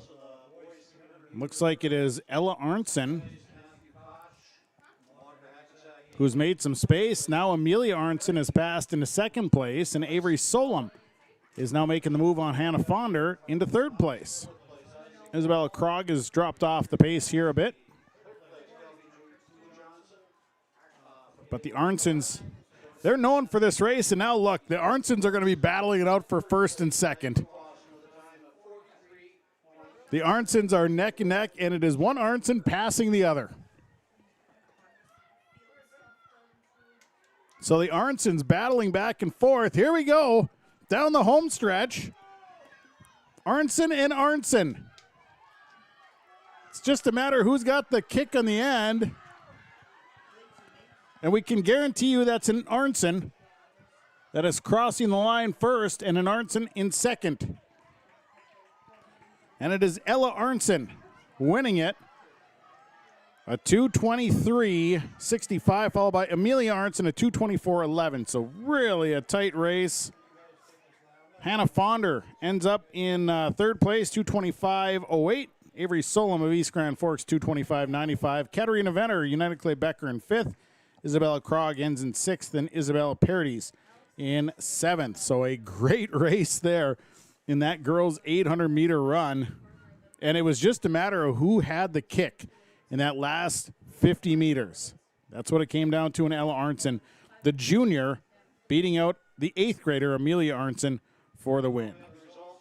So we go to heat number 2 in the 800-meter run.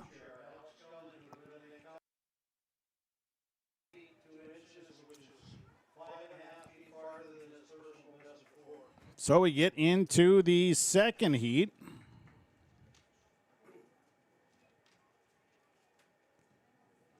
And they'll get everything tabulated here, and then we'll start up the 2nd heat.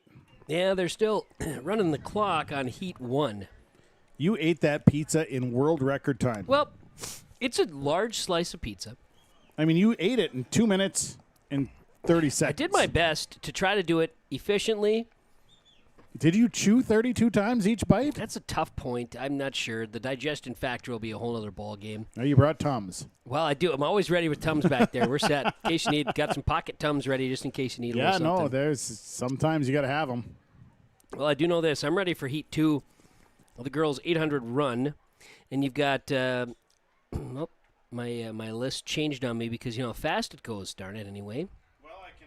Oh, sorry. I turned you off for a second. Let you. Elena Freeman. Yep. Is from Walker Hackensack Akeley, Lyndon Gustafson of Nevis, Bella Dahl, Kliber Gonvik, Anna Podol of Nevis, Brogan Hendricks of Ada-Borup-West, Mila McWilliams, Climax Fisher Sacred Heart, Josephine Refshaw, Menomin Waban, Brooke Bjorgard of BG Marfreeze, Taylor Koloff of Park Christian, Layla Kruckberg of Walker Hackensack Akeley, Jenica Reese, Crookston, Kaya Turner of Menomin Waban, Ella Marquardt of Red Lake County, Riel Triplett of Ada-Borup-West, Olivia Heller of Bagley Foston, Elena Gulzer of Crookston, Andrea Morales of Crookston, Zizi Sam of Crookston, and Emma Brinkman of DGF. Round out the field of 19 for this 2nd heat in the girls' 800-meter run. It's a full slate. Got everybody out there. So once they get past the cones, then they can cut down. I thought it was interesting. You just kind of forget about it, but you know, you're running that last lap and you're getting everybody else ready for the next one. So they're just running amongst others. You know, everybody's out there, and you got your inside laps or lanes where you're running. Everybody else can just roam about. Yeah, exactly. That's how they set it up as they come around this fourth turn into the home stretch. And they're coming near the first lap in on one of two.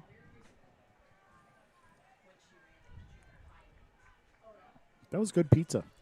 Yeah, real tasty. Like that. I got no complaints. It was mild, didn't hit you with a lot of spice or anything. No, it's just right. Guys like us that need to broadcast to have a sliced pizza, that works out. Normally something like that would be dangerous. Yep, can't do much with that, but here we are, and look at us live to tell a story. We can do it. We got a real triplet out front here for Ada-Borup-West in this second heat of the girls 800. She's getting some coaching from Coach Hennon on that turn two. Jogged along with her for a little bit, giving her the encouragement. It could be Brogan Hendricks. I apologize. Could be Brogan Hendricks out there. I'm pretty sure that's Brogan, actually. Nonetheless, they're racing. It'll be a good race here between first, second, and third once they come around the corners. Yes. And it's because you look at that pace out front. We're keeping an eye on it here. Preston's got it on the camera there on yourliveevent.com. Second place is starting to make a little bit of a push here. So, that's always, when you're out in front, you don't know what's behind you. No, and rule number one is don't look back. No. Got to run your race. And that's what we're seeing out here, but a good rally here towards the end. Let's see, as that is Hendricks down the front stretch. Bella Dahl, maybe the second place runner, and boy, here comes a Nevis runner. Making a push, big push. A big push. Going to be close down the end. end. A good kick right on that last 25, 30 meters. Yeah, Anna Podol from Nevis ahead of Bella Dahl, but it was Brogan Hendricks of Ada-Borup-West. 2:58.36, your heat number 2 winner in the girls 800 run. Nice to see some good times there showing up here from these kids and good efforts. Absolutely, and some good times here. Brogan Hendricks, personal best from Ada-Borup-West. Anna Podol, a personal best. Bella Dahl, a personal best. Lots of personal bests here in this race. Good for them. Heat 2 in the girls 800. We'll get ready for heat number 1 of the boys 800. And let's see how many heats we have in 2 heats. Sorry about that. Pressing all these extra buttons all of a sudden. I don't mind. Well, I'm sure you're fine with it, but, all of a sudden I forget which buttons are meaning to be where they need to be.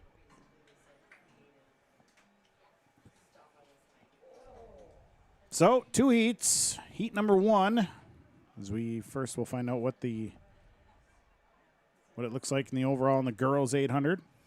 Yeah, the Arnsons, Ella first, Amelia second, ahead of Hannah Fonder, then Avery Solom of East Grand Forks, Katie Vetter from United Clay Becker fifth, Isabella Krog of Clearbrook Convict sixth, Isabel Parody, she will come in there at seventh, and Ava Larson of Clearbrook Convict eighth place finish in the girls 800 today.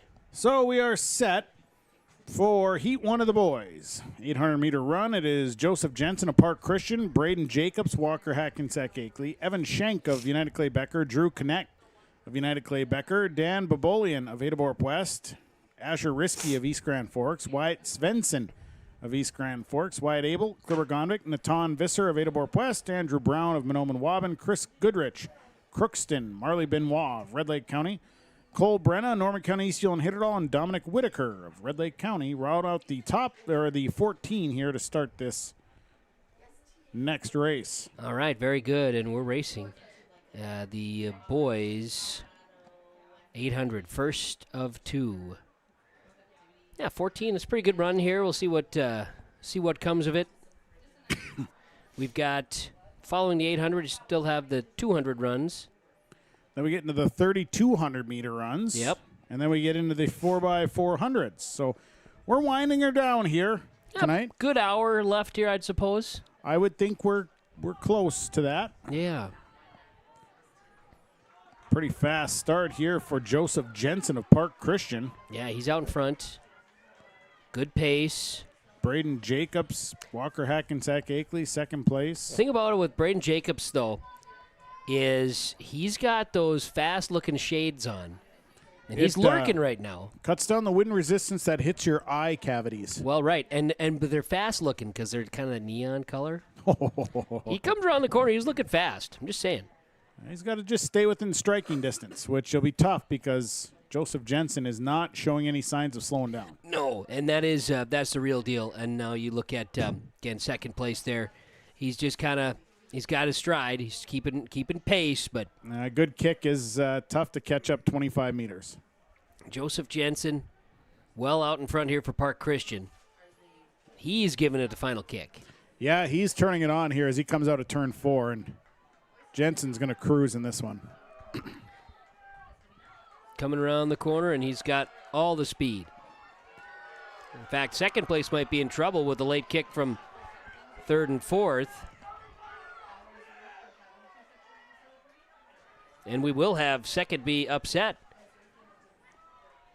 United Clay Becker's Evan Skank will come in at second, and Drew Connect, United Clay Beck, third, and then Braden Jacobs, Walker Hackensack Akeley, fourth. We got Megan Andreessen down there with the Park Christian coach down there with Jacob T. Well, hot diggity, why don't we go down to the field and get that conversation? Jacob Tenson, take it away, sir. Yeah, here with the head coach of Park Christian, and just saw one of your athletes get first place here. So, other than that, how have you felt about your performance of your athletes? They've been doing really well. The weather has made things a little bit more difficult. I don't feel like the 100 runners really got a good shake at things, but we had both of our 4x1 relays. They broke school records today, so that was really good to see. Yeah, they've been doing really well considering the weather that they've had, so it's been good. Yeah, and talking about the weather, just kind of anticipating coming in, expecting the wind, what was kind of the message to the team about the weather? Just that if it's windy at subs or windy at section, it's going to happen. So we have to compete whether it's windy or it's not. So it hasn't really been an ideal spring, that's for sure. So they've had to deal with a lot of different elements, and today was just about every single one of them. So it's been interesting, but yeah. We've been trying to prepare them, and when you have the relays work on handoffs going against the wind and everything, and then the wind dies down, it's like, well, now what are we gonna do? Go back to what it was, I guess. So. Right, and would you prefer this kind of weird weather that we had earlier with the wind, or the cold weather that we typically experience in Minnesota here? I prefer this weather right now, where the sun is shining and there's just a little breeze. Everyone's going to be happy in different weather conditions. So, our distance kids, they don't mind it if it's chilly. Our sprinters like it when it's warm. So it just kind of depends on the kid. But wind just makes it difficult, no matter if it's hot wind or cold wind. So. Yeah, luckily, it's mostly died down. A little bit of gusts here now, but how have you felt about the performance of your team throughout the season, though? It's been great. I mean, both the boys and girls won the conference meet, which is always a fun thing to do during the season. It just depends on what we have the kids doing. We don't have them do the same thing every time, and we taper back some of the kids for some meets. And so, we're seeing kids make improvements and progress in the right way, so it's been good. And with this meet, just preparing for subsections, for sections, what does a big event like this do for your team to get ready for it? Well, at least what we do is we treat this one as kind of like a tune-up for a subsection and try to put kids in things that we think they'll be competing in the next couple of weeks. Also, it's one last chance to try something new and see if it goes well. So we treat this one, we focus on this, and we haven't had this meet in a couple years, I don't think. So it's been nice to have it, just to have a little tune-up before the next couple of big meets. So. Yeah. Well, best of luck here for the rest of this meet and then going forward as well. Thank you. Thanks for being here. There you go. It's Megan Andreessen down on the field, head coach of Park Christian track and field with Jacob Tenson. Appreciate that, Jacob, as the second heat of the boys 800 continues here on the track, as we've been following along here as well with the lead runner coming around to turn 3 into turn 4. We got Santiago Janish of Winnemac, Brooks Gronke of United Clay Becker, Cody Leninger of Rothsay, Brody Cook of Winnemac, Eric Preuss of Clipper-Gonvick, Hudson Kappas, Ada-Borup-West, Brett Westby, Bagley Foston, Sawyer Petrie of Clipper-Gonvick, Gavin Freiborg, Bagley Foston, Blaine Thompson, Ada-Borup-West, Bryson Lansum of United Clay Becker, Isaac Gertz, Bagley Foston, and Alex Bramer for Red Lake County in this race. And we got a finish. And it's Alex Bramer. 2:25, solid finish, solid race. Personal best. Couple of Winnie Macs. Got United Clay Becker coming up to finish here in third place. So Santiago Janish of Winnie Mac, then Brooks Gonke of United Clay Becker, then Brody Cook of Winnie Mac.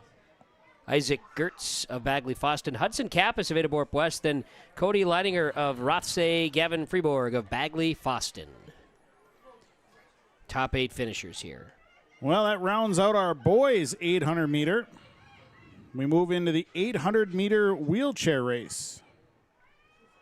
And we've got Alex Gullingsrud for that. If he so chooses to run this one, I think, it's one of those things, if he's going to roll it or not. I thought I saw him come up, maybe not. Well, and here he is. Yep. Oh, yeah. We got Alex. Yeah, he came up. His personal best, season best, 3:25.52. Okay.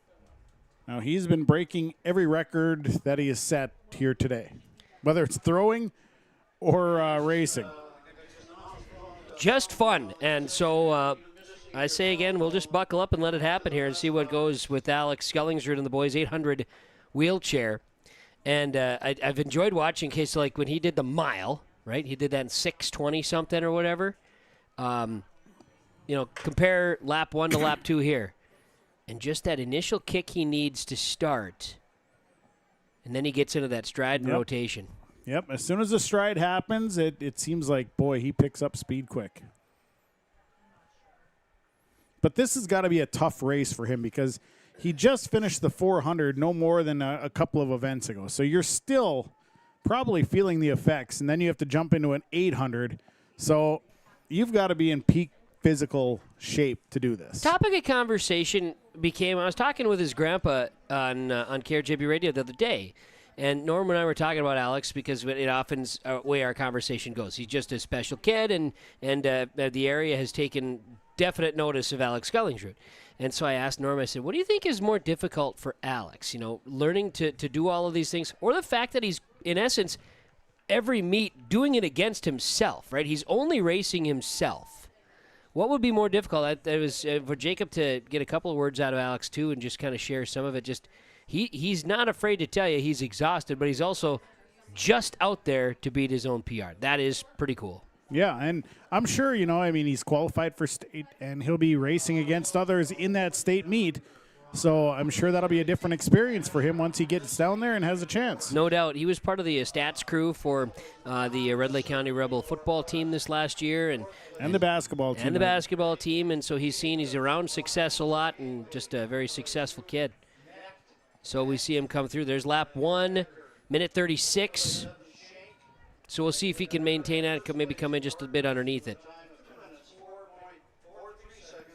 And I agree with you. I think once you get into that rhythm, that's the key. And you don't see him take many. He doesn't get out of it. And I just think of the training aspects to it. And I'm glad he mentioned, too, and talked weather with Jacob here, is that would have really played a factor, I think, on the machine here. But absolutely. You think about the things that Alex probably will accomplish in his career. He did take a small little break right there. Just small. I mean, like one revolution. Doesn't really break his stride at all. Tell you what, I wouldn't want to arm wrestle him. No. He'd dominate me. I mean, he'd probably, just mentally, too, he'd have the edge over you right away. Sit down. Great to see the support. See his mom's down here in turn 4. You've got his siblings are attending as much as they can as well, and Grandma Grandpa in the stands. Saw Grandma Bev running around, too. Oh, yeah? Oh, yeah. Grandpa's all over the commercials, so it's just fine. Good times, really cool stuff to see. Getting that final push. And, boy, I think he's going to come in well under his personal best. Final stretch, 3 minutes in. And, boy, does he have a kick to him. Look at him go. Big finish the last 25 meters. He is going to be well under. 3:08. 3:07.27. So that is about, that's about 15 seconds under. Right, the next one there. Yeah, well under his personal best, so he beat it by quite a bit. Impressive stuff. So once again, congrats, and really fun to see it. Glad to be a part of it for Alex Gellingsrud with Red Lake County in the wheelchair race in the 800. Yeah, 18 seconds he beat his personal best by. Coach Huey said, I'm sure he had some words for him as he crossed through. Coach Huey's always good for some words. Well, there's no doubt. Well, we get into the 200, and for the girls, there is 6 heats of 200. Tremendous. And we'll start it up with the first heat. Lane 1, Claire Arnold, Walker Hackensack Akeley. Lane 2, Tess Anderson, Norman County, East Yulin, Hitterdall. Lane 3, Kylie Snare, BGMR, Freeze. Lane 4, Maria Spaeth of Park Christian. Lane 5, Shayla Olson of Bagley Foston. Lane 6, Jenna Thompson of Ada-Borup-West. Lane 7, Katie Nielsen of Park Christian. And lane 7, Ariana Aro of East Grand Forks. So they get the block set. Boy. Lots of sprinters. Yes. And NFL schedule release day today. Your Thanksgiving is ruined. The Bears are playing the Lions. I don't see anything wrong with that. The Lions are terrible on Thanksgiving. Excuse me? They're terrible on Thanksgiving. Tenson kind of agrees. He spent time in Michigan for a while. He knows what's going on. Yeah. Every year. I'm not saying, but all I know is I know who I'm cheering for. Yeah, I know, and I'll give you a Bear shirt. It's no, fine. that's fine. I won't need one. That's fine. I won't be wearing that. Honolulu blue looks just fine on Thanksgiving Day. It's one of my all-time favorites. I think it's the Eagles and Cowboys for the second game. That'll be slick. There's 2 things you can always guarantee. The Lions and the Cowboys are playing somebody on Thanksgiving. And I understand your Thanksgiving night will feature the Bills and Chiefs. I'll watch that. Yeah. That's a good one. There's also a Thanksgiving Eve game this year. That's a Wednesday night. I think there was last year. Wasn't there? I don't know. I was too busy making turkey. Yeah, we don't have time for football on Thanksgiving Eve. I'm spatchcocking turkeys, and I'm making dressing. I got things going on. I don't got time for No. Here we go. Heat 1 of 6 in the girls 200, and we're rolling. We're missing some runners in this. Yes, we are. But it is a good race. Maria Spaeth leading the pack right now. Park Christian's Maria Spaeth in the middle. Bagley Foston, Shayla Olson in second. Tess Anderson, Norman County, East Yulin, Hitterdall. Boom, boom, boom. They'll come finishing off. Maria Spaeth. I think her dad is the great George Spaeth. Oh, from Greater Monoman. You think it isn't? I know it is. Yep. I'm sure he's around here somewhere. He should be. I'll get this all ironed out here with our finishes coming in. Well, yeah, I hope so. I see the Vetter girls have made it out of their events, have come back out to the festivities, go meet their fans. Maria Spaeth, the personal best, 27:37. Followed by Shayla Olson of Bagley Foston. Close by. Jenna Thompson, Ada-Borup-West in third. Ariana Aro in fourth. And here we go for Heat 2, the girls 200. Eliana Dela Cruz in Nevis in lane 1. Stella Sanis, United Clay Becker, lane 2. Jordan Johnson, Red Lake County, lane 3. Amelia Tweeton, Norman County, East Yulin, Hitterdall, lane 4. Nora Klinkhammer, Bagley Foston, lane 5. Brooklyn Waldall of Crookston in lane 6. Cheyenne Ness of Winnemac in lane 7. And Aurora Windall of United Clay Becker in lane 8. Okay. So there you go. That's the lineup. I got to ask Renee Zenteno when he comes back up here with his sweet duck hat, if we can find out where he got that hat. You need that hat. I would wear that hat. I'd wear it all day long. He was a top 7. He and his compadre Rowan Triplett, they finished in the top 7 in the visual arts state competition. They did a shot-by-shot video with Legos. I need to see it in its entirety, but the talent of kids, let me tell you. Missing a runner here. Looks like maybe Brooklyn Waldall is not racing. Maybe she is. Anyways, we're off and running. Yes, we are. And in the middle of the pack, it looks like it's Nora Klinkhammer. Nora Klinkhammer would be the favorite here. Although it's East Yulin and Hitterdall's Amelia Tweeton. Good push. Tweeton's got great strides right here. Got to hold on to it, though. Got to hold on to it. Nora Klinkhammer is pushing on the outside of her. Hoofda, right at the finish line there. Tweeton hangs on 4/100ths ahead of Nora Klinkhammer, then Stella Sanis. 29-22, a personal best. Nora Klinkhammer second, a personal. Everybody got a personal best. You just get a about. personal best. What is You Oprah got a- here? You bet. Everybody that raced got a personal best in this second heat. Goes Tweeton of East Dillon, Hitterall, Klinkhammer, Bagley, Foston, Sanis of United Clay Becker, Jordan Johnson, Red Lake County, Ness of Winnemac, Windall, United Clay Becker. Round that out. So let's move on to heat number 3. What we're missing here is Ava Prockenkamp from years past in the 200 race. We're missing that. And Katrina Hitchin. Yeah, those two. Those were some fun 200 races. Those are fast. Heat number 3, Kinley Corinta, lane 1 of Climax Ursha Sacred Heart. Laney Beckeris, Norman County East and Hitterall, lane 2. Adara Peterson, Winnemac, lane 3. Karen Andrus of Nevis in lane 4. Michaela Gunnarsson of BGMR Freeze 5. Emma Howard, Bagley Foston 6. Avery Ramsrue, Bagley Foston 7. Stella Heisler, Monoman Waban in lane 8. And they're coming around turn 2. And out in front, Emma Howard of Bagley Foston. Howard's got a pretty good lead, but a good push from Kinley Corinta, one-time camera operator on yourliveevent.com. Oh, nice. Boom. Howard takes home first place. 30.36, a season best. Corinta second, Gunnarsson third, then Ramsrud.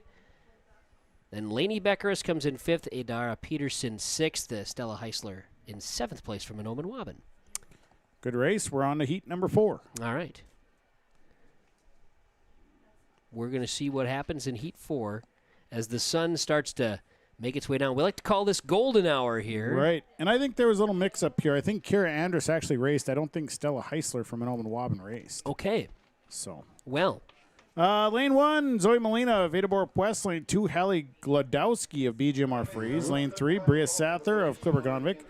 Lane 4, Hope Kobnick of Nevis. Lane 5, Molly Wagner, Crookston. Lane 6, Elizabeth Bakken of Rothsay. Lane 7, Amelia Benson of Red Lake County. Lane 8 is Jenna Udine of Walker Hackensack Akeley. And here they come. Rounding into the backstretch.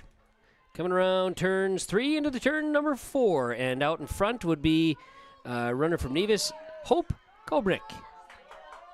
Hope's going to be making a stride in lane 4. She's pulling away. It's just a race for second place. That's what it comes down to, and it would appear that it is, well. It's going to be down to the wire. It is. And I think Clipper-Gonvick might have got it.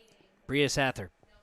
She'll go second, Molly Wagner Crookston, then Amelia Benson, Red Lake County, Jenna Udine of Walker Hackensack Akeley, Glodowski of BGMR, the Northern Freeze, finishing in 6th place. A couple of DNSs in there. There was. That was heat number 4 of 6 in the girls 200. So that means heat number 5 is next. And unless we're back to heat 1. Oh, son of a gun. We lost our heats. Let's get ourselves reset here. I seemingly lost it myself. Well, there. Oh, no. It'll get there. It will. I trust in the process. Here it comes. There it is. Nope. That's. We're going to get the next one. Do it again. Hitting tight. There it is. Yeah, Ryan. Heat 5. Kate DeBlick of United Clay Becker in lane 1. Jamie Tyson of Ada-Borup-West in 2. It went away from me again. There it is. There it is. Park Christian's L. Johns in 3. Deborah Inu of Park Christian in 4. Patricia Hurst Plume, Clipper-Gonvick 5. Bella Kiefit of Climax Ursha Sacred Heart in 6. Madison Steeney, Ada-Borup-West 7. Alexis Peterson, Winnemac in lane 8. All right. And we're coming through turn 4 into the home stretch. And it's Deborah Inu of Park Christian. She'll hang tight. Good push from Madison Steeney, Ada-Borup-West. It's going to be 1-2. And Inu from Park Christian will get first place. Steeney will come in second from Ada-Borup-West in this 5th heat of 6 in the girls 200. Separated by about 6/100ths of a second. And again, some personal bests in there. Yes. Nellie Johns goes Park Christian 3rd place. Alexis Peterson. Then Patricia Plume. Bella Kiefit. Katie DeBleek. Netta Clay Becker. Yeah, top 4 with personal bests. Look at that Twins won today. Wow. Hot diggity. 9-1. They beat the Marlins. Was Ada-Borup-West defeating Monoman Waban in baseball? Baseball or softball? Baseball. They played both. Oh, yeah. Baseball is 11-3. I saw that. That was on KRJB Radio this afternoon. An important game in the section, don't you know? Softball at Sun Lake. Ada-Borup-West had a great comeback. They played a doubleheader. And I would venture to guess they're close to wrapping up. Heat 6 right now. You got Chloe Bowl of Crookston, Chloe Barrett of BGMR The Freeze, Alexis Paul of United Clay Becker, Millie Shegrud of Clearbrook-Gonvick, and Aubrey McCoy of Clearbrook-Gonvick. That's the lineup for us. Look at Chloe Bowl run away. Chloe Bowl, Crookston. And she's going to have a fantastic time. She's not a Heat 6er usually. No, and that's why it's odd that she dropped down to that Heat 6. But 28.24. That's a pretty good time. You're probably looking somewhere in the top 5-6 there. Chloe Barrett in second place from BGMR Freeze. Aubrey McCoy, Clearbrook-Gonvick third. Alexis Paul, United Clay Becker fourth. And Millie Shegrud, Clearbrook-Gonvick in fifth. So now we're on to the boys. Girls, 200 results. You got Maria Spaeth first place, 27-37. Then Chayla Olson, Bagley Foston second. Tess Anderson of Norman County, East Hildal third. Kylie Snare of BGMR The Freeze fourth.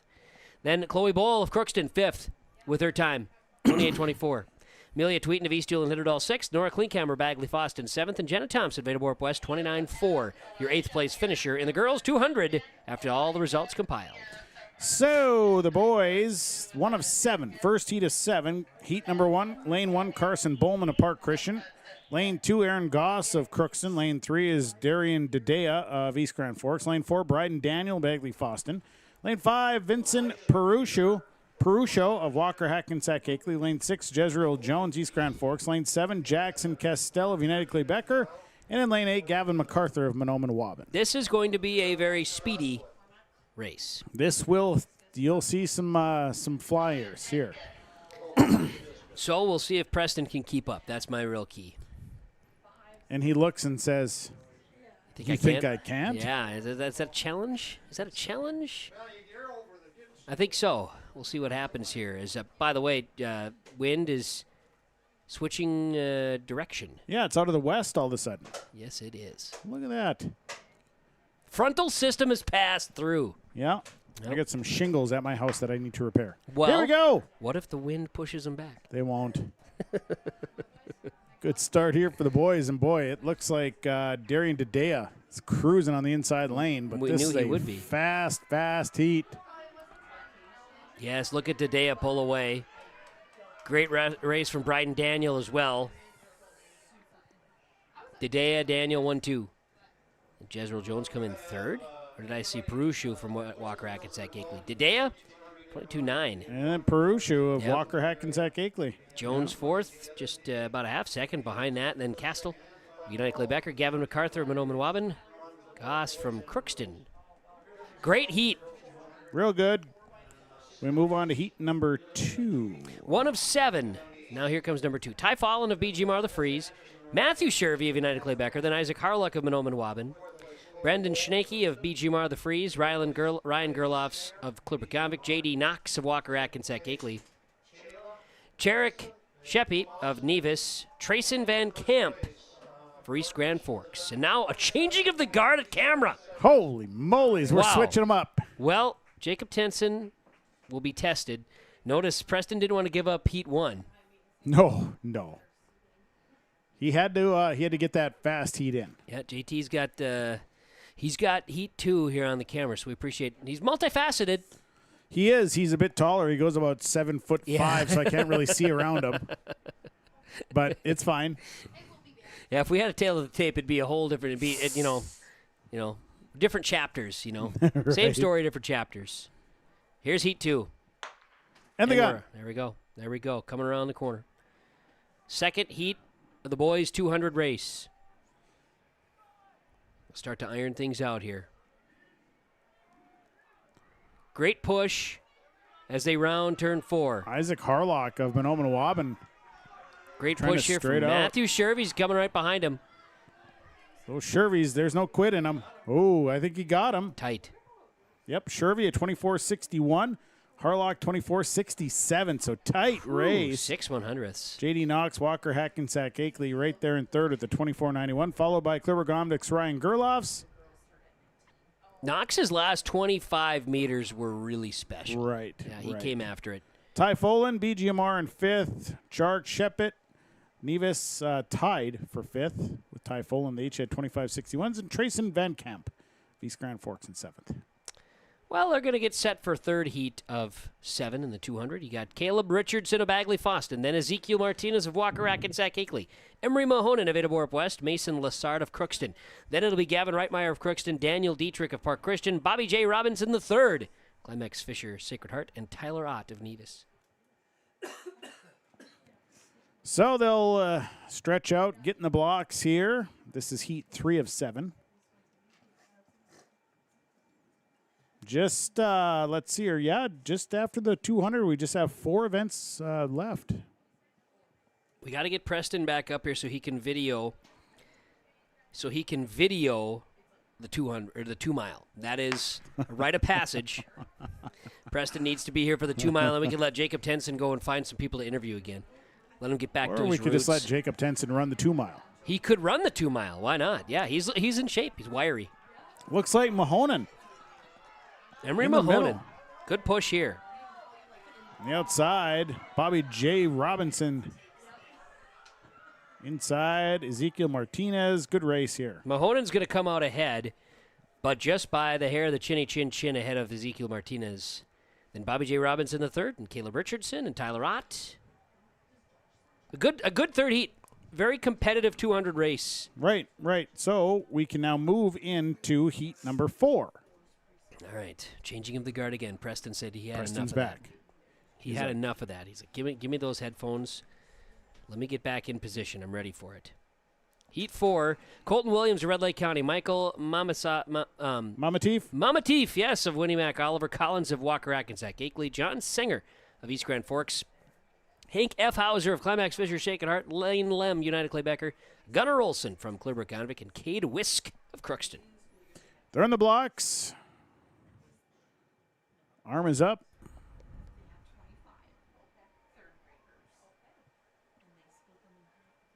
And we're going. We're racing. Check out the Lakes Community Co-op scoreboard and the additional scoring and timing provided by Heroes Timing. Appreciate them. And our coverage on yourliveevent.com. Coming around turn 4. Big push here from Sanger from East Grand Forks. A good battle with Lane Lelm. From United Claybecker. Let's see how it finishes. Boom, Lelm got him. Lane Lelm. Yeah. 24-9. 24-9 for Lelm. Then Sanger with the 25.04. So close race there. Followed by Oliver Collins, Walker-Hackensack-Akeley, Hank F. Hauser, Climax Fisher, Mihail Mamateef of Winnemac, Cade Wisk of Crookston, actually Colton Williams of Red Lake County, then Cade Wisk of Crookston, Gunnar Olson of Clearbrook-Gonvick. Into heat number 5. Good efforts given there for sure. We're seeing some very competitive races, and now heat 5, as mentioned, Jackson Daniel of Bagley-Foston, Abraham Chernov of Winnimac, Wiley Lair of Red Lake County, Nate Powers of Red Lake County, then Jackson Bring from BGMR The Freeze, Ozander Andandre of BGMR The Freeze, then Eli Johnson of Park Christian, Edgar Carranza, Ada-Borup-West, your 5th heat of 7, I should say, in the 200. And the gun, and here we go. We're racing. Yeah, if you're not ready, you better be. He's quick on the gun. No messing around. Right through the middle comes Nate Powers.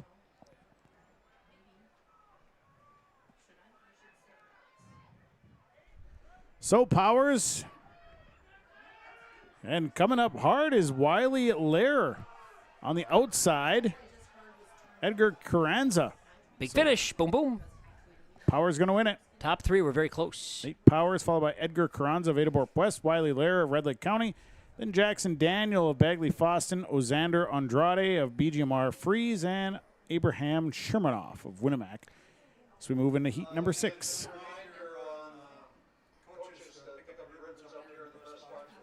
All right, so we'll see how this unfolds. Yeah, we'll see what heat number 6 looks like.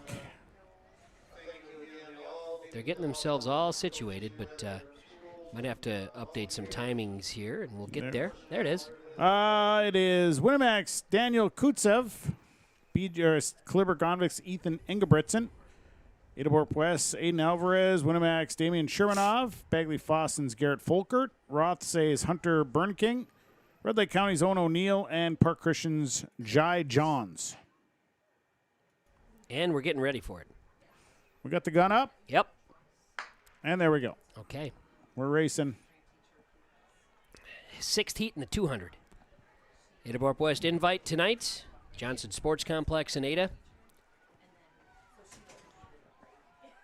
So we come around, and on the inside, Daniel Kutsev of Winnemac leading the way, but on the coming up hard, it looks like it is Bagley Foston's Garrett Folkert. Folkert making a good run. He's going to pull away. He's going to get the win. Garrett Folkert with the win. 27-74, followed by Kutsev of Winnemac, O'Neill of Red Lake County. Then it's Shermanov of Winnemac, Ingebrigtsen of Clipper-Gonvick, Johns of Park Christian, Ada-Borup-West's Aiden Alvarez in 7th place. Hunter Burnking was a DNS. He did not start. Did not start the race. So we are in Heat 7. Final heat. It is Joe Rios of DGF, Caleb Ingebrigtsen of Clipper-Gonvick, Caden Liebel of Mahnomen-Waban, Michael Rislin of United Clay Becker, Corey Opsahl, Rothsay, Jorge Vargas of Ada-Borup-West, and Nathan Muller of Nevis. 7 runners in this one. All right. Last of the 200s. And then we're going to run a lot of laps. We're going to crank her up for the 32 after that. I think there'll be some Arnsons running. I would be shocked if there weren't. So here we go. Flying around the corner is Caleb Ingebrigtsen. Look at him go. Ingebrigtsen's got some speed. Yep. Great strides, too. My heavens. Yeah, he has definitely got Rios on the inside from DGF, lane 1. Looks like Liebel. Ingebrigtsen, 26:58. 26:58. Good race there for Ingebrigtsen. Rios no in doubt. 2nd, Liebel 3rd from Mahnomen-Waban, Rislin, Glenn Clay Becker, and Vargas. Oh, actually, it's Liebel, then Vargas, and then Rislin of United Clay Becker. That did not get him to catapult into the tops, but Darian Dedea of East Grand Forks with a 22.91 as your first place finish. Bryden Daniel of Bagley Foston, 23.23 is your second place finish. Then Vincent Peruccio of Walker Atkins Lakely, 3rd. Jezreel Jones of East Grand Forks, 4th. Jackson Castle of United Clay Becker, 5th. Gavin MacArthur, Mahnomen-Waban finished 6th. Aaron Goss of Crookston, 7th. Matthew Shervey, United Clay Becker, will finish in 8th place. And I like this. They're going to run the 3,200-meter boys and girls all at once. Let's all join in applause for the decisions to be made in this right here. Wonderful.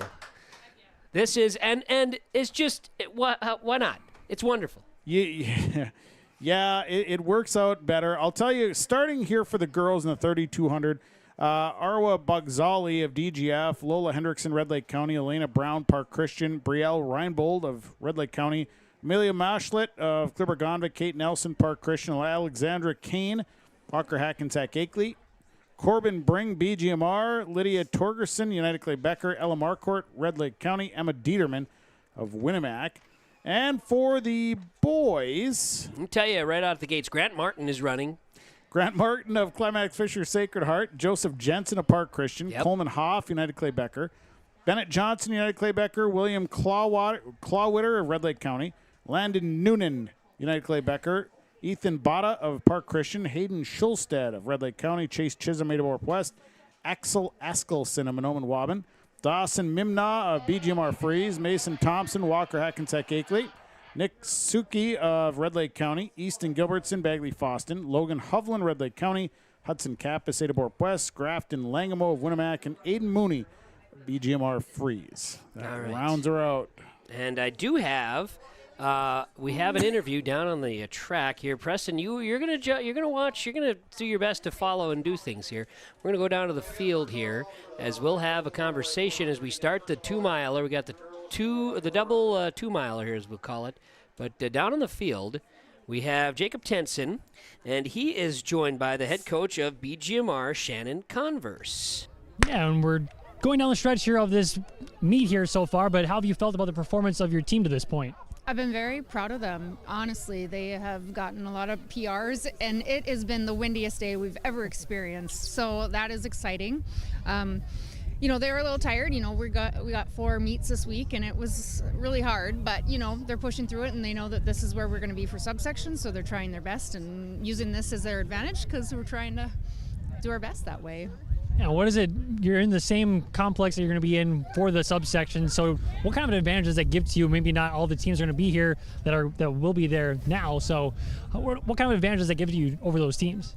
Yeah, we're used to running on a dirt track, so any track is better than nothing. So I feel like with us knowing what it's like here, gives us a little bit of an advantage over somebody who hasn't been here. So it's great that they're able to participate a week ahead of time and do something like this, you know. Absolutely, and you mentioned just kind of managing multiple different schools here with the BGMR. Just how does that kind of work out for you guys? You got to support each other. I mean, there's only 4 coaches between all of us, and you just got to work together really well. And we've done it for the last 3 years, and we're just used to that. We're just used to it. It's all we know, really. You know. That's fair. I mean, I keep saying that. You know. I don't know where that's coming from, but.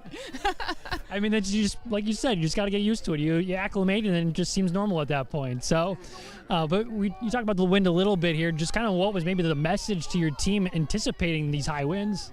You know, they came into it on the bus saying, "Are you sure we shouldn't just turn around?" And then some people said, "Can't we just use this for practice just for the first hour and then just go home? Because we have another meet tomorrow. We're going to be tired." And, you know, but I think that once we got here, once we started participating, everything changed, and they got great attitudes. And like I said, a couple PR and personal bests and all that was going around, so they got really excited.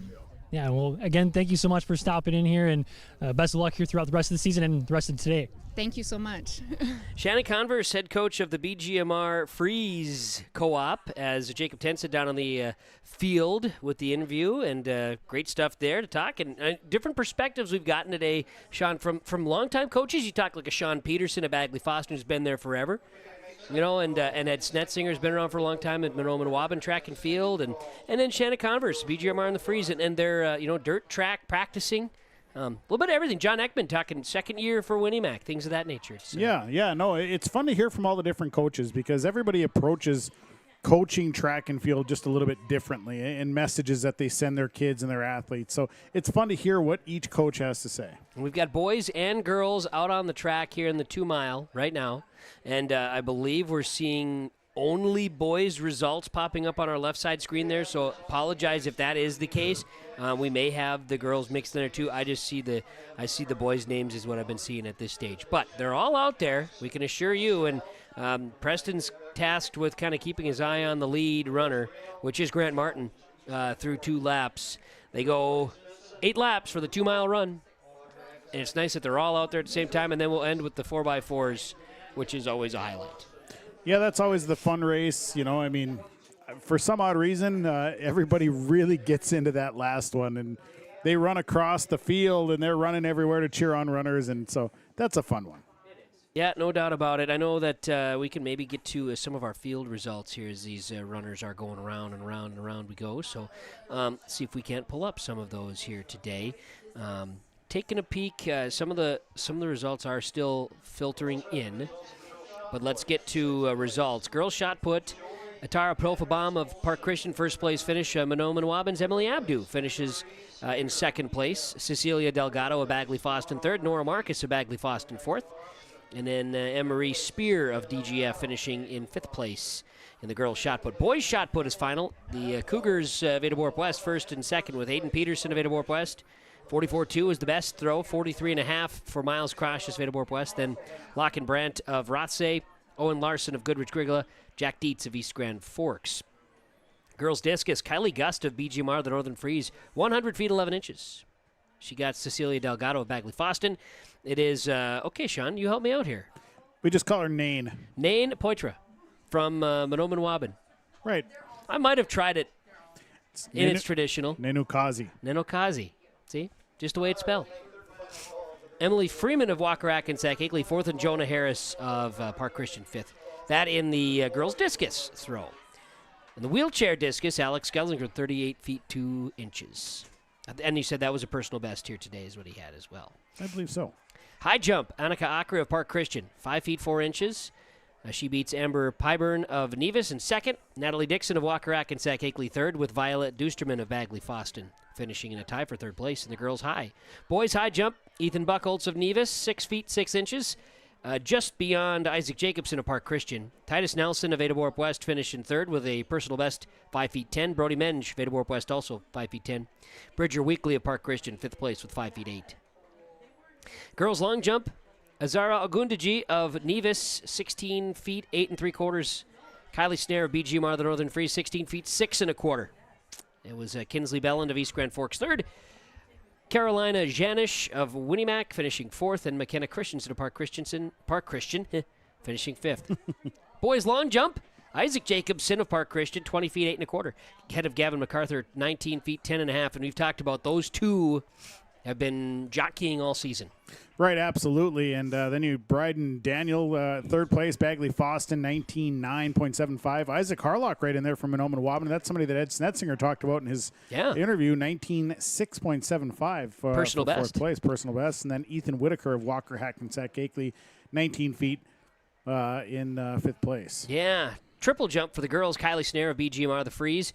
34 feet, 10 3/4, ahead of Natalie Akre of Park Christian. Got her by 3.5 inches there. 7.5 inches, beg your pardon. Gina Jordheim of East Grand Forks, third place. Hattie Quam of Bagley Foston, fourth, and Brielle Dupong of Bagley Foston, fifth place. Boys triple jump today. Jezreel Jones of East Grand Forks, heard his name a couple times. Yeah. 42.7, ahead of Vincent Perucho of Walker-Hackensack Akeley, 42.2. Gavin MacArthur of Monoma Waban finished third at 42 flat. Bridger Weekly of Park Christian, fourth, and Ethan Whitaker of Walker-Hackensack Akeley, fifth in the boys triple jump, and we're just boys discus, getting that to be the final field event. Team scores, see if we can't get those. Look at this.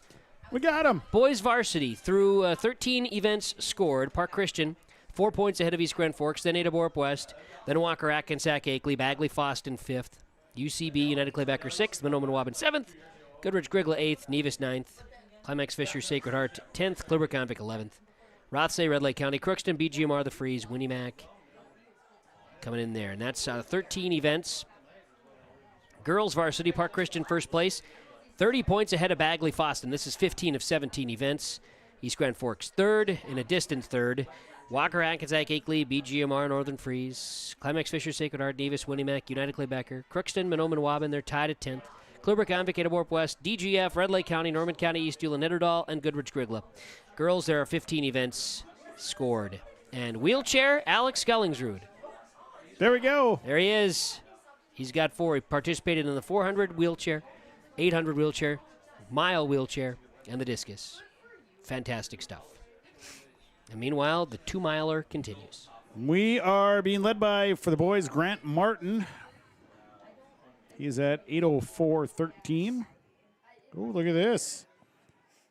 We got Kevin Longton, the Nevis head coach. No way. With old JT down there. Hey, all right, let's go ahead and dial it up here. Jacob Tenson, take it away. Yeah, here with head coach of Nevis, and we're just kind of talking a little bit. It's just been a weird day for weather-wise. Just don't know what to expect when it comes to Minnesota spring sports. Yeah, it's been real interesting. Like we were just talking here. I mean, we got here and it was super windy and hot. Then it started raining. Then it got cold. Then it got hot again and quit being windy. Now it's back to windy and cold. It's been kind of a roller coaster with the weather today. And maybe what was the message coming in, knowing that it was going to be windy, at least initially? What was the message to the team, just maybe the runners, the field throwers? What was the message?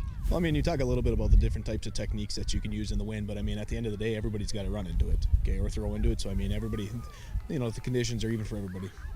And it looks like different runners for you guys, a couple good runs for them, and just overall, have you felt pretty good about your performance today? Yeah, we just had our conference meet on Tuesday, so we, you know, today was kind of a final tune-up. You know, we had some kids maybe doing half of their events that they're in, or maybe trying something new, kind of getting a last meet in for a few of our younger kids here, and, you know, overall it's been good. We've had a few kids that have really had some really good times, really good throws. Yeah, like I said, we're just kind of using this as a really good tune-up for subsections next week. Yeah, and just talking about what this big event, what does that do for you, just kind of mentality-wise, getting ready for the section? Yeah, so one of the nice things that we really like about coming to Ada is we get to see a lot of the other teams from the other side of the section. All year we're kind of competing against our east subsection, and you kind of get to see people over and over and over. So it's kind of nice to come over here and we get to see a lot of teams on the west. I know we're wrapping it up here, but maybe is there any athletes you want to shout out here today or kind of going forward for their performance? Yeah, I mean, we've got a few. I mean, we've had a few of our older kids really kind of step up. Amber Pyburn today stepped up, did a lot of our relays that we kind of asked her to do. Maya Durgan, she did a few things today that, wasn't really accustomed to, kind of took a little bit of a bigger workload. 7th grader Azaria Ogundeji, she came out today and she broke her own school record again in the long jump with a 16.9. And then kind of moving over to the guys' side, we had Tajarg Shepit. He came in, wanted to try the 400 today, and he ended up running a 55.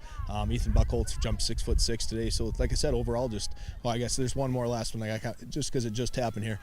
Frederick Ariano just had a 14-foot PR in the discus. So, overall, even though the conditions haven't been completely optimum, it's been a great day. Yeah, and it just seems like a lot of people, not just your team necessarily, but a lot of people breaking PRs and kind of going into it, weren't anticipating that with the crazy weather. Absolutely, and I think that comes down to a lot of it too. The kids' mentality, they come out thinking, today's got to be a beautiful day, got to be breaking PRs, and they start to get in their head like, it's kind of crappy conditions today, and they start thinking of that as an excuse, and they just go out and do their best, and they see what they can do. I mean, it's been pretty good today. It's been a fun one, and appreciate you for stopping in here, and best of luck throughout the rest of the season. Thank you. Appreciate it, Coach. Appreciate that there. Kevin Longton joining here with Nevis head coach for the coverage here today on yourliveevent.com. Jacob Tenson and Kevin Longton. I was trying to find them. They must have found a hidden gem there to hide out in or something like that. But that's all good. It was fun to have that opportunity to chat. We've had add in Nevis to our conversations here today. It's been a great day. And now, of course, we wrap up here with the boys and girls 3,200 meter run. And times are coming in with Grant Martin of Climax Fisher Sacred Heart. 10:41.81 will be his first place finish today. His personal best was a 10:09.59, so just a little bit off the mark here for Grant Martin, but still a real solid performance. Joseph Jensen, Park Christian, second place finish here today in the 2-mile race, as our 2-milers will continue to round the track and won't need to turn the lights on here at the Johnson Sports Complex tonight. Well, I don't think so, unless we get some catastrophic thing in these last couple of relays. But why would you go that far and think that way? That's okay. That's it. I'm not talking anymore. No, you did great. I need you around here. Okay, I'm going to try my best. Well, we do have the fan. I didn't even think about the fan behind us there. It's a big tower fan. Well, great that we're able to have it. It's great that I only sweat through 15 events. So. Sure. So that's okay. I'm sure I smell pleasant. Oh, I'm not worried about it. I smell terrible, so that's fine. It's just like going into the high school locker room all over again, Absolutely. Yeah. It's just a real treat.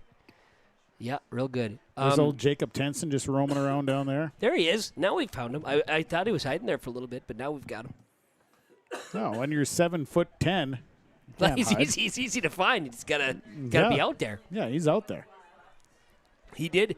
We did encourage him to find an area to do interviews, and he's done that. And that isn't blasted by the wind. And the wind switched directions again. When you only weigh 58 pounds, we got to be careful. You can't be in the wind. A tough guy. It's a tough spot. It's a tough time. You've been seeing the scores roll up on the side of the screen here in our Lakes Community Co-op Energy Solutions scoreboard. Very exciting and been a good day to get all those results to come in. And I know we're just watching the last few out on the track. And, it's always that courage to continue to make sure you go the distance, make it happen. The 2-mile race.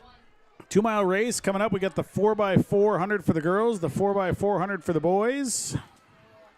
And then, we'll be putting the wraps to the mega meet. The mega meet is complete, just about. And that's, I know, for Activities Director Kenley Wallin, when you put together an effort like this to get these home track and field meets, you always want to have them. You do, and it's great that they got this one in because, there's been a few different people that have said, hey, it's a great meet. The weather hasn't worked out for the last 2-3 years to have it. Mm-hmm. So, I mean, it really does do a lot to be able to get this meet in. Big time. And just, obviously the scenario that it is, the biggest case was the fact that we had just, atrocious wind here today and has been the last couple. And tomorrow's going to be breezy as well. Maybe not as strong as what we've had today, but nonetheless. Yeah, I didn't really see what the wind was going to do for tomorrow, but wind advisory does persist through the night and into tomorrow. Probably red flagging. Oh, well, yeah, and fire watch, so look out. Of course. It's all things you need to be serious about. We're not joking about it. It's the truth. But it's just, it gets old, and that's where, hearing from our local fire departments and those first responders today as well, again, after another day of chasing down that. You see, the best girls finisher today was Elena Brown of Park Christian in this 2 miles. The results are popping up on the screen right now. Arwa Bagzali of DGF, Brielle Reinbold of Red Lake County, Emma Detterman, Winnie Mac, you got Amelia Matchlet of Clipper-Convict, Kate Nelson of Park Christian, Corbin Bring of BGMR The Freeze, Alexandra Kane, Walker Hackensack Akeley, as the girls 2 miles wrapping up here. There were some changes, had some other runners or racers that would have maybe run this one that chose against it, and I can understand that too.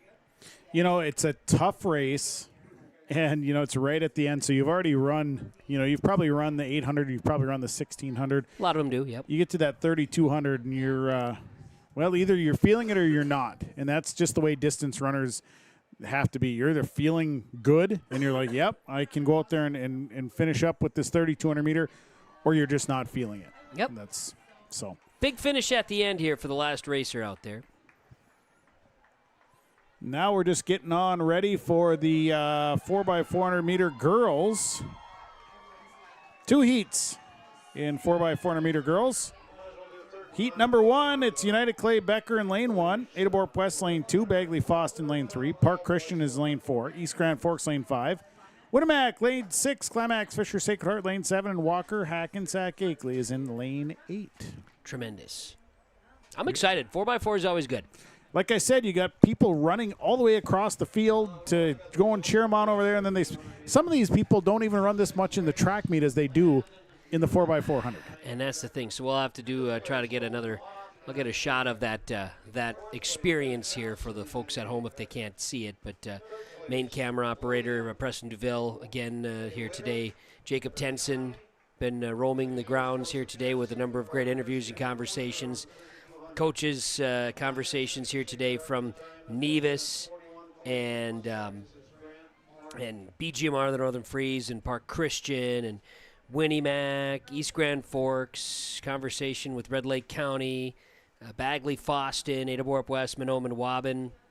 Got to hear today from Ella Arnson from Climax Fisher, from Morgan Bowl of Crookston. Got to hear from Alex Scullingsrud in the wheelchair races.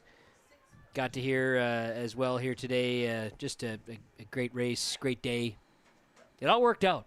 Yeah, it's great to get it in. So now we're down to the final 2 events. Lakes Community Co-op scoreboard. You've been checking that out again. Thanks to the score operators and the timing from Heroes Timing for all their efforts here today. It's been exciting to have that and be able to provide that for you here on our screen as well on yourliveevent.com. Let's see if Jacob Tenson will run back and forth. Well, I did it once. I remember that. I remember seeing you run all the way across. I did it. I did it a couple times, and it was enough for me. I was done. It was exciting. Enjoyed it. It was exciting for everybody. Yeah, I think we all had a good time. Yeah, I enjoyed it. You had nice strides. You were striding out. Yeah, and, it's a wide field. It is. A lot of grass to cover here at the Johnson Sports Complex. And Jacob Tenson says, nah, he's walking it. Not running. Nope, but here's the 4x4 relay. It's run around as fast as you. Look at Ed Snetzinger coming up to it. He might want to just come and hang out. He might. What are the chances we can get 2 Ed Snetzinger interviews in one day? He could tell us about emergency preparedness. We haven't talked about that with him. We haven't. With Ed, anything's possible. Well, anything's possible. Look at him. He just strides out, comes right up the steps. Well, Here we go. We've got. Time. Who do we got leading the race right now? Looks like Walker Hackensack Akeley is leading the race, but right in the middle, you see East Grand Forks. Excuse me, coming up through the middle. And there's a big kick here from the lead. There's runner. Ed. In the house. Hey, woo, Ed, hey. It's a celebration. Celebrate, Ed Snetzinger. Come on. Jeez. So the handoff here, East Grand Forks going to have the first handoff. Here are the kids doing their thing. They're starting to get the process. Yep, I told you they're going to run back and forth. They're going to run 1,600 meters just going back and forth. We'll enjoy it. And we'll see East Grand Forks on the second handoff, but a little push from second place. I believe that is, could be Park Christian, could be Bagley Foston, actually, making that move.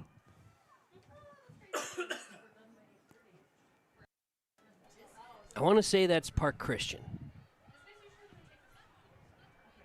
So here they come with East Grand Forks now building the lead here a little bit.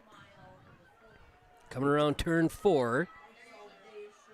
East Grand Forks, then Park Christian, then Bagley Foston, Walker Hackensack Akeley, United Clay Becker, Ada-Borup-West. I should say Winnie Mac, beg your pardon. United Clay Becker making a move here on the Walker Hackensack Akeley runner. Yeah, and Ada-Borup-West is in last place coming up.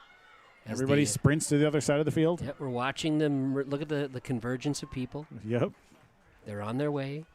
Got to catch them halfway through. But East Grand Forks' third leg here is real fast. Get your stuff there, Ed. Got it all taken care of. It's a huge day. Huge day. Your first interview of the day, Ed Snetzinger. I'm telling you. Only thing I'm missing is my basket of flowers. Yeah, well, May Day is just a few days ago, so you're all set. Here comes a push again. East Grand Forks just really in control here. They're fast. Oh, by the way, the discus event is not done yet. Oh. Must have one thrower left. They got to finish it off. Yep, East Grand Forks making a nice run. They'll get into their anchor run. Sorry about that. Pressed the wrong one. Got to watch this. Yeah, this is good here. This is a push. You got second, third, and fourth all within striking distance of each other. Yeah, East Grand Forks is in control. Everybody else is running for second. Right. East Grand Forks has definitely got a strong 1,600-meter relay team. They are have led from the get-go. And, boy, I tell you what, I think Park Christian's anchor just found another level. There's a big push. Second to third, there's a sizable gap now. Yep. And third to fourth, that gap has grown quite a bit. Yeah, so just as we were talking about the battle for second, it became a one-trick pony. Yep. Everyone is now spread out. And here is East Grand Forks. The green wave will finish what in a first kick. place. Just a what huge a kick. finish. And A first-place finish. A good kick from Park Christian, too. She really a nice run there for all these teams. Bagley Foston will come in third place. Then Walker Hackensack Akeley fourth. Then Winnie Mac, a big finish from the Patriots coming down the stretch. Ada-Borup-West, United Clay Becker is how it sits right this moment. So East Grand Forks, 4 minutes, 8.7 seconds for first place. Park Christian, 4 minutes, 15.47 seconds. Bagley Foston, 4:21.35. Walker Hackensack Akeley, 4:28.39. Winnemac, a 4:31 even. Followed by Ada-Borup-West, and then United Clay Becker rounding out the field. Ada-Borup-West, a 4:47.55. United Clay Becker, 4:54.97. And because you enjoyed it so much, we get to do it again. Second we got heat. 3 teams in this second heat. And those 3 teams are on their way towards the starting line. Fantastic. And they will be ready to roll here in just a few moments. Yeah, they're still watching on the discus, by the way. Let's see if I can't maybe catch a little bit of that here with the discus results. Just going to see what I can snag here. Doesn't look like I'm going to snag anything by that window. Let's do this right here. All right, so on the events discus, so far top marks 129.4, a personal best for Alex Drake of Climax Fisher Sacred Heart. Probably not going to be beaten, but it all depends on who's going here in this last flight. Well, it looks like Grant Sorum is the last. Yeah, he's up here in this fourth flight for the boys discus. The 4x400 second heat for the girls. It's Crookston lane 3, Mahnomen Waban lane 4, and Red Lake County lane 5. All right, so there's, we're down to the last couple throwers. In fact, Sorum, Miles Croshes, Trent Frazier, the last 3 to throw here still. So just 3 more throws left in the old disc. We're winding her down, trying not to turn on the lights. Because once you turn them on, it's an energy cost, and it's half the battle just when you turn those lights on. I was told that by Doug Sliniger one time, and he would know, darn it. He would definitely know. He said, once you turn them on, that's kind of where you're spending money. I said, okay, yep, well, takes a lot of energy to power them up. That's why sometimes you'll see the lights turned on at like 2 in the afternoon. Because then they're going to be on, and it's whatever. And Bob Johnson, now, he's right in front of us, too. He'd be able to tell us the stories, but we're not going to ask Bob. We're just not going to bother He's him. here to watch. Yeah, he's here to see who this second heat of the girls 4x4. So, Crookston, Mahnomen Waban, Red Lake County. Yes. That's who we're waiting on. And And there the it gun. is. Just like that, away we go. There is a few people running back and forth now. For this Well, one. with 3 teams, it's a little bit less. And you're saving your energy for the boys' race. Right. You've already run 6,400 meters going back and forth. You love the math on that. The wind, by the way, has picked up again out there. Yeah, I see it. Yep. It's a westerly wind. Olin loves it. He's loving it, sitting up here, though, not getting smacked in the face with dust, though. We'll take it. Tell you, I think anybody sitting down in these bleachers in front of us is loving a west wind. Yeah, they'll take it. Yep, definitely. So here we go. The team from Red Lake County is leading the way. Mahnomen Waban in second place, and then Crookston in third.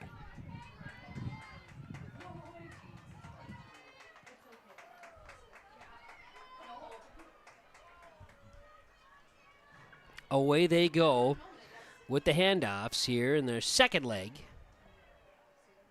of the 4x4. Red Lake County a commanding lead, Mahnomen Waban in second. And here's the handoff for Crookston. Will round out that first leg. Got to get to the finish. Like you say, Sean, 400 meters in a sprint is a long way to run. It is, and when I've ran this a few times, and my thing was I always decided I was going to pace myself. Okay. And then I'd get in trouble because it's a sprint, and you're not supposed to pace yourself in this. You're supposed to just go 100 miles an hour the whole time. Yeah. I'm a pacer myself in this.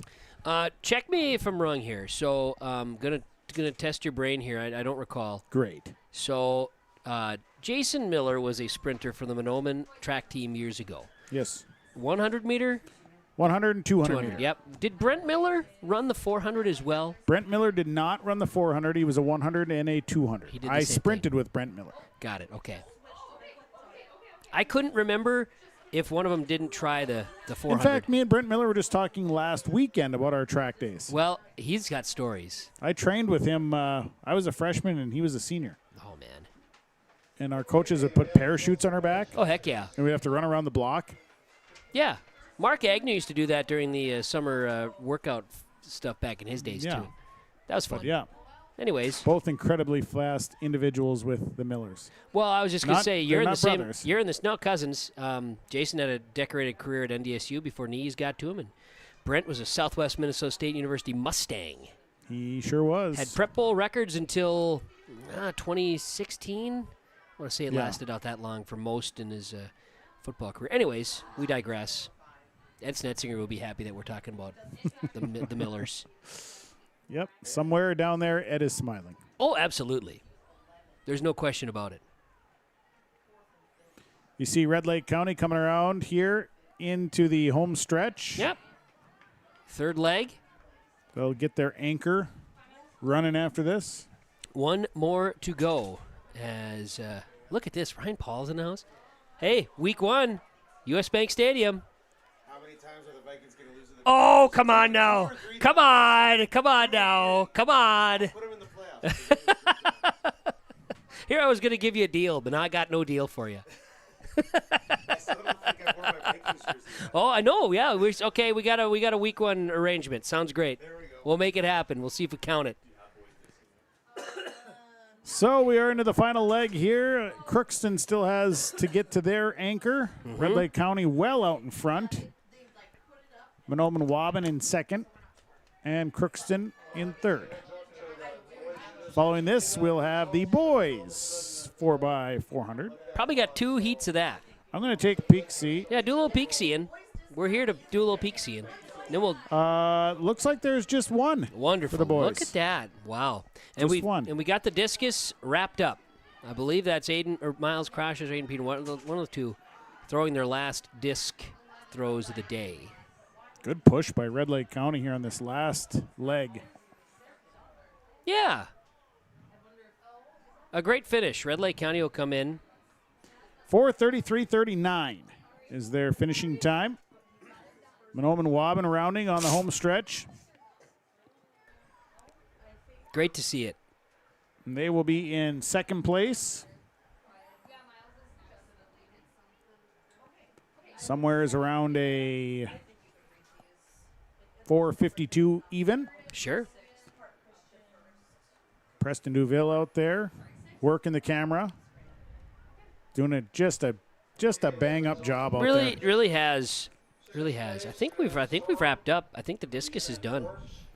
Yeah, with that last foul by Aiden Peterson.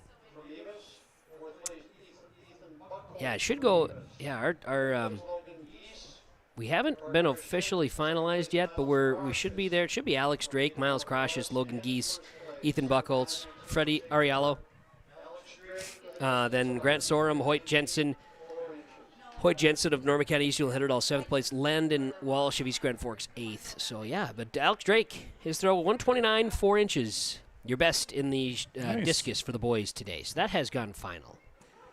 So the girls 4x4 wraps up, and we bring the boys 4x4 down the track, and we get them set. It'll be lane 2, Clearburg-Gonvick, lane 3, Bagley-Foston, lane 4, Park Christian, lane 5, Walker, Hackensack-Akeley, lane 6, Ada-Borup-West, lane 7, Winnemac. Park Christian with the fastest time coming in here by a couple seconds over Walker, Hackensack-Akeley. It's going to be very dusky out here on account of you mix in the blowing dirt. Yeah, which the west wind has picked up just enough to shift the dirt into the air a little bit more. Well, now we got to work the dirt from west to east. We've been doing a lot of south to north here. Yeah, in the world of dirt blowing. Well, Tuesday it was all from the north. Yeah, it so was. Thursday, so today we're just bringing the dirt back. Yeah, well, I think that's how it works.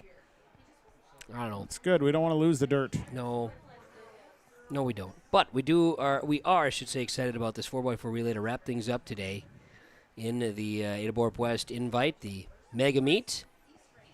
See who our teams are victorious. And points-wise, we probably have the girls figured out already. Yeah, I would think that is final. Well, you could have a look-see. I got time. Because the boys are just getting into the blocks. Girls have gone final. Park Christian first place as a team. A distant second, Bagley-Foston. East Grand Forks third. Walker, Hackensack-Akeley fourth. BGMR, the Northern Freeze fifth. Winnimac 6. Climax Fisher Sacred Heart 7. Nevis will finish 8th. United Claybecker 9th. Clearburg-Gonvick. Then Mahnomen Waubun. They tied with Clearburg-Gonvick at 10th. Crookston 12. Red Lake County 13. Tied with DGF. Ada-Borup-West 15th. Norman County East Hewlin Hitterdall 16th. Goodrich-Grigla 17th. So Park Christian as girls team. They're tournament champions today at the Ada-Borup-West Mega Meet. Mega Meet. And this being the only one that's left, and East Grand Forks has a 1-point lead over Park Christian. So this is a pretty important deal here. You know, this one comes down to actually, East Grand Forks doesn't have a team in this. Oh boy. Well, Park Christian just needs to score then. If they can score 2 points, they win. Wow. For all the Tostitos. For all of the chips in the bag. So dare I say, if Park Christian just doesn't fault here. As long as they don't fault DQ. They don't go Dairy Queen on it. It'll be all right.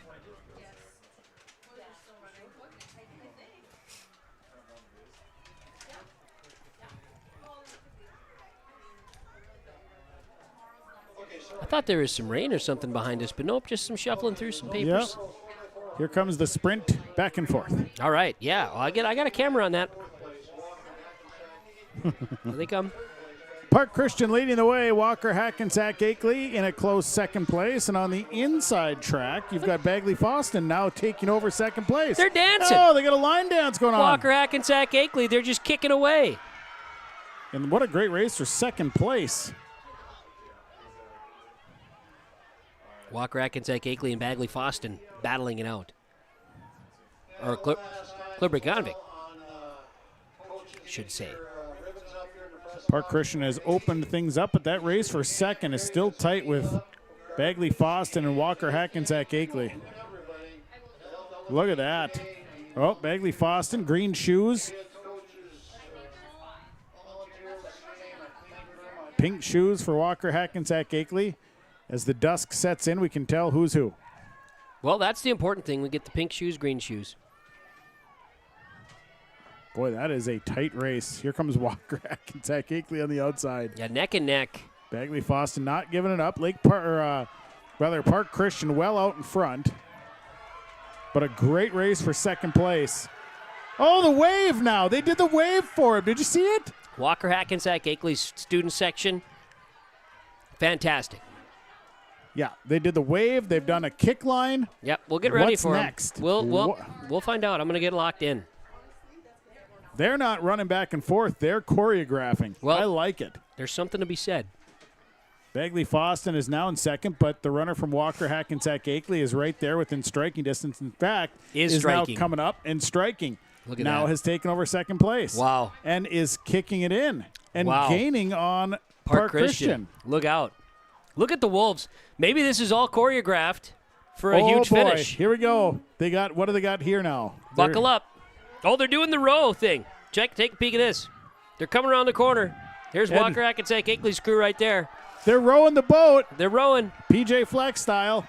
And the Wolves have pulled right within Park Christian. And here comes Bagley Foston. Wow. On a run. Look at this. We got ourselves a game. Look out, everybody. This is the anchor running. We'll see who's got the best kick here at the end between these three teams. Bagley Foston's coming around for second place. Park Christian needs some help here. Whoa, Park is slowing baby. down. Look at Bagley boy, Foston. Bagley Foston. Holy Turn it cow. On. Turn it on. Wow. Boy, Bagley Foston has got a runner there.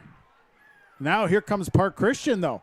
Don't count them out. What are they going to do? Oh, what are they doing down there now? I don't even know what that is. They're just like they're It's doing a sea lion. I don't even know what do they do that for. Who's got it?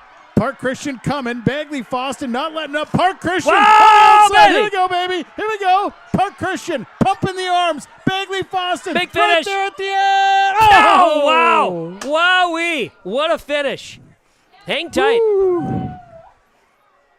That's why this is one of the best races. That was Bagley Foston got him. Bagley by Foston. 1/100th of a second. What a Holy race. cow. What a race. Wow. Man. I haven't had this much fun in a 4x400. Well, I've never had fun when I ran it, but it was fun to watch. It was great. That is fantastic. So Bagley Foston, Park Christian, Walker Hackensack Akeley, then Ada-Borup-West, Clearbrook-Convict, Winnie-Mac rounded out. We'll take a break. Lakes Community Co-op scoreboard will come back and recap a bit, get you the team scores, and send you off. Put the wraps to her. The Ada-Borup-West Mega Meet on your live See event ya. talk. Hey, Nikki, how you doing? Good. Gordon Construction of Mahnomen is a Native American-owned business proudly operating on the White Earth Indian Reservation since 1983.